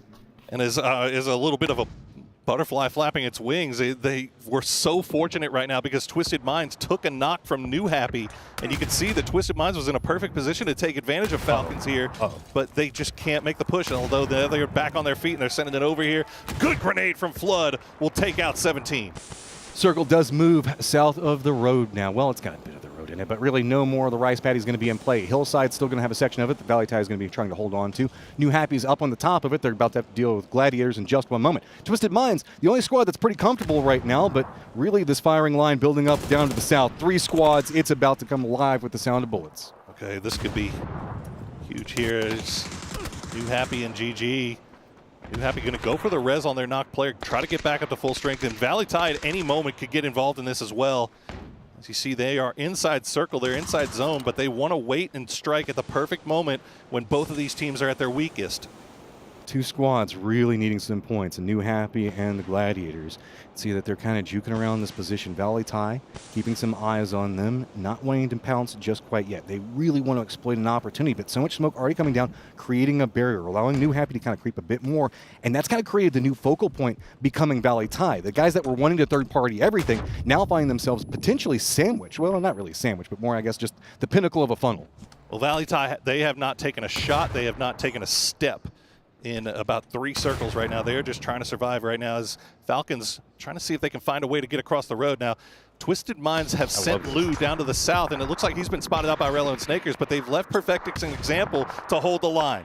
This is such a good read coming out from Twisted. They heard the firefights. They're going to shift in, get right up against the wall itself, looking over on the street. No cover on the street, so if we see anybody come out, it's going to be a big problem. I like this. Falcons go, okay, can't make the push here. Maybe some vehicles can get something out of it. Valley Tie is going to get eliminated. New Happy is going to get control of the north. Falcons just going to send it down south, roughly the same time that GG is starting to take some shots into New Happy. It's going to be right back behind GG. The shift's coming up from Falcons. They're going to make a stopover. Shots still coming out from Twisted Minds. They couldn't continue their rotation. Now GG hears it. They're going to shift in. Beautiful angles to work from, but Falcons somehow, some way staying alive.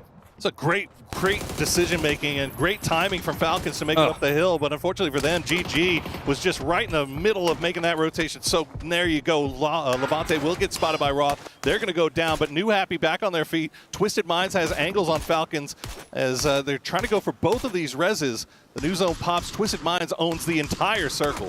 And all of these angles to work from, man. They've got Lou so far to the south, like you were talking about a moment ago. Zample to the north. Falcons, I don't think that they got a chance to really get anything off of any of the firefights, the corpses that we saw just a moment ago from 17 Gaming. So they're probably coming in pretty tattered. I mean, we saw a lot of knocks coming out while they were fighting around the rice paddies. This is just going to be... I don't know. They're going to have to hit some crazy shots, most notably onto Example. Example is their problem right now. If they can at least get him down, they can find something to work with while Lou is distracted with what's going on with New Happy. Lou and Perfectix now focusing solely on the New Happy while Example's job is just taking shots over towards Falcons. He'll find some damage, won't be able to get another knock, so Falcons might be able to get back up to 3 strong. Looks like they will. New Happy now down to 1 as Twisted Minds are just dominating right now. Man mode, just stepping into this like, no, this is all mine. You can have nothing. Oh, that is massive. Ming Ming still trying to find something here. He can't quite find an angle onto it. Perfectix down. Lou, the last one up, trying to navigate this. Wants to see if he can get some more. The weakened Falcons now starting to flank down in the south. They're spotting out what's going on. Ming Ming, they're going to take him down. And now it is all just down to 1 member for Twisted Minds versus the 3-man of the Falcons that they've picked up 11 kills right now, trying to make it 12, probably about to be 13. What can Lou do? He's running down. Looks like he wants to try to go for a res. This might make him spotted, though. We'll see, I think Falcons reading that situation, but they don't have a read on exactly where Perfectix is. That knock came through from New Happy, so they will get him back on his feet. So now we'll pick to a 3v2. Falcons doing their best to spread out wide, still maintain that cover. Rello going to play around that portable cover here. Spots Lou's head, so at least he knows where 1 is, but Perfectix has pulled back a little bit. The pacing on this slowing down is extremely beneficial. You can see meds ticking back up, getting everybody back to full health. That really gives advantage to the 3-man squad in this situation. Picking from the little cover that they have got. Yes, Twisted Minds has the rock, but that means that they're both playing right next to each other. Circle is going to be just to the north, I guess, west of where we see Twisted Minds Perfectix playing from. So Falcons are going to have to move a bit further forward, but it's going to be Flood, the first player that's going to have to move. Yeah, Flood's a big component into this. If Twisted doesn't spot out Flood early enough, they might be the thing that wins it for him, but it looks like Lou is going to see him. Flood takes the shots over in that direction. Not going to find any damage, though, so now Twisted Minds is aware of where both sides of this split are, but good shots from Flood. Good eyes will spot out Perfectix. Now back down to just Lou. He's got himself the rock. Multiple members of Falcons, multiple angles he has to defend from. He was the guy that was closer to the blue zone as well. He's got to fight his way through it. Snakers still just playing along this tree line, knows exactly where he is. And you can see both angles just firmly entrenched. Twisted Minds in third place right now, wants to make it more. Falcons wanting to really cement in a good position on that first place. Lou does manage to take down Flood. Snakers has gotten right up on top of him. Lou's still looking out in the distance. What is Snakers going to do? Is he going to go for the peek around the rock? Is he just going to try to wait it out? That is going to be a flush going on to Flood. At least one more point secured for Twisted Minds. Here comes the push. Snakers walks up. Quick exchange. He does go down, but Falcons still had one member up. They pick the win. And Falcons not wanting to take the risk of another player going down to blue. They don't want to lose that point. They know how important every single point is in this competition. And once again, they'll find their second win of the day. 2 wins in 4 games, Matcham. Dude, Falcons are feeling it right now. They were talking about how comfortable they were. This is kind of the home territory, right? They are kind of the home crowd, dealing with them a lot, really enjoying what's going to be going on. But really, this squad is kind of cemented in. They've spent a lot of time playing here together, getting on time zone, really making sure to mesh together. And you can see every single one of these players, I've seen them. They've been so happy, complimentive. They're just really enjoying their time here, and it's extending into play. It's so much more comfortable. They were in a desperate situation like 3 times, fought their way out. Yeah, no, being out here and having that time to really kind of get adjusted to just being on the other side of the world really is paying off huge dividends for them. And you know, again, you got to give compliments again to Twisted Minds. They made every right decision. They just end up in a 3v2 situation towards the end here. Oh, Falcons, Twisted Minds, big games for both of them. It's going to have a massive effect on the leaderboard. You guys, take it away.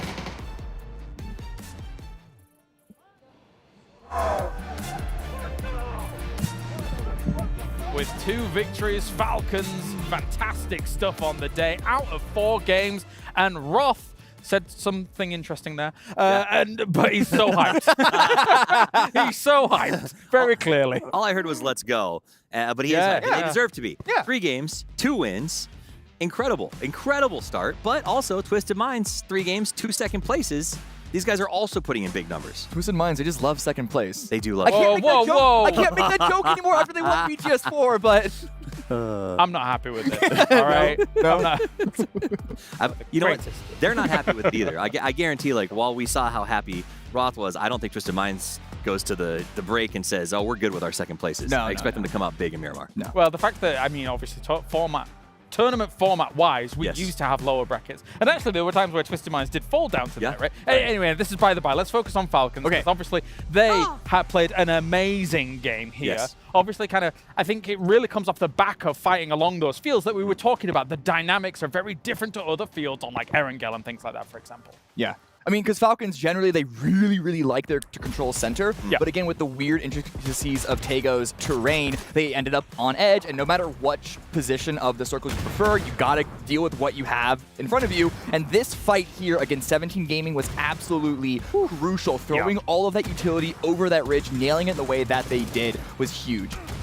And I think this is what I like about the Falcons as they've grown over the years, right? We were kind of talking during the break about the little passivity back, call it the rat era if you want. But they are playing a lot more aggressively now, but smart. The fact that they're using the utility appropriately, they're coming in at the right times. I do think the last couple of years of development have helped them, as well as they've said, the training and the mental tenacity we've gained here in the last week or so, working with coaches and the Falcons staff, is showing right now in the game. Yeah, very impressive stuff. P90 in hand as well. We're on P90 watch, as that is a deadly weapon. This flood spot, very important here. It was a 3v2, so Twisted Minds was going to have a little bit of a harder time. It was a bold move for Perfectix to try and go for the crawl forwards, but I can understand why he's trying to go for a more risky play, all things considered. Yeah, they were pretty much locked in the corner of that crossfire that Falcons had spread out. Not also the P90 being such the most powerful weapon in the game, shall we say it. Yeah. Going for some sort of surprise move, high risk, high reward, ended up not working out.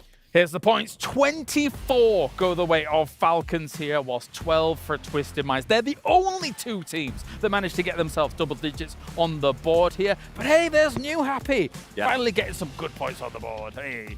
Yay. You happy. Okay, don't be too excited. When I see bigger things, I will be more Okay, excited. that's fair. But there is a consistency. The Falcons and Twisted Minds are starting to run away. The good news is group stages. All you have to do is make the cut, right? But these guys look out of their mind. Let's look at the most kills. Rello, Flood, Roth, 444. I love seeing a new player on the team and this performance right out of the gate. Yeah, absolutely. I do want to say, though, Flood being up there, he's not just tied with kills with Rello and Roth, but he had some of the more impactful kills during the game. And Flood is still, in my mind, the more supporting player of the roster. So if he's popping off, they are on fire. Right. Well, he's making a case for MVP of the day, right? It's Flood, considering the first game performance he actually had. Let's take a look at the MVP for this game and see who it's going to be. It will be Relo making #1 with those 4 kills. Of course, it's all tied across the board here, but I guess it's more damage coming out from him for this one. And again, this is the guy who leads the team. When I see the MVP, the damage, the kills coming out from someone who's also your IGL and making the lion's share of the calls, that's a big deal. They did toy with Roth taking over IGL when he joined the team, but Rello, they said, the style fits. Roth said, I actually fit your system very well, and so they kept that sort of mantle of leadership on him, and I love it because I remember this guy's been with us for a long time. We started so young, and to see him grow into the leader that he has become on this roster is exciting, but also the future for this team looks really, really bright. Yeah, I mean, the fact that he is so good of a player as IGL, even if he could potentially be a better player, not having to worry about the calling duties, you leave him in that position because he continues to bring so much impact there. And what a lead. It's been 4 games. Things can change, but it's already, what is that, a 15-point lead. Yeah, that's big after 4 games here. I mean, if you really think about it, all you need is just kind of middling games from here on out as Falcons, and you're qualified for the grand final. That's a huge result for them, considering PGS's a little up and down, I want to say. It was like, what, a 60-something% win rate, right? I mean, it's obscene how winning 2 in the first 3. And yes, they are famous for being up and down. To see consistency out of the gate's huge. Now, again, they have no place in points outside of their 2 wins. So going into the grand finals, maybe I'd like to see a little bit more placements within the other rounds, but it's only been 4 games, and you don't want to take too much away from that. I still have my eyes on a bit more than just like all or nothing. I mean, they're the kind of team that won't too shy away from the idea of like impacting other teams around them if they feel like they have a comfortable cushion. I mean, I'm not saying that is going to be an absolute guarantee, but they're the kind of team that will be cerebral, will think about the knock-on effects into a grand final. I think they're willing to accept that caution is a better part of valor. Sometimes it's okay not to get involved, or to hold a spot and not feel like I'm not being active enough, and it's worked well for them. But again, that's a system that they've been building over time, and I think that's why you sort of have Rello stay in the position that he's staying in, because he has those instincts. Well, gentlemen, we can go to a break, and then, of course, on the other side of this, we have 2 Miramars. The Dusty Dunes are on the way, so we'll go to that break here at the Esports World Cup and return with more PUBG in just a moment. Headshot. I headshot him. Nice! Let's go!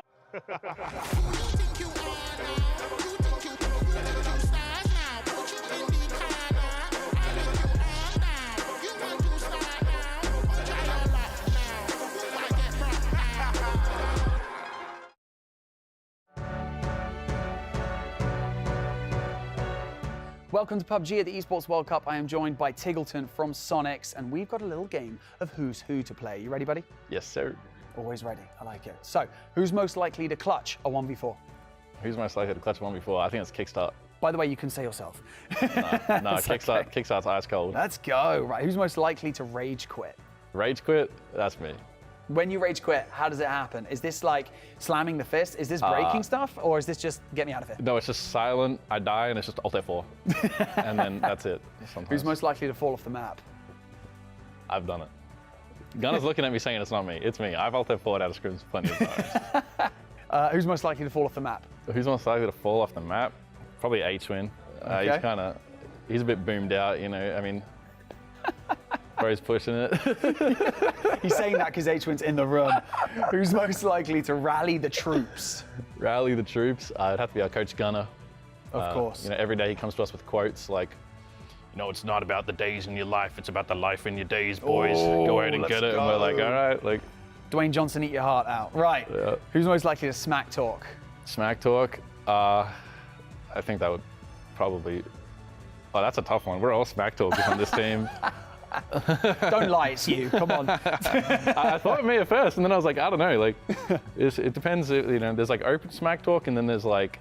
Depends on the circumstance. Yeah, you know, you're in the next room and you're like, that guy. I mean, at least you do it as a team. That's cool. Who's most likely to flip a car? Flip a car? Look, it used to be me, right? And we started this tally system on the team to stop flipping cars. And I've been good recently. Recently, it's been Kickstart. Ooh. As of PGS, that guy's been flipping cars left and right. Kickstart, man, sorted it out. Who's most likely to attempt a frying pan kill? H-Man, without a doubt. That's not even a question. Not even a question. We used to do that all the time for the fans. They loved it. And last but not least, who's most likely to get a team kill or have a grenade go wrong? That's me. Ah, see. And that right there is who's who.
All right, we are rocketing through today already. Tego down, Rondo down, Erangel done. And now it's time to round things out with 2 games of Miramar here. So far, so good for Falcons. This man's already wearing the Falcons colors. Kind of. So good. It's working out. It looks kind of more green. But let's talk about Miramar coming up here, of course, as Cammy keeps doing his thing. We've got Martin back to talk about what we're going to get on Miramar. What are you thinking? For sure, Miramar, of course, more of a steady map. We're going to have 2 of it, as we usually do. It's the map that a lot of these teams are more comfortable in, and the more you kind of talk to players and teams, this is becoming more of a favorite map for them over some of the other maps where we don't have as much water. We, of course, have some more changes to it, and overall, the biggest change on the newer Miramar here is there's a lot of this land ratio and high ground changes that we don't see the same amount of shifts away from these high ground areas. Still, some of them are in there, and this is really what we're looking for, some of these teams that have to be prepared for these changes. Yeah, one thing's for sure on that, Cameron, is that we have had some crazy circles in, let's say, past 6 months or something to that degree? 3 or 4 months. Yeah. So it really kind of keeps these teams on their toes. It does. It does. Thankfully, unlike some of the other maps, Erangel, where there is water and bridges to deal with, there isn't that much impactful here, but that doesn't mean that there aren't some weird transitions. If it goes southwest, there's the valley roads. If it goes all the way up to the north, there are some open areas over there. So really being able to be aware of all those sight lines. But again, as you say, Martin, these teams are so familiar with this map, they should know virtually every single square inch of this play zone. It's about understanding how your opponents are going to react around it, and they're familiar with each other somewhat. They've just played 4 maps, but you never know what someone's going to have in their back pocket entering a new play zone. Martin? For sure, and also on top of that, as we look at the drop map too, it is very barren in the kind of north side. We have a lot of these southern side, and a lot of the teams are preferring to loot this. Of course, there's also some backup drops and stuff like this. Yeah. But still, the closer you are to the center, the more of the advantage you have, or the more amount of games we're going to be playing, because Circle usually goes everywhere.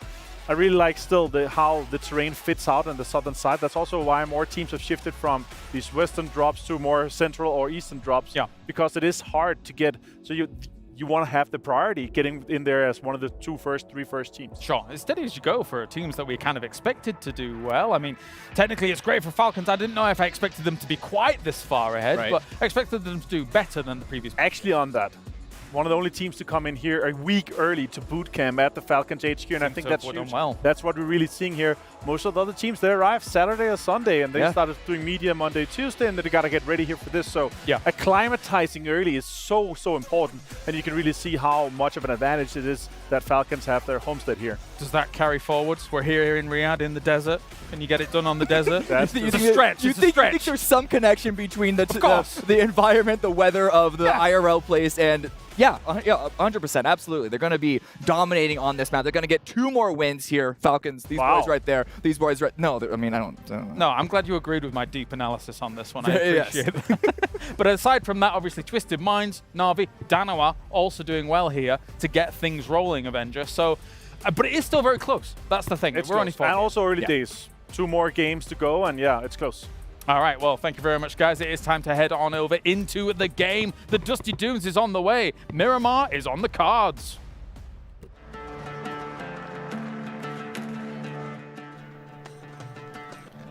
I love the fact that they talked about the differences and the changes happening with the unplayables and how really the water and how it all navigated is really going to mix this one up. That was the way a lot of teams played around this was, you know, like certain areas you just go, okay, we get information from here, but we don't do anything else other than that because you just don't want to hang out there. Now it's been mixed up a bit more, and I cannot wait to see how we see this play out on Miramar. I just love the fact that we finally got new circles, right? Yeah. Everybody, they're so dang smart, man. They know how to read the heat maps. They know exactly how to predict where the circles are going to go. Well, now that's kind of wrench has been thrown into that whole work. So it's going to be a little bit more difficult. They're going to have to be a little bit more on their toes when it comes to these circle shifts. So we'll see how it plays out. But we got a pretty safe plane path to start things off here. All these changes to circles after my poor trailer park died. No, buddy.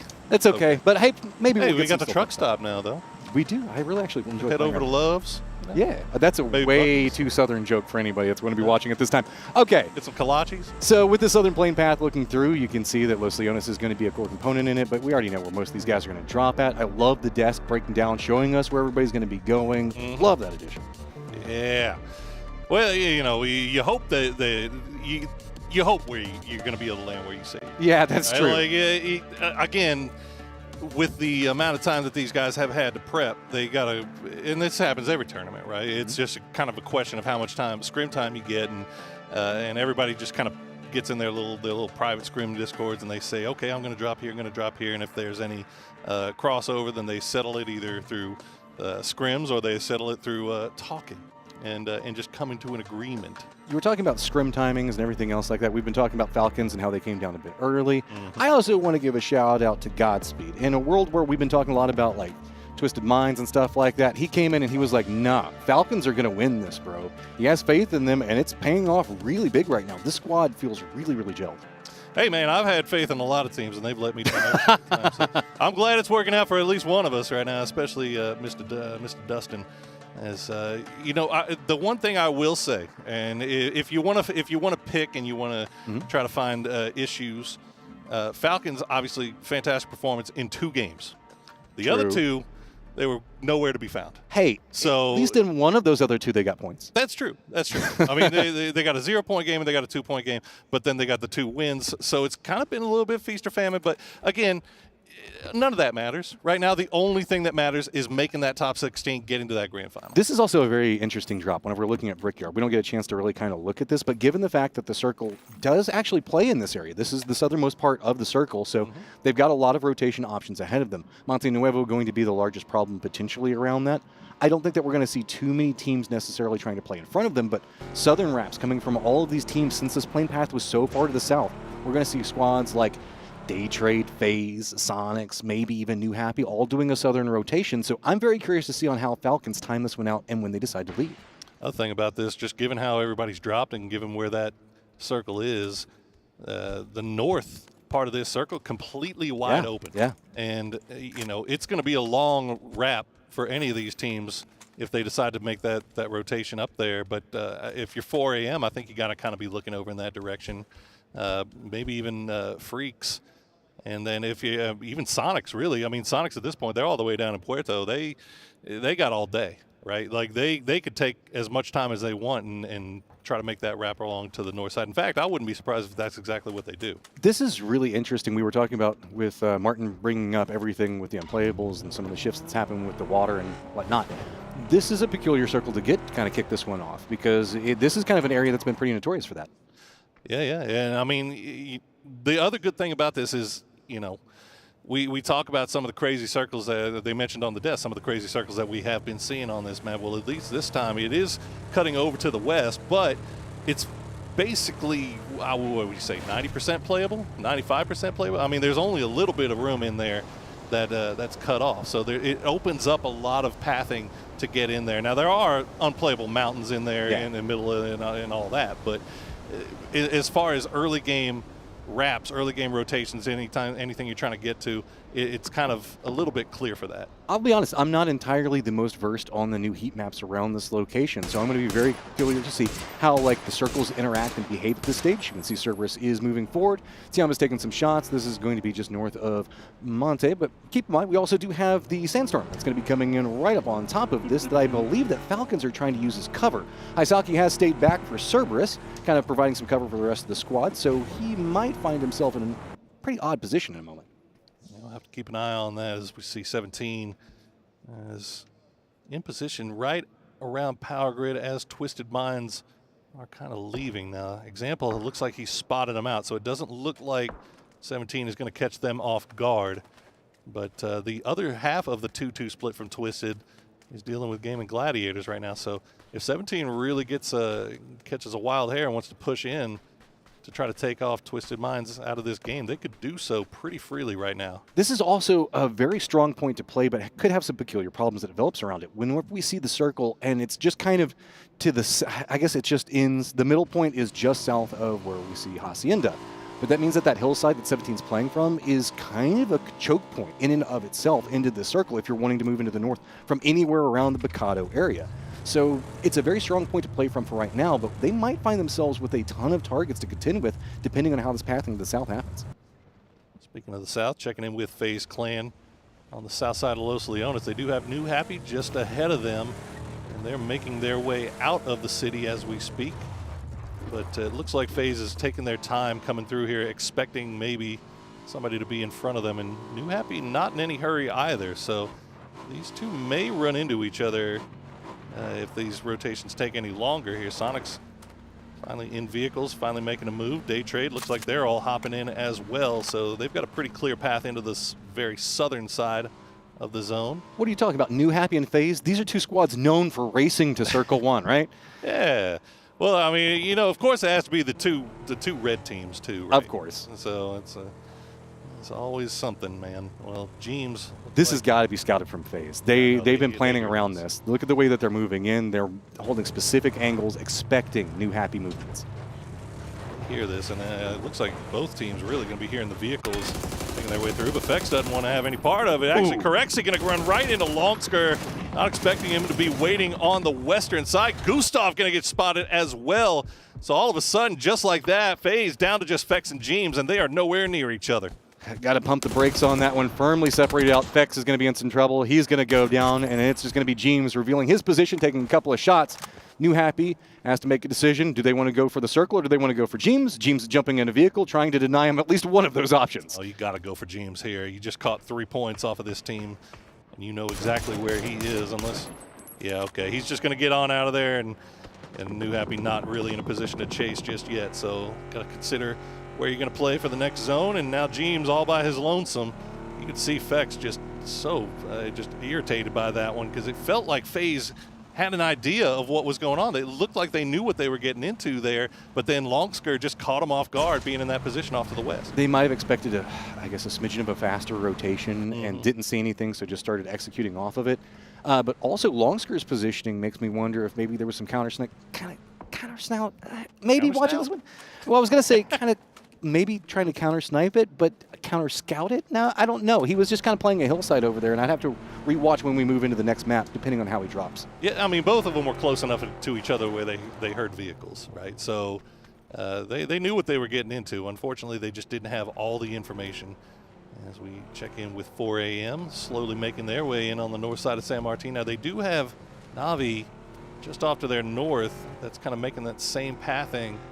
We'll see if they run into each other. They've got Gaming Gladiators just off to their west. It looks like HSM, actually, the scout for 4 a.m. has actually run into Levante, taking some shots, but not going down. So with our plane path, most of our teams are still playing pretty far to the south. Crater Fields, Cabrera, I guess Factory Fields, Pozo itself, not anything there. I mean, we've got Valley Tide that's holding down one of those positions. GG looks like they're moving a bit close to it. Sonics has opted into, remember, they were all the way down to the southeast. They're taking a very long rotation into this one. No rush to make it into the first circle, just kind of playing it as they can. And buying some space for them to work around right now. Really, the only big casualties coming out have been FaZe and then one member of Falcons. Yeah, not real shocking to see nobody in El Pozo. Just yet nobody wants to commit to the city unless it's at least bare minimum Circle 3, I would think. They tied it. That's what I found to be interesting. They've got the 2-2, right? Yeah. Like they've got two. You want to at least That be is a able to strong see if there's 2-2. anything. It is, and you want to be able to see at least what's going off to the north. If anybody does happen to come in from the west, from a long wrap, you want to be able to at least hear the vehicles coming, have that information, know that your back is clear. So they're gaining a lot of information. Even though they're not seeing anything or hearing anything right now, that's feeding them a lot of information still. So about 3/4 of this is where all of our players are playing at. So a hard northwestern circle could make some big problems for these squads to have to contend with. Centered up right now is Valley Tide, going to be feeling pretty good, what we were talking about a second ago. 4 Angry Men, you were mentioning them. You can see them kind of looking around. GG is going to be playing in that kind of quarter that nobody else is playing from, and they're going to be using the information for days up here. Yeah, they got a great split right now, 2-1-1 with the high ground, playing around those crater fields, or just off to the east of the crater fields, rather, just taking that high ground.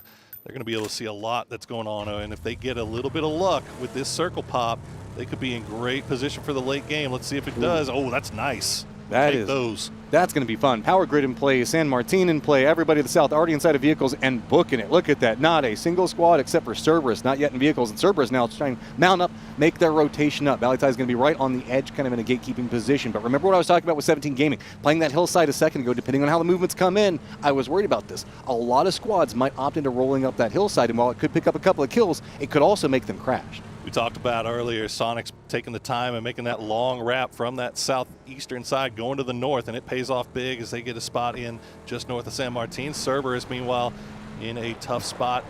Fortunately for them, Valley Tide not really taking any shots over in their direction. Donawa, Falcons just off to their east, also in rotation. So nobody really on this southern side of the circle in a position to do any gatekeeping solidly, at least. Batul will be the first one to spot from Donawa, but that's going to be from range. A big spray will get some damage, but no knock. And Donawa's going to continue on their merry way. The problem is there's a couple other Twisted Minds members that are going to continue to take a pot shot here or there. Nothing too crazy just quite yet. There was also a small dust-up as we did see New Happy and I believe the Expendables bumped into each other in rotation. That cost the Expendables one of their members. Donawa, that's always going to be a, okay, I'm sorry guys, I was looking at the map. Every single time I see it.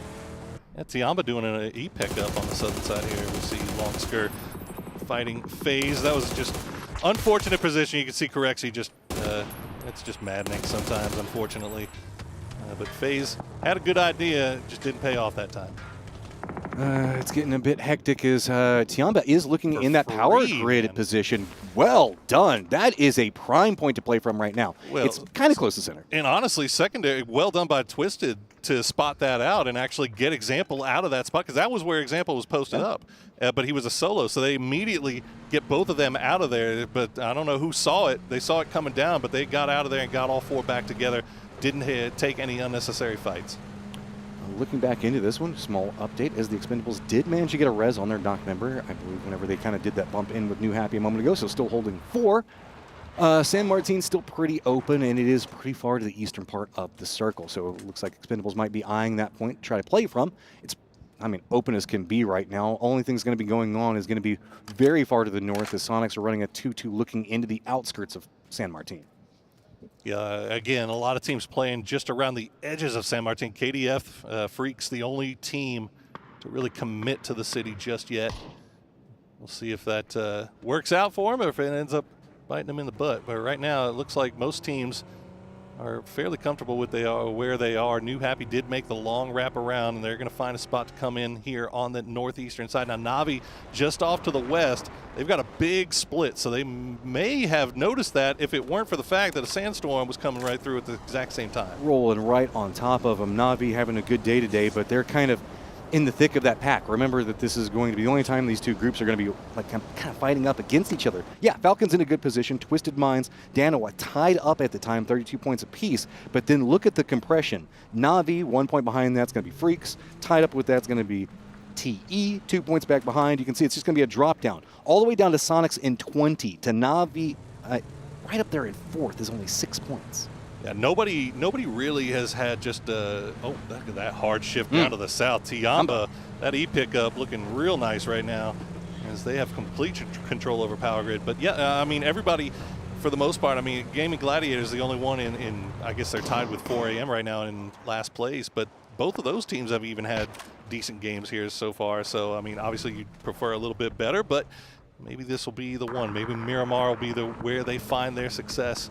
We see Na'Vi getting sprayed down by Gaming Gladiators, but fortunately enough for them, they will not take any knocks. So we've got Power Grid up on top of everything for terrain. A lot of squads already playing in that. And we've got to the north of that, those hills. It's kind of created a barrier for some of these other squads to try to work around. But it looks like Na'Vi is going to be shifting in position. They realize that this is going to be a strong point to try to play from. Dano was trying to defend it up, but Solis's got to get the knock on Anonix. He's been playing big today. Hakatori is also going to make landfall right up on top of him. Fairest is going to be down, but Na'Vi looking like they really, really wanted this. Now the third party, fourth party starting to come in. It looks like Freaks can see it. Even the Expendables all the way over in San Martin taking some pot shots into the backside of this. Well, Na'Vi down to just 1. And you could see it happening in slow motion almost as they crested that hill, going for that dip, and they saw the vehicles, and it was like it was just too late to really make a change here. Diffic's now the last player up. He's got grenades in hand, trying to send it over. Tiamba has eyes, and they will spot him out. Na'Vi gonna go down in 16th place. Man, that was a massive firing line that came after Na'Vi right as soon as they bumped into Danawa. We could be seeing another one of those popping off in just a moment. As you can see Day Trade moving around where the Expendables are going to be at. The Expendables running a wide 4-man split, trying to regroup right now, at least get a couple of their members together. So yes, 2 have managed to make landfall right up the top, but numbers are going to be heavily in favor in Day Trade. 17 Gaming also moving on a similar pathing back behind this. Might hear it and could potentially third party back behind Day Trade. And this is about to be a 4-way fight as Freaks have now made their way out of San Martin. They're coming into the north side of the Expendables. So a 2-1-1 split for the Expendables. They're getting pinched from both sides. 17 going to pinch Day Trade from both sides. Although 17 didn't send the whole squad. They only sent 2. So all of this happening amidst the smokes.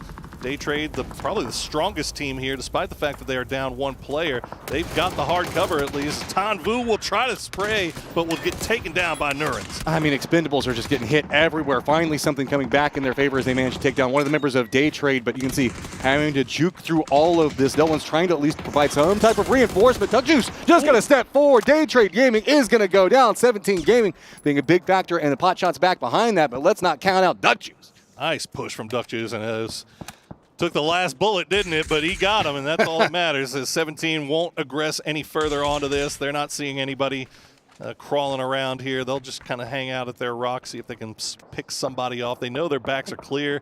They've got the west side of the 2-2 here. He's got all of Freaks right up on top of him, and he's managed to survive that. They lost one of the members the Expendables did in the positioning, but I mean, Circle is going to move as far away from that firefight as possible, so the woes are going to continue for all of these squads. Sonic's up into the north. You can see trying to defend position, getting ready to hop inside their vehicles. They're getting harassed by, looks like Gladiators, and it was 4 AM before they hopped in their vehicles and made a move. 4 AM. Free right now. Gaming Gladiator, Dante at least, still taking shots over towards Bobo. See Beyond down to half HP, but unfortunately they're getting there at the exact same time as Danawa. Danawa still full strength, but they're playing around those ridge lines. Tiamba doing a little bit of shepherding of their own from that compound, and now Falcon's going to spot him out as well. There is just nowhere to go. Everybody's trying to make a move for the trench that's just to the west of Power Grid and try to find some type of foothold to work around. 4 Angry Men, HS, you can see having to shift away from it, sending himself further down to the south. See if maybe he can get some space away and try to survive for the time. That is going to be a bully coming out from Danawa. They do manage to get right up into that trench. Oh, James. Falcons, Rello, the only one kind of keeps eyes off to the north. They're going to spot out James. And now Tiamba trying to make the push out of their compound to see if they can get in the utility range for Danawa. They're going to get at least 1 knock, but now enough damage has come back onto them that they got to pull back. Well, Valley Tie's also going to be coming up right back behind Danawa. They don't get a chance to breathe in this one. You can see that they didn't manage to make it all the way over into the trench. That's going to be Valley Tie that does get the positioning onto that one. And they're just rolling right by Danawa. They're not going to let them have this one. Nade's going to come out. You can also see Panzerfaust in hand, trying to see if they can pick up one. Looks like Nades are going to roll down right on top of Valley Tie, but they're going to navigate it pretty well. No rest for the wicked here as Danawa has to have their utility game on point. They're going to run out of grenades, at least on an Onyx. I don't see anybody. Okay, yeah, we got one more trying to send something over, but you see cars just flipping all around them as Rello is still taking shots towards Donowa, towards Valley Thai. He does have a little bit of company in HSM, but it doesn't look like HSM is wanting to take any shots at this. Rest of Falcons are kind of tied back. They've got Jeems next to him, so they're wanting to come into this direction. HS is pretty much just kind of hunkering down while Falcons Rello is providing some cover from the bullying that's going on. Valley Thai, Donowa in a very awkward standoff right next to each other. They can't make any moves. There is so much control happening in the territory around them. Neither one of them really wants to make too big of a move, but Loki, you can see he wants it so bad. He's trying to creep closer and closer, but it is so hazardous here. I mean, I don't know how much of a choice they have. They got to keep that smoke wall, keep recycling, and they may be out. But here you go, New Happy going to run into Kwandong Freaks on the edge. Guman going to go down. Sonic's just on the other side of the ridge. Gaming Gladiators just behind them. So all these ridge lines, all these hills, anytime somebody peeks over the top, they immediately get blasted here as H-Wing going to go down as well. See, Freaks just trying to get out of here. They want nothing to do with the mess that's happening back behind them. New Happy trying to get some reses, make their way forward into it. Sonics did lose Tigleton. H-Win down as well. Even Gladiators trying to creep forward, but they're not really good pathing for it, as it is going to be Tiamba as well as Sonics working together. And man, oh man, it is just continual shifts. Bean going to try to finish this one out, but no! Solid defense going to be coming back on the other side. There you go. And as all that was happening, Donowa did clear out Valley Thai, so they have that little dip to themselves just to the west of Power Grid, but you just know, Matchroom, that they're going to have to hold off again. Somebody else from that is somehow Falcons lost all their other players. I'm not sure if it was Jeems or not, but Rello now suddenly the last player alive. Sending it straight into that crate area just to the outskirts of Power Grid. Donowa's going to creep forward and kind of move into the cements that are around the tower. Meanwhile, on our outskirt teams, it's going to be Twisted Minds as well as Cerberus going to have to be making a move. The remnants of Sonics as well as New Happy are right on top of each other. And Jeems, good old Jeems, still alive. Good old Jimbo. The Cerberus is still full strength as well as Twisted trying to make the push. Are they going to send it into where Donowa was? Oh, I like this. Just a little bit.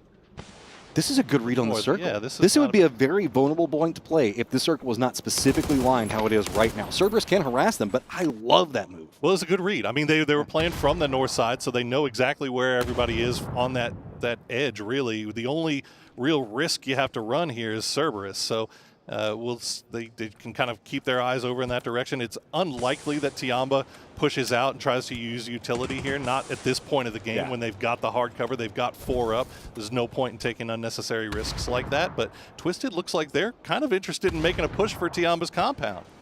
Oh, New Happy Sonics just locked into a duel against each other right now, both wanting to separate, but both realizing they're pretty vulnerable. Still 28 alive. They don't want to walk into this tiny circle because they're afraid of what could be happening in front of them. And yeah, Tiamba as well as Twisted Minds looking to take a piece out of them any given second. Shift is coming out from New Happy. They're wanting to go to the south, but look, Sonics just right on their heels. The smoke wall is going to slow it down. Nobody wants to walk in the smoke just completely blind, but Sonics definitely do not want to walk into Tiamba's sightline. It looks like both of these teams have just run dry on utility, and that's why New Happy's going to pull off. They're going to get circle position and just try to hold the line, wait for the inevitable push here from Sonics as Kickstart down to just 1 Molotov. But Longskar and Ming Ming have eyes as Twisted Minds continue to move around. They're avoiding Tiamba for the time being, but maybe they can get eyes on Sonics here. With this reposition, now there's vision on so much of what's going to be happening. Sonics cannot move. It's going to be a directed firing line with pretty much 7, maybe even up to 9 players trying to hold Sonics out of this. Trying to creep forward. Trimsy is going to go down. Kick's already taken a ton of damage. That's going to get finished off. It's going to be Tiamba and Longskar picking up 1 apiece. Meanwhile, it does look like Ming's going to need to get rezzed. Twisted Minds are just playing all around the outside of Tiamba without a care in the world. I mean, they've got nothing to their north. I mean, the worst thing that could happen, not the worst shift, but it ain't great. They still have to now consider that Tiamba is going to push out. I imagine that Tiamba will hold their hard positioning until the last minute, but you can see Twisted just putting themselves in position to take advantage of the second that Tiamba leaves that hard cover. I'm kind of excited for where we're going in our end game here because shifting into Power Grid, that would be just ridiculously fun to watch how this is going to play out. Playing on the outside walls, also really, really cool. Anything that's going to be happening to the south really has a very big lean down into it, and Jeems still staying alive. Are the 2 Z's at the end of his name like a S for snake? I'm going to say yeah. I mean, I'm going to commit. You know, let's take it. That's, again, a very bearded Mr. James as we wait and see if he can make his way in. But unfortunately for him, 4 a.m. still has HSM, but HSM has been spotted out by Suju. 17, they just have complete control over this southern side, but so many snakes, so many duos still left in here. Twisted Minds, they're going to get a little bit more aggressive. Holding this one out, you can see it's going to be CC trying to go for nade play, but he's going to go down. Molotov is at least going to slow down a bit of the reposition coming out from Twisted Minds. Lou's going to go down, well defended on one angle, but Tiamba, they made an emergency pickup over here. They wanted to make the play, but it's Twisted Minds getting control over the entirety of the area. Now starting to become a bit more apart. It is going to be Cerberus. Here's this firefight creeping forward. Also, Loki for Danawa has moved forward. He's got a bit of vision on what's happening in this one, and now Twisted Minds in a lot of trouble. And yeah, Batu going to get spotted out by a him-ass. Almost goes down. The grenade might be enough to do it if it lands in the right spot. A little bit too long. That one's not. Duckmire will spot him. And now Twisted, they try to be a little bit more aggressive. They try to take the fight to Tiamba's face. And then unfortunately for them, is not paying off. As Cerberus in perfect position, but Sololzi is going to go down to James. I love this. He's just creeping back behind the chaos. He hears every single firefight, knows that they're distracted, now moving in. He is revealed, and you can see Cerberus now has to shift away from what was going on with Tiamba to look back into this direction. They don't know exactly where he's moved into, but that also means that now it's going to be Cerberus vulnerable to the 17 reposition from Little Ghost. James is such a problem right now, but problem that will probably get taken care of. There you go, Haizaki will be the one to spot him out, but now they got other things to worry about. Linshu going to try to leave the compound, and he's going to get immediately spotted by Loki as Danawa took that opportunity to spread their wings inside the power grid. They've got Deal watching off to the west, Loki watching off to the north. 77 Owo now the last player up, and he's going to spot out Loki. Big knock for him. Wall is going to provide some type of cover, but Danawa can't really do much about it. The way that Cerberus is maneuvering around them with this 1-1-1 split that they've got going on, they can't really reinforce each other too well. So it looks like Tiamba going to creep forward. They want to pick up this last point at least. Remember, Tiamba, this was their control territory. This was their home, and it has been slowly and steadily just ripped away from them. Oh my God. And now Cerberus, they lose everybody except for Duckmire. 17 has just been kind of slowly wrapping around towards the west from the south. And they're coming over at the exact right time every single time. They're still 4 strong. I believe they're the only team now that's 4 strong. But look at all the solos and the duos. I think we've got 4 solos, 2 duos, and a full strength 17. It is a very scary territory to walk into, to say the least, with 7 teams still alive, 12 alive. That lets you know just how absolutely crazy this is. The circle does lean into the warehouse just to the south of Power Grid itself, and so that means where we're going to see the Expendables playing from. Tiamba is going to have to make a move down. 7-7's got to make some type of move, but he's got Duckmire, Cerberus just over to his west. New Happy, the duo, still alive after the struggles that they had with Sonics, have managed to move over into one of those eastern warehouses, and looks like they're trying to gatekeep. I like what 17 is doing here, despite the fact that they know it's 12 alive, despite the fact that they know that they're full strength. They know that this is a tough spot to push into and not get snake bit. They don't want to be too aggressive and take the risk of losing somebody or 2 people for free. That's the worst thing that could happen. This just feels like it could be a free win as long as they play their cards right. So many remnant, I guess, players from squads just holding down very dangerous positions for 17, and the circle hasn't favored them in the way that they were really hoping for. So that is going to be the end of Tiamba, and Duckmire going to find it. Duckmire now back on his feet, but he's got Deal just off to his south. I don't think he knows exactly where he is. So Duckmire actually going to go play on the inside of the wall, so that's probably going to keep him alive for the time being. You see Deal just by that radio tower, has not risen just yet. Oh. He's waiting to see him, but the wall. Oh, he didn't see him through the wall. I think he might have just barely saw the tail end of him making his way through. This is such a nerve-wracking section for these players to have to kind of maneuver to get spot 17. It's going to be Xiao Wu that spots him out. Squad playing on the outside of this one for so long, now having to make their move in.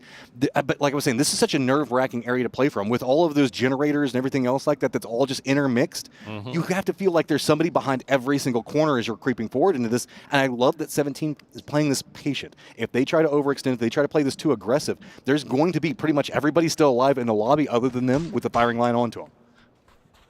That's, I think, the first time now that somebody's taken a shot at Xiao Wu, and that's going to be Duck Juice. And So the Expendables compound gets a little bit of love, falls right towards the center. What does 17 want to do about this? Rello, well, he's quite comfy. You can see hands off keyboard. We know we got the assignment. Corner camping right now. But look at this, though. A lot of utility. Yeah. So if he does manage to make it to late game, you know, he's got 3 grenades, 3 Molotovs ready to go.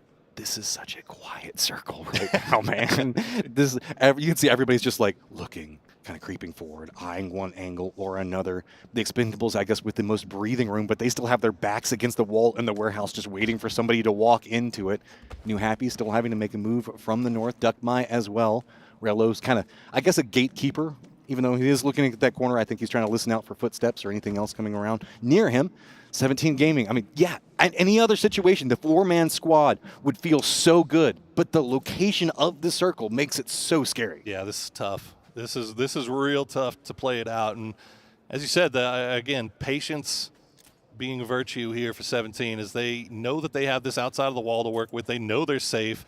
There's no reason to really put anything at risk here and go for anything more when you could just kind of sit around and wait and play that outside wall. And you're in the driver's seat here if you're 17. So everybody's got to come to you now, pretty much. Yeah.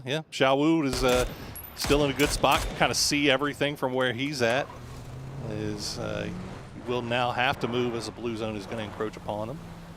So let's look at the lineups as they're going to potentially come into play. 17 Gaming playing that southern wall. The Expendables getting some idea on what's going to be going on. Duckmai is going to be playing to the west, right along this wall. Could potentially put him in Rello's sightline in just one moment. New Happy has seen them make their move, but with a couple of shots now, the Expendables having to look away from their warehouse and where they're looking down to 17, back now into that area where New Happy is going to be playing. Really, Rello is the only still kind of super stealthy person that we do not have any idea. Everybody else has at least revealed themselves at some point with a shot here or there. He is just playing this one silent.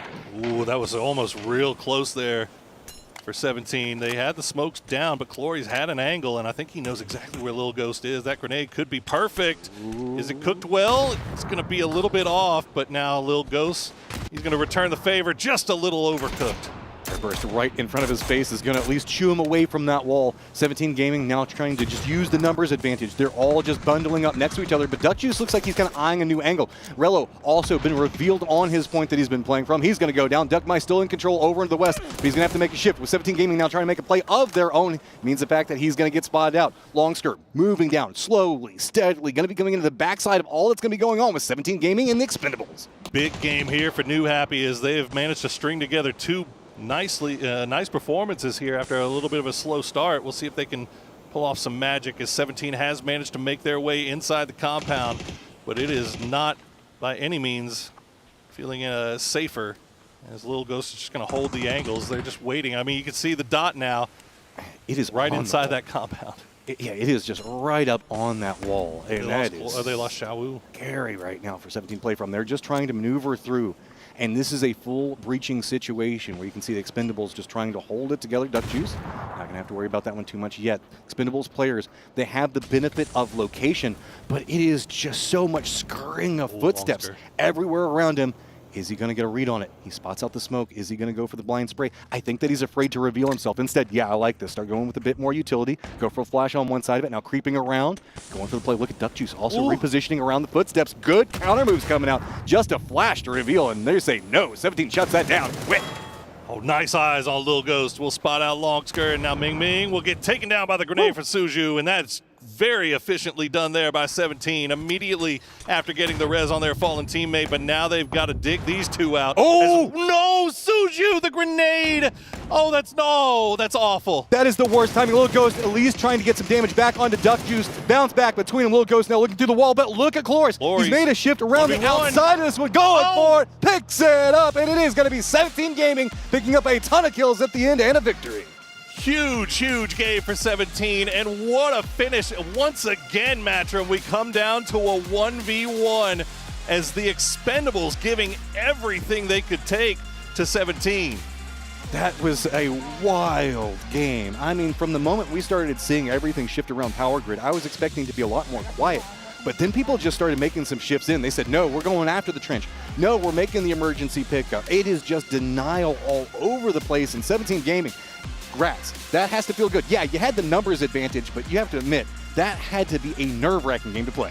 Suju you owe somebody a Coke there. Because you almost Two threw that people a Coke. entire thing with one grenade, with one unfortunate bounce there. But fortunately, the rest of the boys ready and up to the task here as we get a little highlights of that wild, wild late game on Power Grid. Dude, I also have to give respect to New Happy, man. They had to fight themselves through some absolute 9 kills. Insane positions to get just into that late game. No, I mean, that's absolutely huge for them. I mean, they needed something big, and they've had 2 pretty good performances, right? Back to back to back. So good way to close off the day. I mean, I love Miramar so much, and it is just an absolutely wild ending, this one. We're going to go ahead and throw it out to the analyst desk to finish out our day because it has been an absolute blast, and I have loved every single segment. Yeah. Right, well, 17 Gaming coming out blasting here for this one. Not that many kills on the board for a win, but they approached Power Grid strong, being able to control that position and get themselves the victory. Joining me, Kemi, as well as a Vanguard for this one. And Cameron, looking at how 17 was able to deal with this, it did get a little bit dicey towards the end, actually, but I wasn't expecting that. I mean, they did have a man advantage coming until the end there. We all noticed it very early on. They had the biggest chance to win, but when you're still trying to approach a compound, even with scattered, weakened teams, there's always, who's behind that angle? Who's behind that angle? It was New Happy swinging in from the east. It was very chaotic. They ended up coming out on top. It was really close. It was close. I will say this, though, like, in a Power Grid ending like this, where it ends so close to actual Power Grid, it feels like a little bit of an urban ending, right? You have so many teams kind of scattering in, trying to get in with, 1 or 2 guys. You have some fights on the edges for control, and it ends up being the team that has that edge where it kind of ends closest to. But dropping an 8 like that in the end, scary things there. But yeah, 20 points going their way.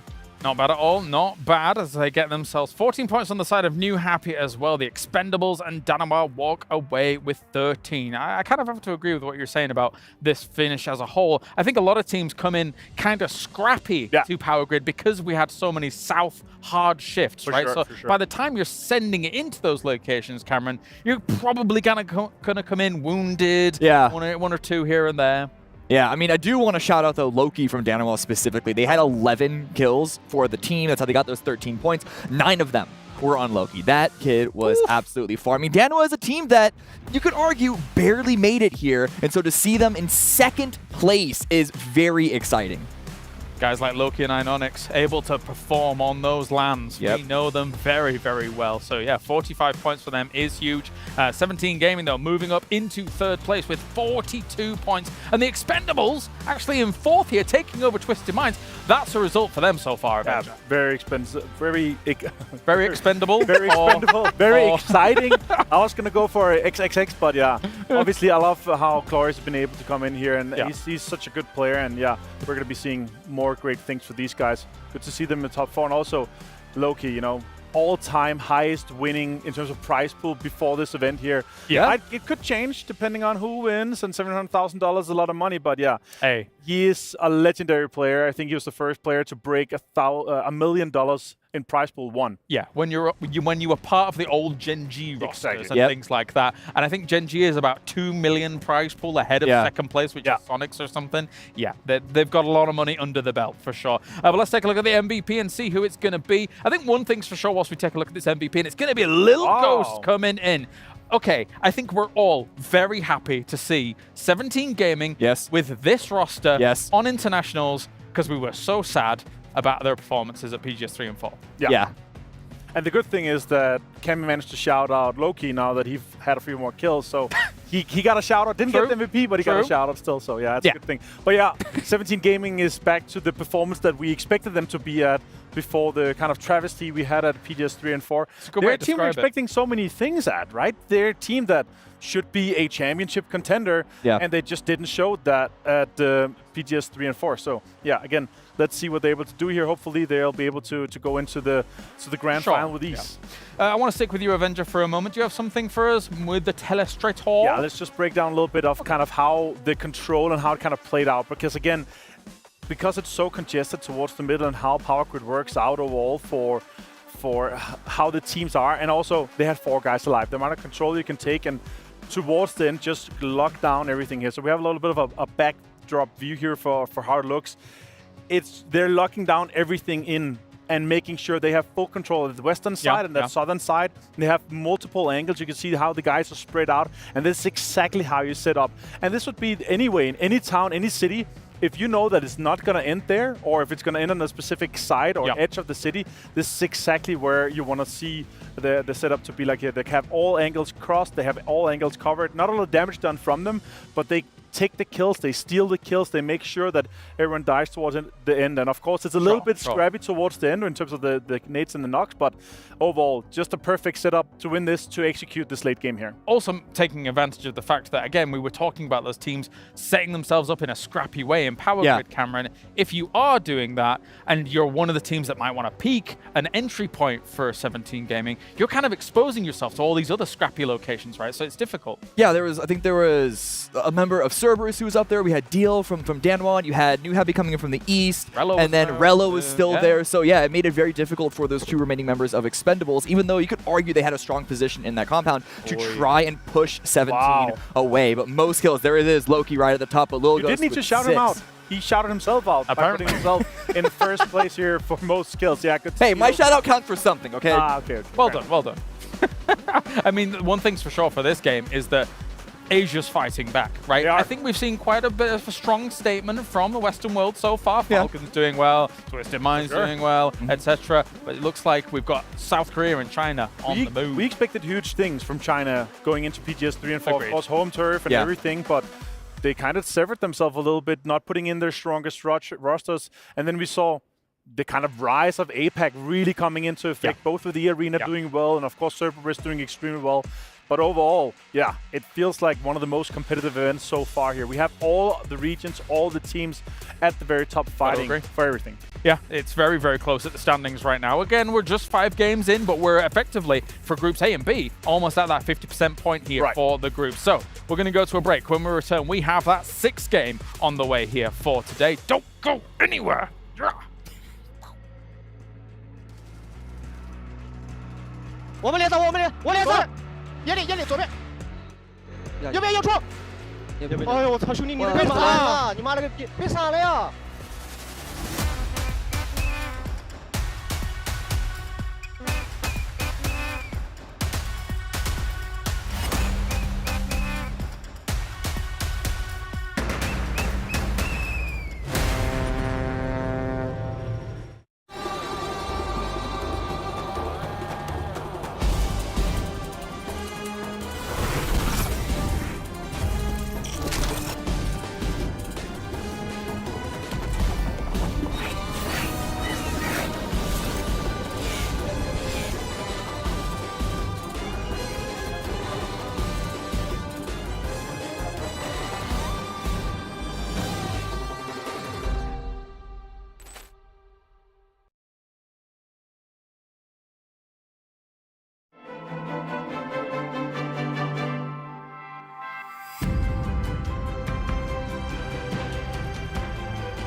You ever wondered how a Hollywood movie is shot? On a Sony. You review it on a Sony. And how do you make that sound epic? You record it on a Sony. Lunch break on a Sony. So why wouldn't you watch it on a Bravia by Sony?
right, rise and shine, wake up. We got one more game to go here for day number 1 for the Esports World Cup for PUBG, and so far so good, because Group A and Group B has been extremely close so far, as the competition very, very fierce as we now get into our final Miramar. But Cameron, I think off the back of the previous game, really great for these teams on the fight back up towards the top. Obviously, we've had teams like Falcons already set the precedent. Yeah, absolutely. But there was one team that I don't know about you guys, but I want to put my eyes on a little bit. New Happy. This is a team that for the past couple of events, they've been slipping. They've kind of been performing worse and worse. Their qualifiers weren't particularly great. They got here off of global power rankings alone. 8th place, so just barely snuck into this one. But they've been getting to a lot of late games here. So I'm curious to see if they're actually starting to pick it back up. Going off of the previous point about East Asia, China, South Korea specifically, maybe New Happy can be in the mix, though at the moment, admittedly overshadowed by Danawa and 17 Gaming. Yeah, I mean, it could be sample size is not big enough, or it could be that they stepped up to the kind of level that we expected them. Again, sure, some roster changes and stuff, but they are a legendary team. They have won big championships before, so definitely a team that we're hoping to see big things from. Last game, guys, though, we're looking at, and 16 of the teams here, they're going to be halfway through. We're looking at a 54-55 cutoff point in terms of where our top 16 is going to be. If you're in the 60s, you're going to be very good. But again, looking at how competitive it is at the moment, our cutoff could be higher, could be lower, of course. It's looking very stable. We have only 2 teams that are doing extremely well for themselves right now, already in the 45 plus, so really comes down to this last game. Slightly tough game for someone like Twisted Minds, of course, who drops in Power Grid and leaves Power Grid completely. Yeah, it's understandable considering the earlier circle. That's another thing, right? Because what the first couple of games we talked about and I was kind of pointing out was, are you able to transform your kind of home turf circle where you're close to where you loot into wins? Yeah. Here it's hard because Power Grid it's such a hard loot spot to defend and win a game from, because it is extremely breachable. You have all these western sides and all these barns and all these areas where you can easily play outside from into it. So yes, it's a great central looting spot, but it's extremely hard to win those actual Power Grid endings. I like his power stance. Have you seen this? He's loving the standing around, isn't he? It's all energy off from the thighs. No, but to Martin's point, though, it is true that we saw everyone in Power Grid, that being the plan B, that being the secondary option, that being the point of survival, not control. Any other position that you can win from usually has like a high ground central tower that you can then just rain fire on everyone around you. Not so much at Power Grid. Also, as well, for Twisted Minds, it did go north originally, and then it kept coming south so many times. Teams like the Falcons were at the bottom. They were pre-driving and then just U-turn back around. Pre-drove the next circle, U-turn back around because it just kept coming that direction. One team that obviously stood out as well in our previous Miramar, I think thanks to the playing path more than anything, was actually FaZe having a hard time, right? Yeah. Obviously they're going for a backup drop towards the south here, Martin. They'd much rather be up there over in Cruz de Valle, but obviously you couldn't stretch for a location like that in the previous game, right? It's crazy that they gave up Monte, right? You know, back in the day, they looted Monte, and they had so few people around them overall. And yeah, FaZe Clan, of course, kind of further away, and it suits their playstyle a little bit more with coming in a little bit later in terms of Miramar. It's not as important. Of course, also these emergency pickups, everything has a huge impact, but it's more of what do you do when second circle pops? Where is your location? Where's your spot? And when second circle pops, and also there's so much information once the third circle pops due to land ratio and how kind of everything plays out with Neo Miramar after our updated changes. Yeah, you got to be super careful about the new Miramar and how it all works out. But thank you very much, gentlemen. Time to get to our final game of the night. Let's head over to the commentators for the Dusty Dunes.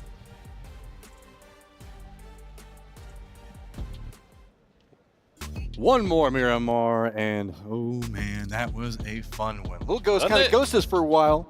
Now he's back, and he is rocking. He sure is. And, you know, it's bailed out Suju in the biggest possible way. But, hey, man, we got one game left.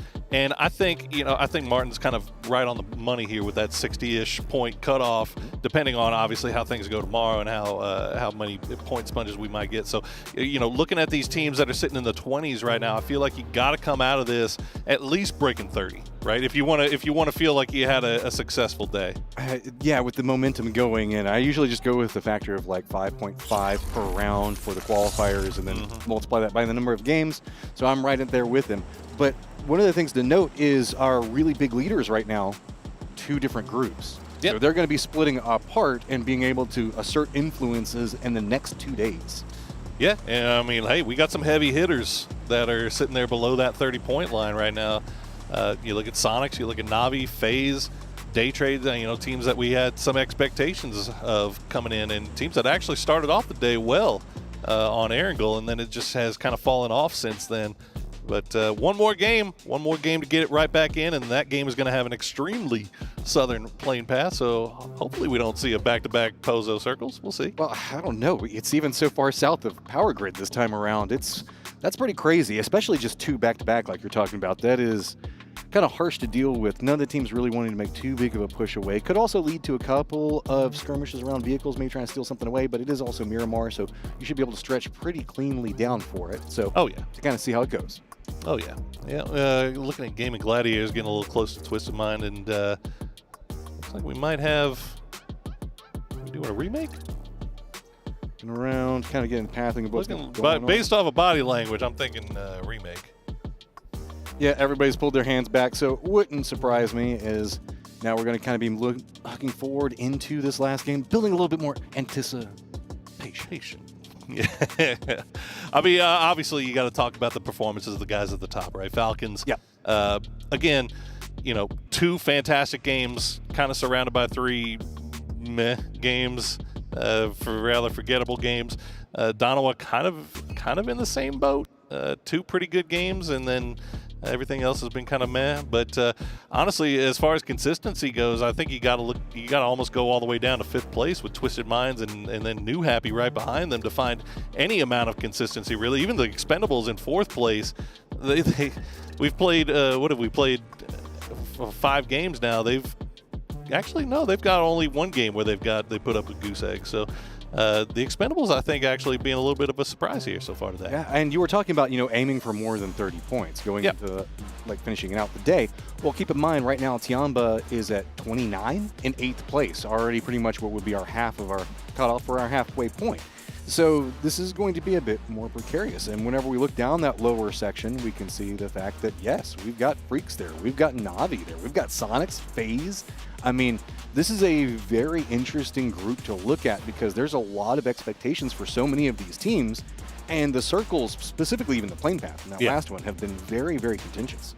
Well, I mean, you look in general at the teams that are sitting. I feel like if you're looking at these teams that are sitting below 30 points right now, one thing that they all have in common is that they have just not had any amount of circle luck at all so far today, at least through 5 games. We saw Sonic's last game taking that with the Puerto drop spot, having to take the long wrap all the way to the north. Now, and then you kind of find yourself having to bomb positions towards the end there that without maybe the information that you would like to have normally. See that? Coaches stealing player seats. I caught you there, Trevor. I saw it. No.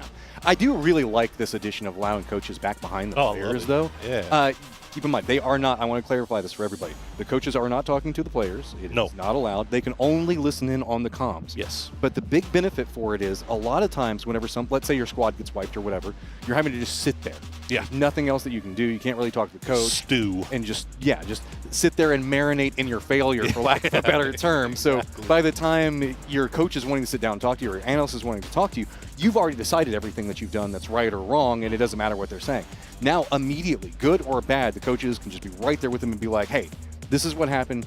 It's okay. Really controlling a lot of the mindsets. And if anything, it should also make for a much more, I guess, relaxing environment for a lot of these players, because now it's not like having to honestly just go chase down their coaches in a lot of these other hidden areas. They've just got them right next to them right as soon as the game ends. They know what's up. Yeah, and I think, one of the things that makes us as an esport a little bit different is that most of our players, they've been around for a long time. Yeah. Right? These coaches, their primary job, their primary concern is not, coaching them how to fight or coaching them, you get involved in rotation. But their primary position when they're here is to just keep the positive mindset going, keep them from tilting, keep the players kind of going in the right direction. I think having that presence there, just kind of sitting behind them, knowing that one person, that final voice is there, also kind of helps out a lot in the end. So you see a lot of smiling faces here, well, especially on those 2 boys. I mean, They are sitting pretty nice at the top of the leaderboard. We got some fans in the stands. Love to see that. Get that Sonics flag raised high. As you see Shrimsy really appreciating the, the support. So with this, you can see, yeah, that was the same group that was back last time, really providing a lot of support in so much of what was going to be going on for the teams whenever we were back in Saudi Arabia last time. And yes, we kind of do have a bit of a tech kerfuffle that we're looking through right at the directed time. I think that there's a bit of a discussion that's going on. So we'll kind of keep our ear to the ground on what's happening with that. Yeah, if we hear anything, we'll be the first ones to let you guys know. But right now, you just get to hear the sultry sounds of our voices as we wait to see when they come. Okay, we got about 2 to 3 minutes, it sounds like. So what else do you want to talk about, Matt? What you been doing since we've been in Riyadh?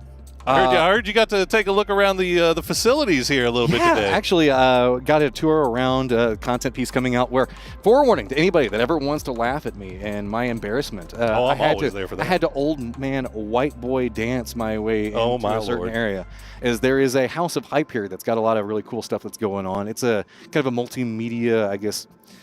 It's one of those, it's got a whole bunch of like psychedelic effects with mirrors and stuff like that as you walk through it. Really, really cool. So I'm absolutely loving that. Yeah. Outside that, it's just also getting down, sitting with a lot of the fans, interacting with what's going to be going on there. It's just, I don't know, it's been a pretty pleasant experience so far. What about with you, Poor? Oh, absolutely. It's a real cool setup that they got out here, guys. I mean, the whole place is just built around esports, right? And you got so many different arenas, different types of arenas. You saw the amazing analyst desk that we have. That cube is so cool. I'm glad that I'm not the one that has to be standing up there. I mean, Toffees is feeling good about things. He lost all that weight. I'm sitting here. I'm just like, oh my God, I don't want to be seen like that. Okay. Also respect. Maybe later this year. I'm Respect losing Cam, weight. dude. He like busted the move down there. He was like posing. Oh, that skinny little. He knows. We don't have like a buzzer here to kind of catch that one. So should just be about a minute or so more before we get everything situated and back into game. You can see a lot of players now starting to get back into lobby, getting positioned, getting ready to go as we're making our positions into this one. Also, you can see, look at how happy all of the players are. This is not what we have the coaches here, keeping the mindset going. Yeah, well, while we wait, as we finish getting ready to get back into game, we got a little bit of a sit down with Flood, if you want to check that out right now. Welcome to PUBG at the Esports World Cup. I am joined by Flood from Team Falcons. And Flood, we're going to play a game of Who's Who. Are you ready? Ooh, you seem ready. I like that. Who is most likely to clutch a 1v4? Rillo. Okay. Who's most likely to rage quit? Snakers. You're quick at this. Who's most likely to fall off the map? Snakers. Who is most likely to rally the troops? Definitely Roth. I love that. I remember seeing Roth last year, and he was that guy. Who's most likely to smack talk? Definitely Snakers. I noticed how you haven't given yourself any of these answers. Oh, well, am I allowed to give myself? Of course you I thought are. it was my teammates only. Okay. Oh no, bro. You can give yourself some props as well. Who's most likely to flip a car? Snakers. Who's most likely to attempt a frying pan kill? I think all of us. If it was like a 4v1, I think all of us would try and do it. Just for the props, why not? And who's most likely to team kill or have a grenade go wrong? I think you know the answer. It's Snakers. Snakers, my man. You're being thrown under the bus, but you know what? Thanks so much, Flood. Appreciate No worries. it. Snakers being thrown under the bus for throwing grenades under everybody else. Hey, at least we now have an answer to that question whenever we go and talk to 17 Gaming on who's going to be the most likely to blow up their squad with an nade. That's fair. That's fair. I mean, hey, you do it on stage. It's pretty much done and dusted at that point. But nobody died. Doesn't count. Yeah, there you go. They still got the win. At the end of the day, that's all that really matters. But, I mean, hey, and also, I mean, I think that managed to sneak a couple more points for Cerberus in the end there, too, because Duckmize was able to just kind of hop out of the building, get 2 flushes. So that worked out pretty well for them. Everybody leaves happy, Matt. That's how we like it. Yeah. And you can see we are now starting to get everything back together. Should be moving into game in just 1 second. I'll get a lot riding on to this one, as it is going to be the last for these 2 groups bouncing up against each other in groups A and B. We've been seeing a spectacular performance coming out from Falcons and Danoa, with 17 Gaming now nipping on their heels back behind them. The Expendables have been very quietly collecting a pretty decent amount of points today, though. The Expendables have looked great. I mean, right? I don't know if anybody had the Expendables on their list as the highest performing APAC team at the end of the day, but so far that's where they're at. As Cerberus a little bit farther behind, not that much farther behind, only 5 points. 4 a.m., they've got a lot of work to do as we check out Godvi and the rest of the gang. Again, that goes back into the leaderboard, though. It is so compacted. Once you get out of those top 3, it just is anybody's game to really make a massive climb. And specifically, ending in this last game, you want that momentum. Some of these guys, half these guys are going to be watching tomorrow, not able to play. The other half, it's their last day. Managed to qualify for the grand finals. That is a massive amount of pressure, and getting something good off of this last game is going to do a world of good for them, and they know it. And specifically, their mental as well. Yeah, I think specifically if you're one of these Group B groups, or Group E teams rather, that are playing tomorrow, and that they're going to have to just sitting down and watching the final day. Nobody likes to be in that sweaty position where your fate is no longer in your own hands. So 17 games, Cerberus, FaZe Clan, 4 a.m. Freaks, Na'Vi, Falcons, and Valley Thai. They all have to get going here and try to get themselves in a good position for tomorrow. We've got to get going as well, as it looks like the plane is now starting to take off. Go. Let's go ahead. Thank you guys so much for riding through us. Sometimes this happens, esports, but we are now up in the air, moving into our last game for Miramar for the day. Thank you so much for hanging out with us yet again, and let's get this one kicked off. If nothing else, it's going to be, it looks like it'd be a little bit of a better plane path. Won't be as far down to the south again, so maybe open up a little bit more of the map as we wait and see where everybody is going to drop. As we said, down to just this one. There are a lot of teams really that need to get as much going for themselves here, get themselves steering in the right direction for the rest of this tournament. And I take it back. We are a little bit more south. Never mind. I think we're just running enough back. last time. Look, I was judging it based off of what I saw the plane. I thought it was more far. But look, let's bait everybody right now. It's over the island. Oh, stop. Oh, stop it. I hate. I know. I'm essentially tormenting you right now. Yeah. That's all I'm doing. I know. Well, I'm easy to torment. You're just picking on it. Wait, what's going on with... Look at how... They were dropping a lot closer to Puerto. Now they're dropping further over to the west, and that's going to put them pretty close to that New Happy line. New Happy should still be able to stretch away from it, but I think that's just for vehicle control, and yep, they're going to go ahead and grab that. And now that is going to be FaZe getting away from it, and they're going to have to go pretty far south there.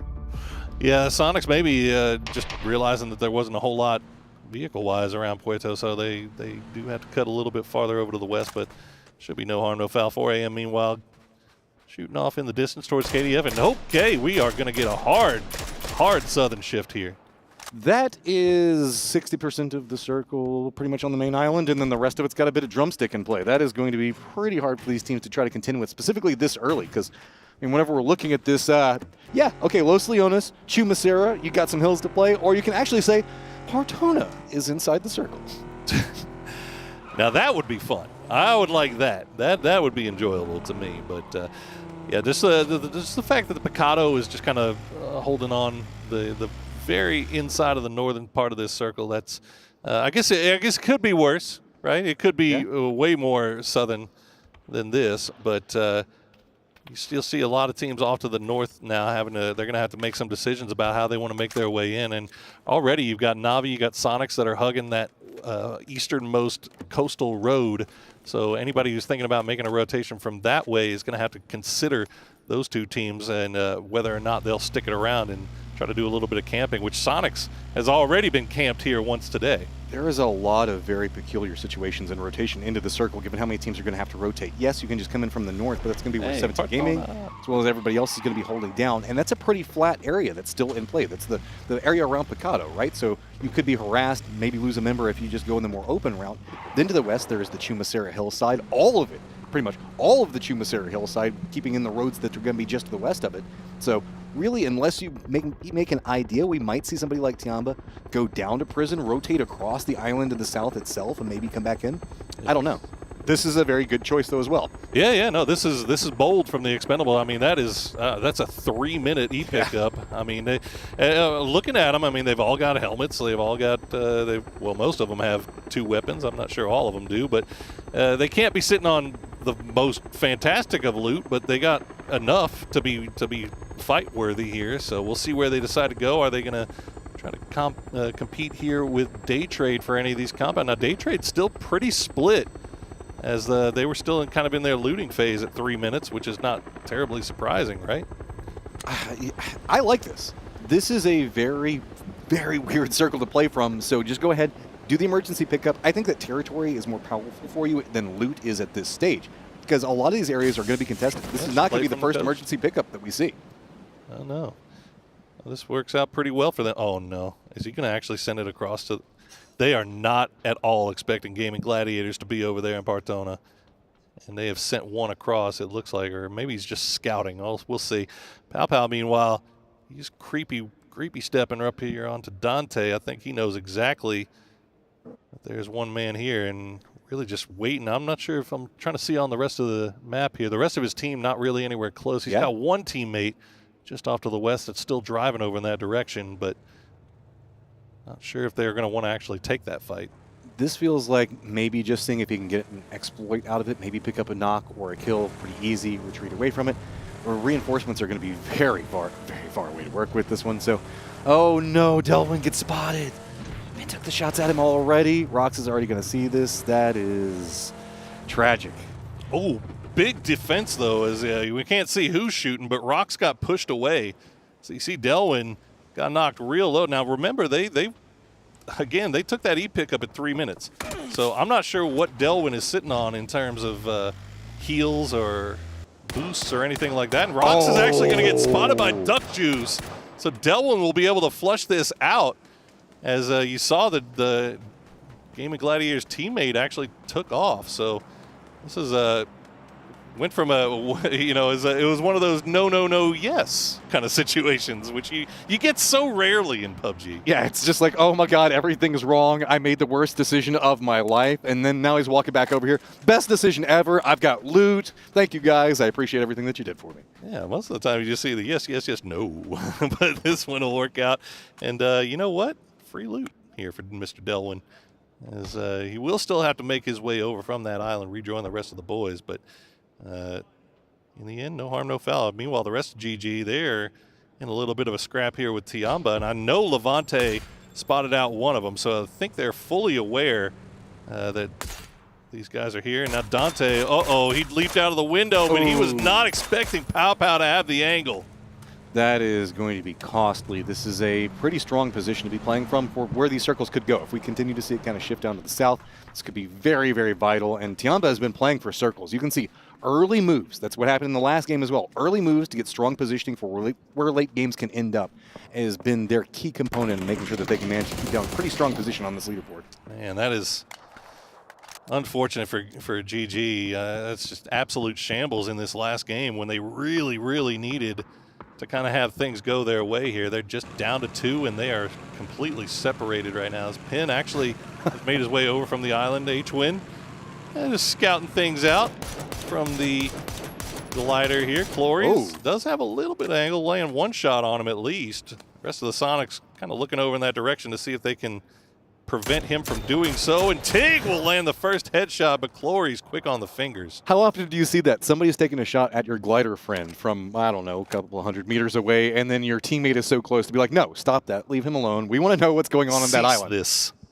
Because, like, I mean, people have probably heard or at least saw something going on in some fashion around the island over there. So H1's flying around directly above where TE member is going to be at. So this is a really weird start to this game, and I'm loving it. Well, and as Sonics was taking shots over towards him, they got shot out from Partona. So they're a little bit confused as well. They're like, wait a minute, they got a guy on the island too? Like, what's going on here? There's no way that they can assume that this is the same squad. You have to be thinking that this is some other squad. You would think. I don't know, man. I don't know. Either way, it's Na'Vi, though. Question marks high over there. But yeah, as you said, Na'Vi starting to make their way in from the east. Now, it's only 3 of them. Ferris is still off on the coast, and Diffix has stopped down to take a few shots here. Zakatori and Sosa are going to be the leading men, and goodbye, glider. Na'Vi mad that their glider was taken from them. That's our job. We appreciate that. So at least denying all gliders But regrouping, and no surprise, a lot of our squads are playing very far south along this coastline. Navi's going to be over here as we were just looking at the Sonics. Pretty much nobody too far north of Los Leones itself or Chumacera except for one member of Falcons, and then we've got Donawa that's coming in very late. Yeah, Donawa taking their time. Not to be not too terribly surprising. I mean, you loot all the way off to the north. You slow roll your way in, but it should be fairly easy for them. And actually, the western side of the circle, Valley Thai, they've got a big wide split going on. They're the westernmost. They have some high ground to work with, but most of these teams really opting towards going towards the center here. I mean, that's what you've got to do. This is a circle that a lot of players probably don't know exactly how to predict on how it's going to move, right? You have to assume that, yes, it's going to go to the north. But how does it maneuver around in the north is going to be really weird. Because, I mean, Resort, Los Leones, Chumacera, high hillsides, the north is entirely open. We still have Bacado in this. Bacado and Partona both inside the same circle is just, I think what it is, you know, that does have play a part in it, I would think. But I think another thing is that there's so many, there's only a handful of just really, really, really good, strong compounds down here to the southwest of Los Leones. And if you can get there and get close, get those early, you're in a pretty good spot. So FaZe, I really like their 2-2. Daytrade's got a good 2-2 as well. Tiamba, Cerberus, they are kind of spread out here on the western side. They have the high ground kind of looking down on everybody. You can see now the Valley Thai is kind of creeping on their western side, and that's about as good a place as any for that circle to go. At least it didn't cut south and keep water in. So we've got the valleys that are going to be just on the outskirts of Chumacera to the southeast, Los Leones open fields to the west, and then we still have Resort in play that nobody wants to go to. Look at this, 4 a.m. fully committing to Los Leones. Now, again, that's the other team that's kind of hovering around the bottom of the leaderboard right now. So this feels like them wanting to play this as safe and as slow as possible and try to make it to the late game and get a little something here. As our last two members of Gaming Gladiators will run the gauntlet right past Daytrade, takes a few shots, but they are surviving for the time being. Yeah, there's a couple of options that they can play. There's a couple of deflades in front of them. This dip right here is probably what they've been having their eyes for, so they should be able to stop off right now. Big rotations could be a problem for them, but at least backs against the wall, they're pretty safe for most of the angles. It's just going to be somebody that might know where they're at, because that's the benefit of this position. Whenever you're playing down there, it's got such a high hill back behind you that nobody that's going to be approaching from that angle should be able to take pot shots or expect you to be there. But Relo, you in some trouble right now, but Roth going to come in, try to provide some support. Gloria's going to have to run away. Delwyn is going to get the shots onto Relo, get the knock onto him. And now, Falcons, what are you going to do about this? Is dust up just south of Los Leones, and this is going to be a messy place to get involved in too much of a firefight, as Na'Vi could potentially hear this, but I don't think that they have eyes to want to go this direction. Well, this is a weird one, too, is Flood knows where Delwyn is. I don't know if he knows that Duck Juice is right there, though, as he is not creeping out just yet. And Duck Juice doesn't have an angle on him. Going to try to send a grenade or I guess a smoke at least. Yeah, just to keep him from flushing his teammate. So good offensive smokes there from Duck Juice. As Relo still out in the field. It does not look like Falcons, well, they might be sending it over there. They might have a shot at getting this res. I don't know. It looks like they've got more eyes on making sure they can secure something down though now too. Going to go ahead and send in, and yeah, they at least managed to get an area to work with inside of the warehouse. I feel like that's just kind of what they were wanting. They saw the smokes come out, and they got worried that there was just nowhere for them to go, so just committed to whatever they presently had. Yeah, just, I mean, it unfortunately for Expendables here, they have success with Falcons, but as you said, Na'Vi just with perfect position to just oversee this. They'll get a kill off of it as well. Flood and I believe Snaker's now the last two players up for Falcons. They'll play from the warehouses for the time being. Duck Juice a little bit separated from the rest of the boys. Keep an eye on him, see if he can get back. Meanwhile, Sonic's eating a little bit of blue, taking their time coming into this zone. Is Sololzi, let's go. Let's get the mortars back into play. Is that at Gladiators? There is no cover where Gladiators are at.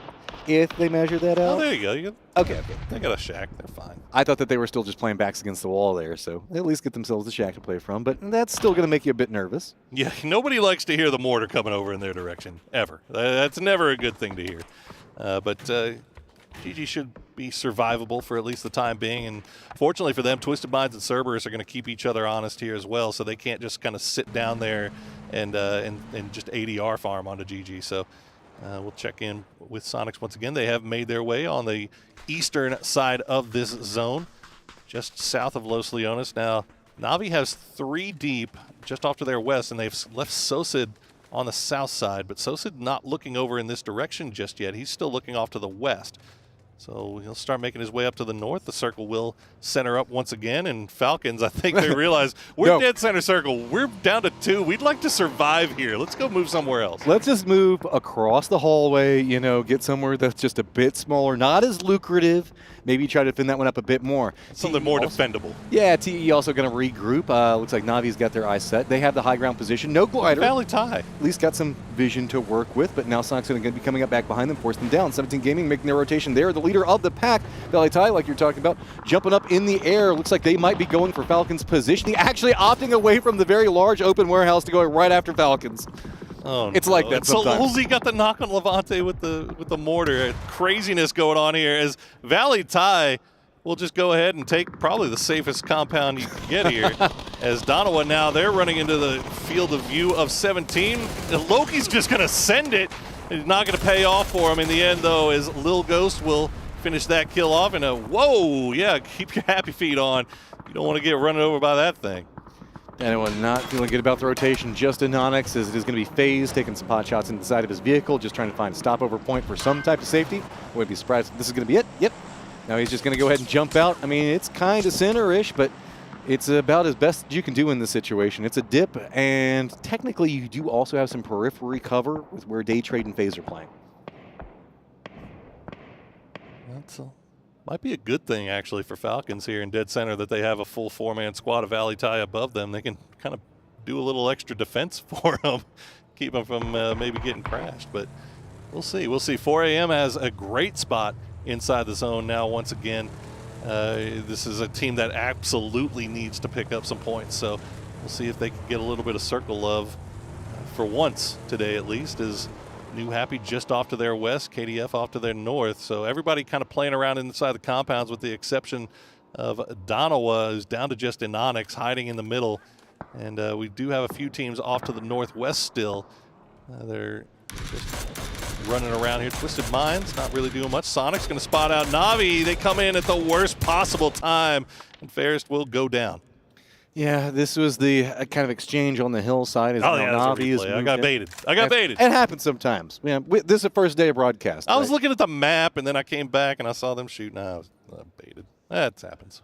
You're right. Fine. I'm old. No, dude, I've never made that mistake. Anybody that's ever commentated has fallen for the trap of the replay every once in a while. So Sonic's now going to move forward, get that little bit. I mean, Sonic's started with some really creative plays. Like over on Erangel, we saw that mix-up that Tickleton got into. Yeah. I don't remember who it was against at the time. Right up in game number 2, I believe it was, whenever we were looking just to the east of Georgia Pole.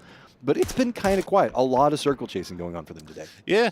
I mean, that's what we said. That's most of our teams that are sitting towards the lower half of the leaderboard. Really, that's just been the culprit. I mean, all these teams are really, really good that just haven't gotten any bit of luck going their way just yet. I'm not going to go that Some far. of them are having bad days, just straight up. But I don't think you can include Sonics in there. I don't think you can include Na'Vi in there. I think both of them looking pretty good. But Donowa now mixing it up with FaZe, and Onyx doing everything he can, making that tree seem about 15 feet wide as FaZe finally takes him out. I mean, that is the longest you could potentially survive in a situation like that. There were so many FaZe members right on top of him, and I mean, it got a little bit scary for him for just one moment. Diamba, who is in control of so much of the south, now finally going to be having to make some moves into the circle. As 17 Gaming also going to have to be defending up against Day Trade, who's trying to make a move into the circle. Defensive line pretty strong, but also it's going to be New Happy taking pot shots in the 17's butt as they're going to be trying to make some move. Twisted Minds just on the opposing side of the road are trying to hold out what's going to be going on with Cerberus, as well as this GG situation. Vectic's getting some vision in, so yeah, okay. We can see this. Gladiators are now down. Problem is, Cerberus, you still got to continue going east as Twisted Minds hears that, and it looks like they're actually moving away from a control point to the north to kind of pounce on it. Yeah, Cerberus sees some points just sitting there in the kill feed. Oh no, 77 Owo going to immediately run into the shots from Gustav FX. The rest of Tiamba will send it back off to the north now. They've got Valley Tie, they've got Falcons just on the other side in that compound, but I think they should be safe here. As, yeah, I don't think there's going to be angles And Valley Thai, they look like they're just completely comfortable, just vibing. They are so defended up on that top floor, and then it's going to be Falcons just below them. I think it's Falcons defending Valley Thai. It kind of is, yeah. And so Tiamba does manage to get this dip, but good luck. Nobody go into the fortress. But if you do want to go in there, the first floor is yours. Twisted Minds does end up finishing off Cerberus there in the kill feed, and fortunately for them, take no knocks. So they'll be immediately able to get back on the move here. And they have complete control pretty much over this northwestern side, north of the road. Daytrade, meanwhile, they've sent Tanadol off to the north side of the road, but no angles onto 17. 17 playing this real close to the vest. They don't want to take the risk of taking a free knock and flush here when they've got 4 strong. Oh, you can see just to the north, Twisted Mind's going to be regrouping. Daytrade, so few options to work with. They're going to be walking right into the Viper's nest that is going to be 17 Gaming, waiting for it. Little Ghost with the trade. Looking over in this. Yeah, that's what I was going to say. Little Ghost is ahead of him, and it's going to be Zhao Bei that maybe gets some information on this. Okay, wait. Little Ghost, I think, finally hears something. He spins back around. Okay, so is it down? But they were following right back behind this one, so a little bit of damage going to come after Flash. Blue Zone also going to do some more work, but that does come at the cost of Little Ghost. Yeah, it's actually going to, Tanadol will get that first knock, and he's got a ridge line to work with here, so this isn't going to be easy for 17. Zhao Bei down to 4 HP before he drops down. So Daytrade giving 17 all they can handle right now. Here comes FaZe, though, right back behind. Zhao Wu needs to have some type of sight line on what's going to be going on with FaZe right back behind him. Firefight does finish. Daytrade now out, but 17 Gaming, that cost them massively just off of positioning. Oh, worst case scenario there for 17, and maybe a little bit playing it a little bit too safe as they make their way out of the compound now. See FaZe putting their full attention over in that direction. Zhao Wu still off in the blue, though. He's going to find Gustav from the angle. Looks like he will go down, though, and now Suju down as well. Lots of problems happening over here as James watching from the distance. He's not quite in the safe zone himself, but even the Expendables, who are closest team to him, are taking pot shots at his teammates. And what's going on with 17? 17 has an easier chance to kind of regroup in this, but you can see doesn't want to overextend. They don't know what's going on here, so they're just like, play it safe, try to regroup here as Twisted Minds caught up in a firefight with the Freaks. Bean playing the wall, and oh, there you go, domed from got Blue. beamed. Get him with the hizzy as now Sonic's getting involved there, actually spotting out Valley Thai on the north side. As Twisted Minds, they do get Example back on his feet, so they can return their attention over towards KDF, but they do have to get across this road to the south as well. So whatever they're going to do, they got to do it quickly. Yeah, this is the Twisted Minds, 5 kills right now, trying to make a bigger climb up. Now 40 points, spots Algumen. Ooh. Just a beautiful double door spray to make sure to clean that one out. Seguman trying to move to positioning, get some safety, but remember, Twisted is holding so many different angles around this. It's really just how they want to exploit it. Looks like they are going to try to regroup. Are they just going to use it as an opportunity to move, or do they want some more out of it? 4 men are taking some shots at KDF right now and really just kind of locking it down. They're not able to go anywhere. Looks like it's going to be a 3-1, as it is going to be Perfectix that stays behind, making sure to do some work on the Freaks. Yeah, Twisted trying to maybe a little bit of a bait there for Perfectix, but trying to get KDF to pay attention to them as they were crossing the road. Unfortunately, 4 AM and New Happy both had angles on it as well. So Perfectix left off to the north side to play hero ball, see if he can 1v3 KDF before coming across on his own. Rogue could provide an opportunity for it, as well as 4 Angry Men and Sonics with some supporting firing lines to work with. New Happy holding the warehouse just to the east of, or west, I'm sorry, of where we see Twisted holding down positioning at. This is like a multi-compound firefight that has now kind of broken out. We've got the Valley Thai Falcons situation where they've got Tiamba, the Expendables, as well as 17 next to them. Then we've got the firefight that's going on to the north with those 4 different compounds just across the hillside, getting some vision. Perfectix does get spotted out. He's going to go down, but it looks like, yeah, H1 was really wanting that one. Yeah, I mean, Sonics, you know, for coming in so late, I mean, they've got this high ground just off to the west of the main city of Los Leones, so they have kind of vision over everything that's going on below them, and they are getting involved, and they are trying to find a next spot to play because that circle will go away. And they also have to consider Navi, so wherever they are wanting to go, they're going to have to get there quickly. Is 4 AM, I doubt will leave that compound. They still have some room inside to work with. And Blue now the last player for Twisted Minds, but the Expendables, they want to get involved with Tiamba. They'll find Pow Pow, but CC108 and Lin Shu right there.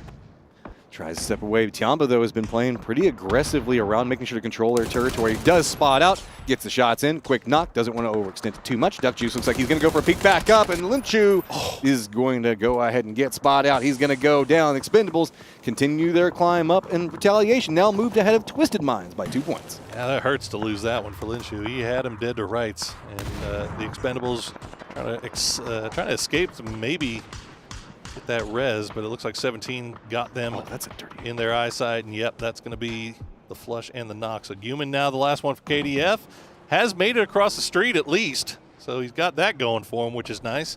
Sonics, meanwhile, will send 2 forward. Shrimsy and Kickstart wait and see what happens, and yep, that's going to be Yunk getting the knock from Valley Thai.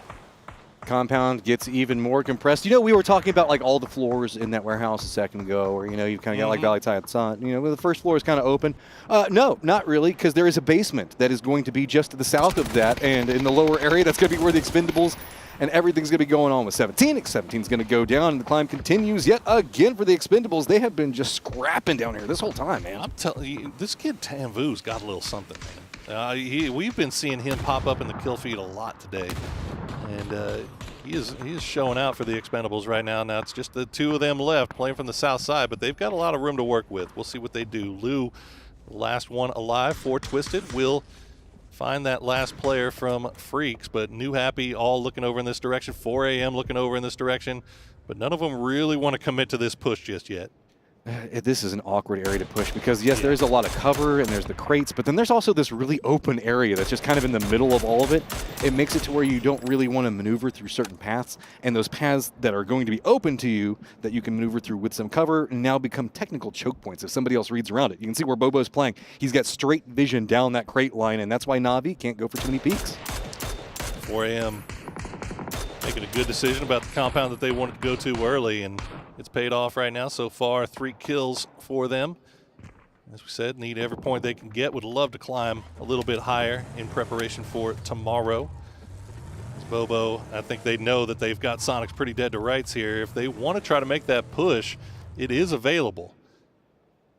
Sorry, I'm just still continuing to look at the 6-man squad of Falcon Thai. I don't know what else we're going to call it at this point. Just nobody can go near that compound as it continues to kind of keep the circle and stay pretty close to it. Na'Vi going to have to make a move. They're going to have to deal with the Expendables pretty close, but you can see up in the north is where it's going to get pretty feisty pretty quick because it's going to be Twisted Minds. Last member lined up with New Happy on one side of him and 4 Angry Men on the other.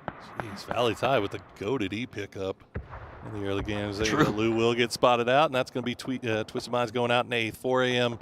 Still creeping over into that area, maybe not understanding that that player is dead, or at least just trying to maybe get angles onto New Happy. I don't know. They're taking their time. They've got places to play off to the south, but it looks like they're going to stick around here a little bit longer to see if they can maybe get something here. Well, the 2 squads should know each other pretty well given the history and regional performances. So we've got New Happy one side of it, 4 Angry Men on the other. It is going to be Valley Thai finally taking some shots up to the north. You can see Expendables and Na'Vi fight is getting a bit more of a, I guess, a brew going on as neither one of them can move easily. Expendables at least do manage to get a foothold inside the circle. Na'Vi was kind of pathing over into this area. Not a lot they can really work with. They do have that outer wall just to the north of them, but the Expendables positioning is what's making it so complicated. They're wanting to try to navigate through this little small trench and maybe use the rocks to get some distance into the Expendables because that'll open up so much of the west for them to play. Yeah, that's a tough fight for either of these teams to take. On that hillside, it's just real hard for them to get the angles, and especially if you're trying to land utility here. As Ming Ming will land the grenade onto HSM. Open thing up a little bit for New Happy rather, onto 4 a.m. Now Ming Ming also has that Om, and that is a terrifying thing to consider. Got me with that one. Like it. Okay, so the Expendables now have crept into a New Happy sight line. 4 Angry Men. Looks like they might be coming back behind them, though, so that means Ming Ming's having to keep an eye on what's going to be going on with them. Just talked about that a second ago. Duck Juice, what you going to do? They're so nervous. They're afraid of what's going to be going on, but Na'Vi has already stepped away. They don't want to do this anymore. They're just going to be fine with control in the south. Ming Ming trying to get some spray into what's going to be the movement for 4 Angry Men. Lots of eyes now drawn. Those couple of shots now drew Sonic's attention as well as Valley Thai up on top, and this is going to be a big problem for 4 Angry Men to work with. Prophet Duck Juice as he ran out of all his grenades, so he's going to try to find the angle on the low side, but Ming Ming more than up to the task. Tanvu, though, let's see, you've been showing out so far today. Can you pull off something against New Happy? He's going to spot out one, December 12th. Nice spray will get one, but he's going to go down in the end. That is the Expendables, rather, out in 7th. The Valley Falcons over there definitely still enjoying their compound. Sonics are going to have to move in, but they still got the wall to play from. Not going to have to contend too much with Valley direct time. And it does look like Na'Vi has decided that they kind of want to finish this firefight, except they were going after Expendables first. Now they're going to be coming after New Happy. Pretty clean angles for them to work with. Just Hackatory. Rest of the squad just making it look simple, dude. That's just dirty. That's efficient. Isn't it? And now I mean, they're not That's even the best word for it, right there. Yeah, they're not. I mean, they're not wasting any time either. They're going to go up the. Oh, nice grenade from Unk, as he's going to get. Yeah, I think that's all more three. efficient. All I guess. 3 4 a.m. Yeah, you take those all day long. Now the question is, what else? I mean, do they have any more? Yeah, they do. I mean, they haven't really had to use a whole lot. They've just been vibing up here, dude. Yeah. I mean, God, man. Oh, what a grenade! Look high. No way, man. That is a crazy toss. Now, Shrimzy, what are you going to do? Na'Vi in control of the north, but it hasn't been working out for whoever ends up getting up there. Valitai with so much vision to work with. Shrimzy now all by his lonesome. As he at least does have, I guess he's the unofficial 7th member of these 2 squads. Oh, no. We're hands-off gamers again if we're Shrimzy. Yep. You know exactly what the situation is. You read the assignment. Just lay there. Me and my crate are going to be friends for a while. Yeah, yeah. And just, I mean, hope that maybe Na'Vi can do something about Valitai, but it's going to be tough. It's I don't know if they can. Look at the angle. They're playing a low side hill, looking up into this high ground position that Valitai has. I don't know if you're Na'Vi what you can do. You need mortars in this situation. Yeah, I think Na'Vi at this point, what they're thinking is just like maybe there's another squad in the building. Maybe they'll take them on. Well, next circle is circle 9, and it's going to be on the wall, right? Yeah. So, but the problem for Na'Vi is that Valitai doesn't have to leave before Navi's going to have to move. So hopefully Navi's got enough smokes that they can kind of keep that thing going. They've just got to time it correctly. That's all. Well, the thing about for Valitai is they still, have the Falcons right underneath of them, and the Falcons don't have to move much either. Got that on, though. And they're down on the ground. They've got the wall that's in front of them, and with this low positioning that we can see that Navi's playing, that's really exploitable for Falcons to just kind of creep out around this one. Also Shrimzy, too, but I like this from Na'Vi, playing it a bit more aggressive, trying to deny out the sight lines, but it gets scarier the closer you get as the smokes get a lot more open. It's going to be Shrimzy going down, and now all attention focused back into Na'Vi. Ooh, Hackatory, that nice spray on a kiss. We'll get that knocked. 9 kills now for Valitai from this high ground position. Now, keep in mind, Diffix does have that on, so that could change the flow of the battle here. Oh, never mind. Good throw. Unk is just raining 3s on everybody right now. Valitai now in, yes, they've had control for a while, but just dominance at this point. What do you even do, man? I mean, Falcon's trying to go for a res, but this is just, they've got everything working for them at the time. They've got tons of vision. They know exactly where all of their opponents are going to be. And look, now the squads that you're going to have to contend with are all limping into the circle. I mean, I feel like Na'Vi could go for these res here. He's feeding information over Diffix. I like that. Just going to give that over. Yeah, Hackatory will find another knock on the Unk. And the grenade from Flood will find Kiss. And now another nade is going to get Latte. Oh, he's so low!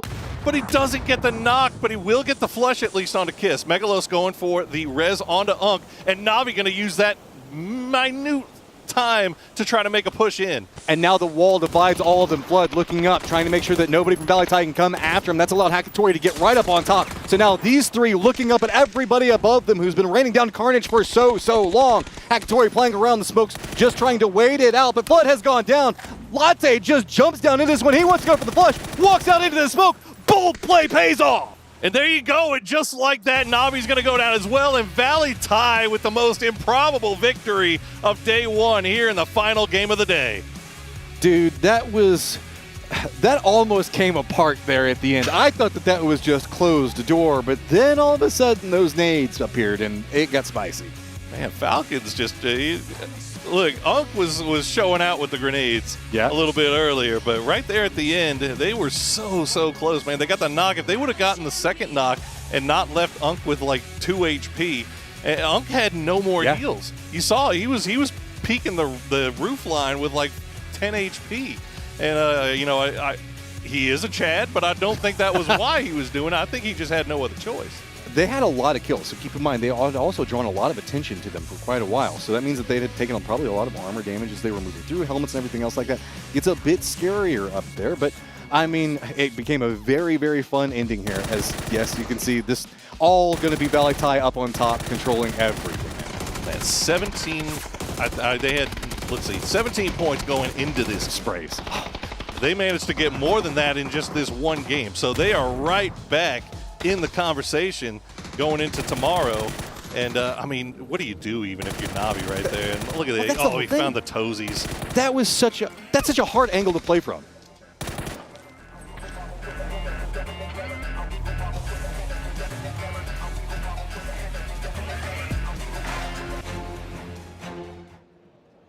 Welcome back to the STC Arena, where I'm joined by Batulins from Twisted Minds. Batulins, let's talk a little bit about today, okay? Opening day. It was a consistent day, but maybe not the day that you would have hoped for. Talk us through it. I would say we just hope for normal games. We earned like 40 points or something. It's pretty enough to be confident to qualify in the third day of group stage. So we are happy with our games. It was not easy circles, many difficult situations for us, and we managed to play very good, so I'm happy.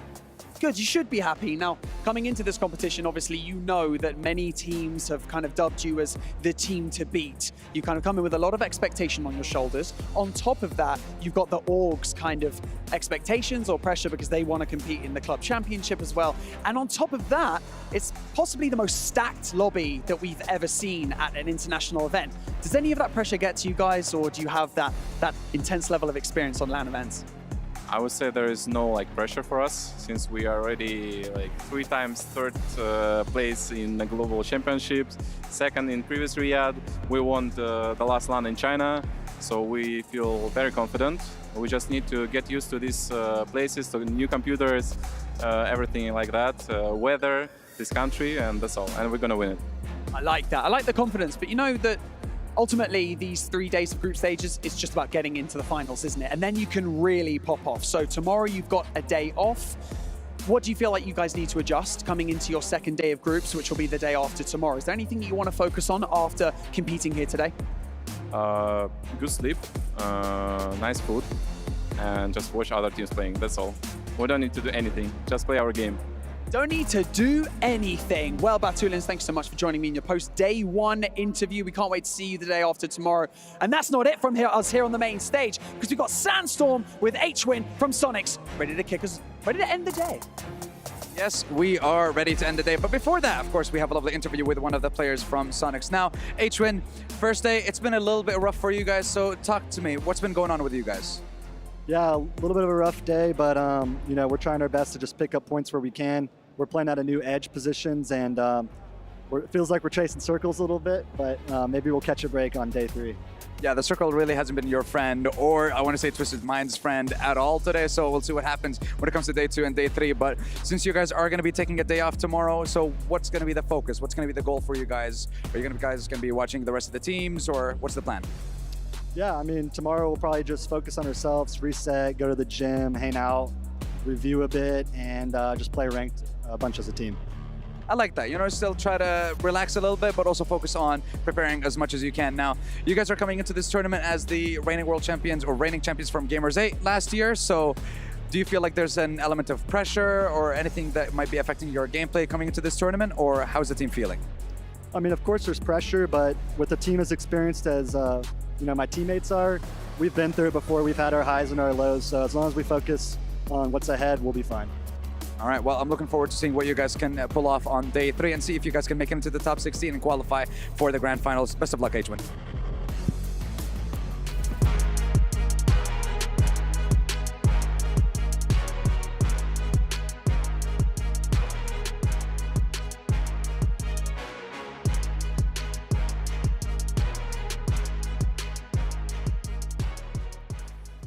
Final the game of the day done. It's Valitai with the eyes in the sky on top of the building and being able to get so many kills from there. Unique was just throwing nade after nade after nade, hitting the banger after banger. That was awesome stuff coming out from I mean, listen, talk about contrasting different central positions. We were just talking about power grid from the previous Miramar not being a position that you can really control and dominate from. A high ground spot like that warehouse is exactly where you can get all of that damage output. They were so impactful onto a bunch of different teams, even trying to approach their position. Then Unique's grenades just... How many did he have, by the way? He kept pulling more out of pockets that I didn't know existed. Too many nades. He was just running around in the boxes where there's no loot, just getting the nades. They were just spawning in for him somewhere. No, it was crazy.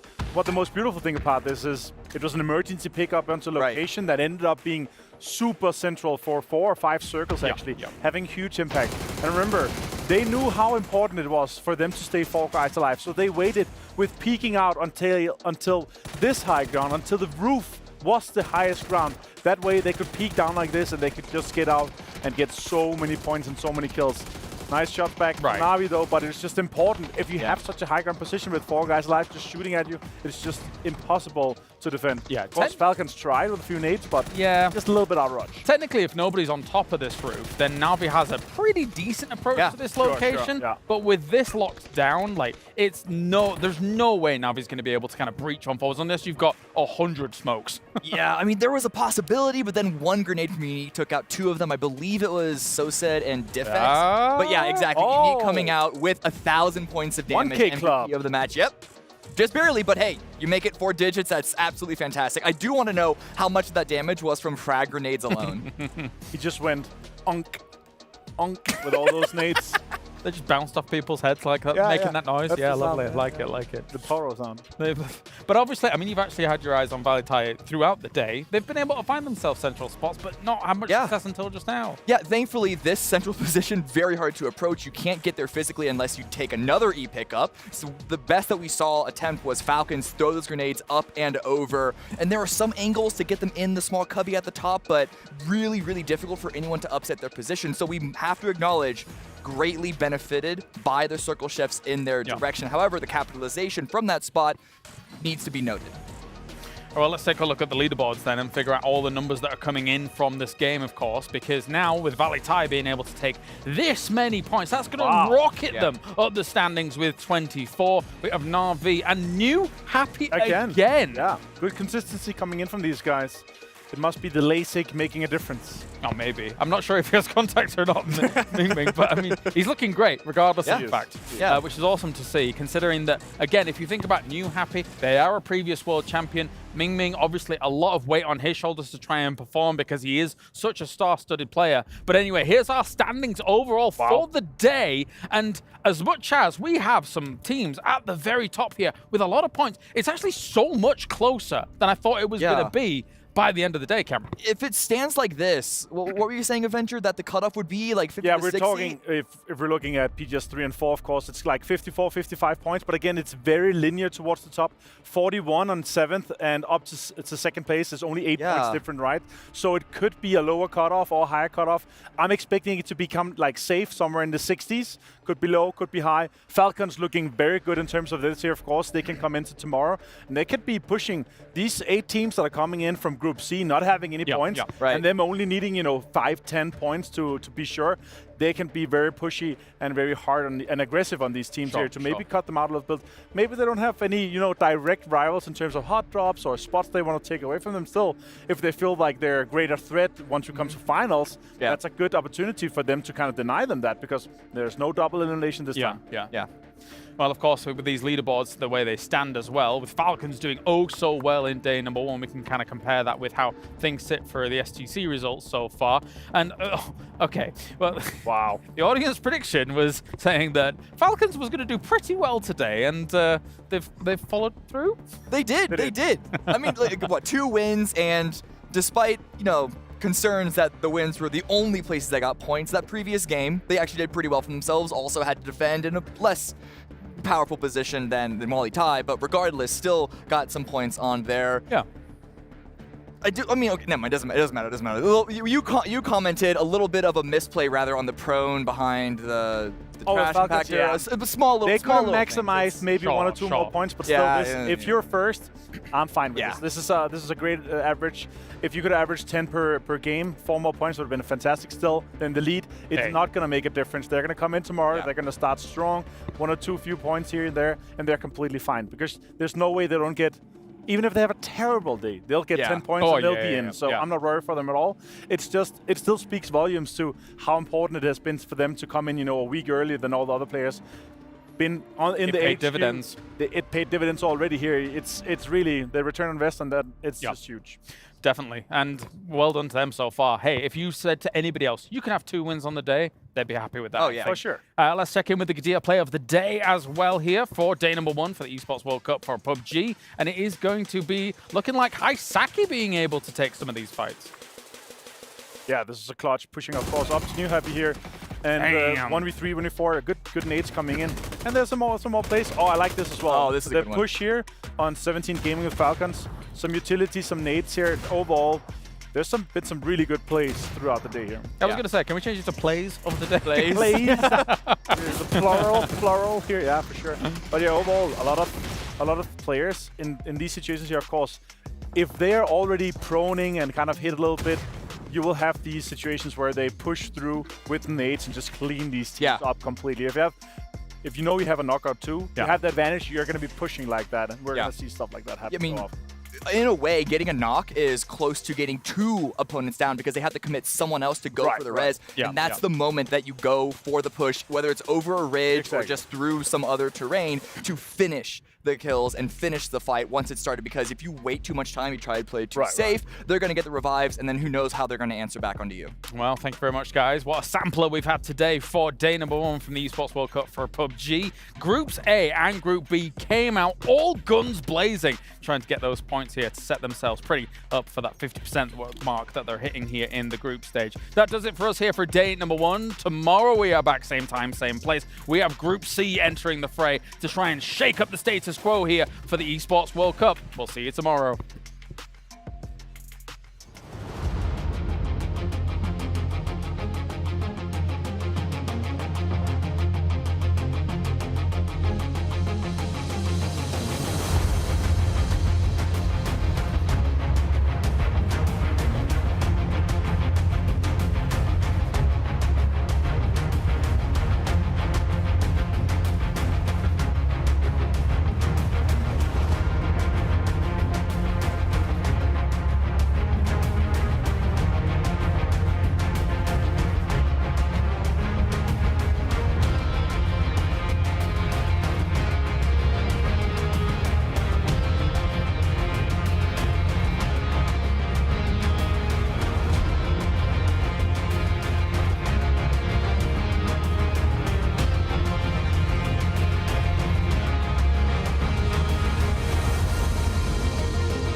Hello, PUBG fans.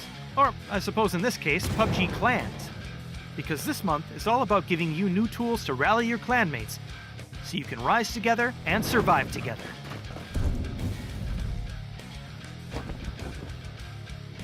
Starting with Update 31.1, you'll have access to clan missions, a new clan supply airplane, clan tokens to purchase rewards from a new shop, and other clan exclusive rewards. You'll start by ranking up the new clan supply airplanes class as your clan completes clan challenges together. You'll have a full week to complete challenges once they appear. Planes downgrade a bit each week, so make sure you're always contributing to keep them in top shape. As your clan upgrades your airplane, your clanmates will earn better rewards for opening the clan loot caches they earn by completing clan member missions. Rank it up and rake it in. We'll also be running clan mission events throughout the month, with ways to earn other cool rewards. Finally, in August, we'll be running the PUBG Clan Cup Summer 2024. This regional tournament is your clan's chance to shine above all others and earn some great rewards. More info about what to expect from the PUBG Clan Cup will be coming out soon, so keep your eye out for more details. Full details on all the Clan Month features can be found in the Update 31.1 patch notes and on the official website. Summer is heating up, so remember, the clan that burns together, earns together. Complete missions, rank up your supply airplane, earn cool stuff, and show the rest of your region what your clan is made of. We'll see you on the battlegrounds.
Shoot.